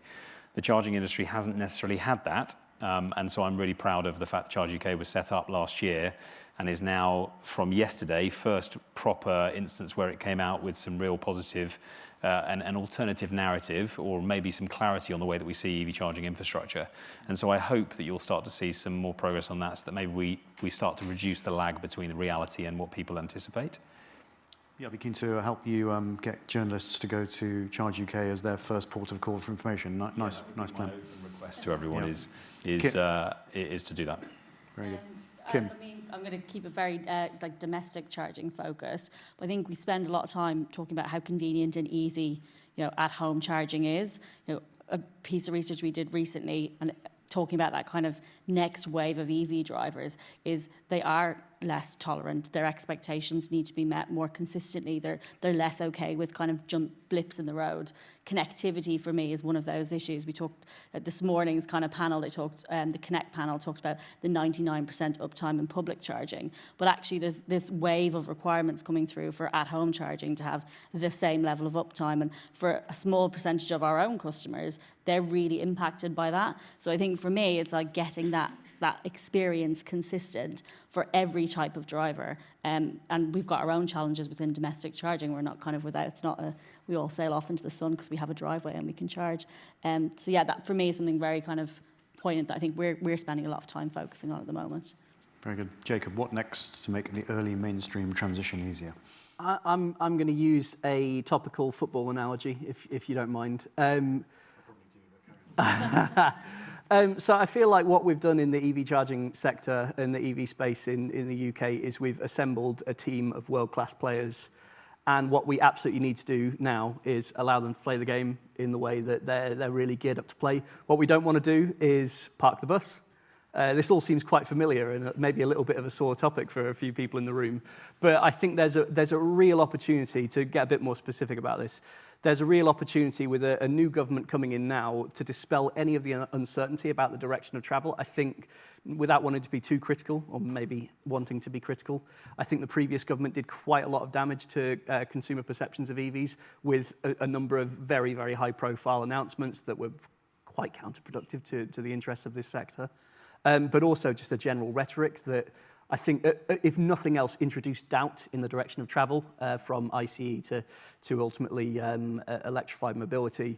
I think with a new government coming in, like I said, we've got a world-class team on the pitch. That new government can come in and get them to play in the way that they want to play. And I'd love to see the Labour government now coming out and really putting some weight behind electric vehicles. But mostly we don't need to put Gareth Southgate in charge of Charge UK, right? So, yeah. James, over to you. Yeah, I think the point on Rishi Sunak's move of the ban from 2030 to 35, I mean, we saw that had a bigger impact on lead mix than the removal of the plug-in car grant. So if Keir Starmer's true to his word and he puts it back to 2030, I think that probably is one of the single actions that could make the biggest difference. I think that could well be it. Levi Fund's obviously key. I think people need that confidence to see that their local infrastructure is there. We saw the research details that I said earlier. And then probably a final part is a bit of a tangent, which is something that maybe we don't think about enough as an industry. I know some manufacturers are doing more in this space than others, is the retailers have got, for the private market, have got a key role because they are the person between the customer and their decision. Obviously, in the salary sacrifice world, you've got a website, you pick your car, you steer down to an electric car, aren't you? So you just choose what you want to pay, off you go. In the world where you've got the retailer in between, that retailer can have a significant impact on what that customer finally ends up purchasing. And I think maybe, personally, I've probably underestimated that a little bit over the last few years. And I think we can see now, as our network becomes more and more confident talking about electric vehicles, talking about different charging tariffs, talking about on-street, talking about public charging, utilising ZapMap, et cetera, to try and help that sales process. Don't underestimate, I'd say, the role of the retailer in terms of getting that person in the middle of the market who could go either way to convince them to buy an electric vehicle by explaining the benefits that possibly when they see in the press, they perhaps see a little bit more of a negative view on electric vehicles than what the reality is. Yeah. Perhaps one for our friends at Auto Trader to ensure that no driver is left behind. And no problem at all with ensuring politicians don't change their minds or their commitments. That's that problem solved. So I'll just open up now for the last few minutes to questions from the audience. Any questions from the audience, please raise your hand, say who you are and where your question, who you work with, and obviously your question. Thanks a lot. Gentleman in the middle, blue shirt. Yeah, it's Dave Watts from MEN Trucks again, sorry. We know that the majority of EVs, the registered owner is a business, whether it's a lease co or a business owning its own vehicles. Therefore, we don't really know what the demographics are of EV uptake is. So if we're saying that local infrastructure is a key part to changing the behaviour, how do we know how to roll out the local infrastructure? Who is that question particularly addressed to? Anybody. Who would like to say that? Jacob. But Jacob's got his hand up. It probably won't answer the question entirely, but this is something within Cenex's role within the Levi support body. We've had to grapple with this question in that you have DFT registration numbers that in some cases, mostly looking at Slough and Solihull, the numbers are ridiculously higher for like EV registrations than what are actually on the road. And local authorities are trying to make decisions based on those numbers. So we've been making efforts to provide statistics that are a little bit more true to life. The approach that we've taken is actually using a combination of data from Experian and data using MOT. And both of those are calibrated at a local level, so they represent the vehicles that are actually being driven. It's not necessarily fully answering the question about commercial vehicles, I appreciate, but in terms of leased vehicles, yeah, we're doing what we can through the Levi support body to make sure local authorities have some visibility of the actual number of EVs and not just the number of EVs registered. Chris, yeah. For me, this comes down to the commercial contracts that you're putting in place.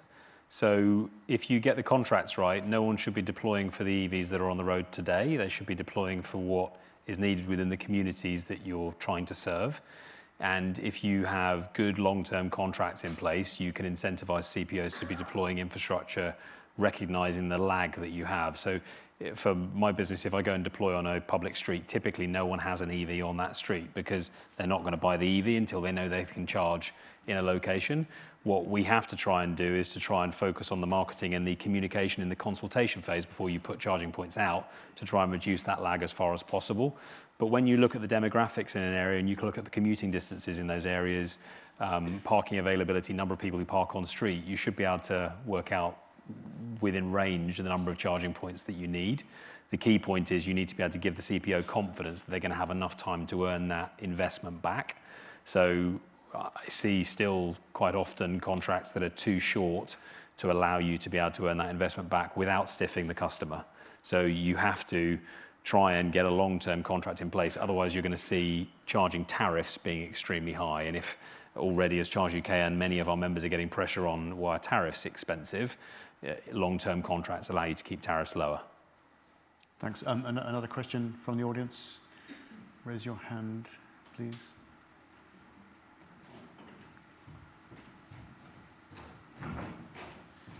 If you could say who you are and who you work for, please. Sarah MacArthur, of Arval UK-ish.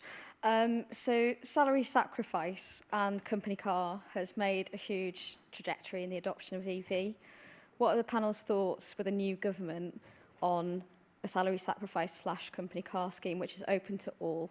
So it's not just down to a select group of leasecos or employers who have the capability to offer an arrangement like that. What would you guys think that would do? And you know, if we're calling to government to do something different, what about that? Similar to Nest pensions and automatic enrolment years ago. James, would you like to take that one? Yeah, I mean, it's. I think it's probably a good idea in general. I think we've got this imbalance today, haven't we, as you mentioned, where it's really a select cohort of individuals that are benefiting from it. And we need to widen that out, I think, to make... I think it doesn't have to be a significant gesture even. I think a gesture by government for the private motorist to say, here's £1,000. If there's just some indication to say you're getting something, there's something in it for you to make the switch, I think that little nudge would make a lot of difference. So whether it's through salary sacrifice or whether it's through some sort of plug-in car grant, whether it's through a reduction in VAT from 20 to 15% or 20 to 10%, I think there's various things government can do. My personal view is today some of the company car benefits are too high, and some of that money that government is losing, they could effectively reinvest some of that into the other parts of the market to better balance things up. Perhaps some means testing as well for drivers who are not necessarily the wealthiest, another thing to consider. Listen, thanks very much, everyone, for the questions, and thanks very much indeed to the panellists and, of course, to Vauxhall Motors and to you, James, for sponsoring that panel. All super interesting. So I'll just make a few closing remarks, and then there's the networking with 2 amazing free prizes, a VIP guest passes to the London E-Prix and an electric Brompton. But thanks now to the panel, and I'll just make a few closing remarks. Thank you very much indeed.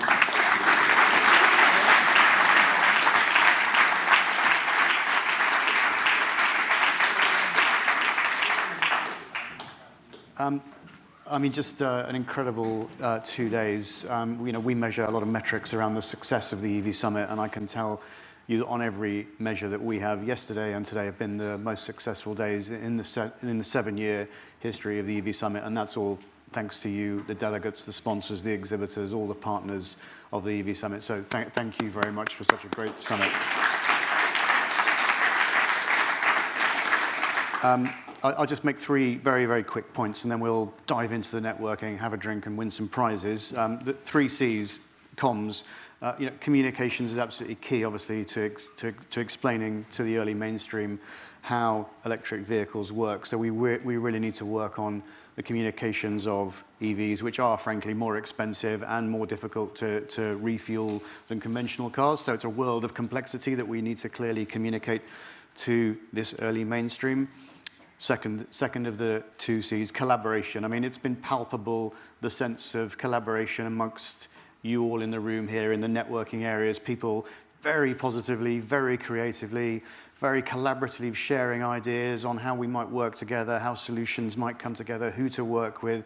Just a beautiful, beautiful sense of a collaborative platform that is the EV Summit. And I think we're quite unique in that. And again, it's all down to you and the ideas, the commitment to electrification that you bring to the party here at the EV Summit.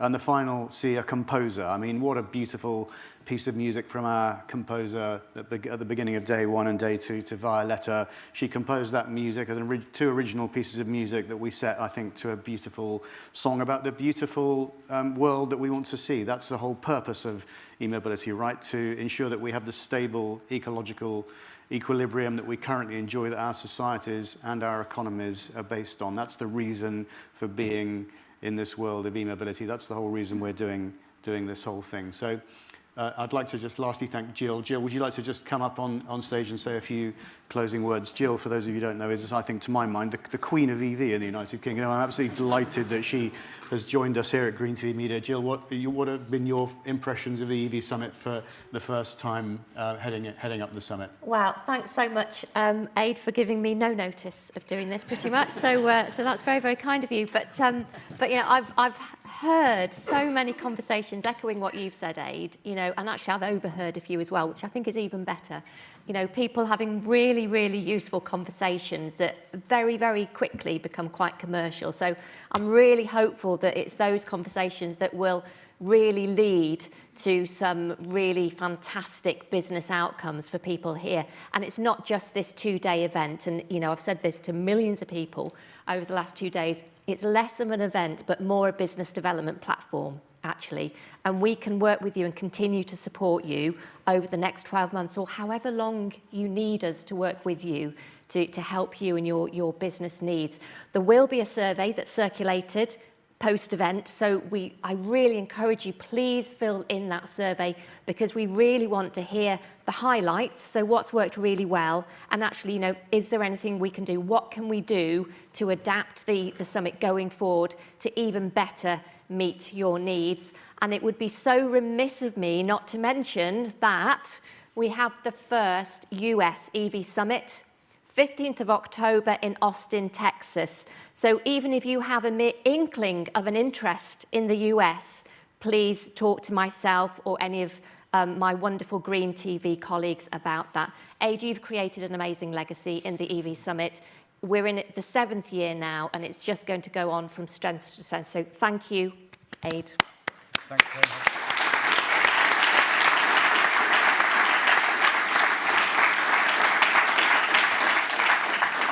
Thanks very much, Jill. Now, I calculate there are around 100 people left, which, with 2 amazing prizes in the networking sponsored by Bain, that means that you stand a 1 in 50 chance of winning either an electric Brompton, £3,000 worth of electric vehicle, or 2 VIP guest passes to this coming London E-Prix, courtesy of Mahindra Racing. So please do join me now for a drink, for some further networking, and for a chance to win one of those 2 amazing prizes. Thank you very much.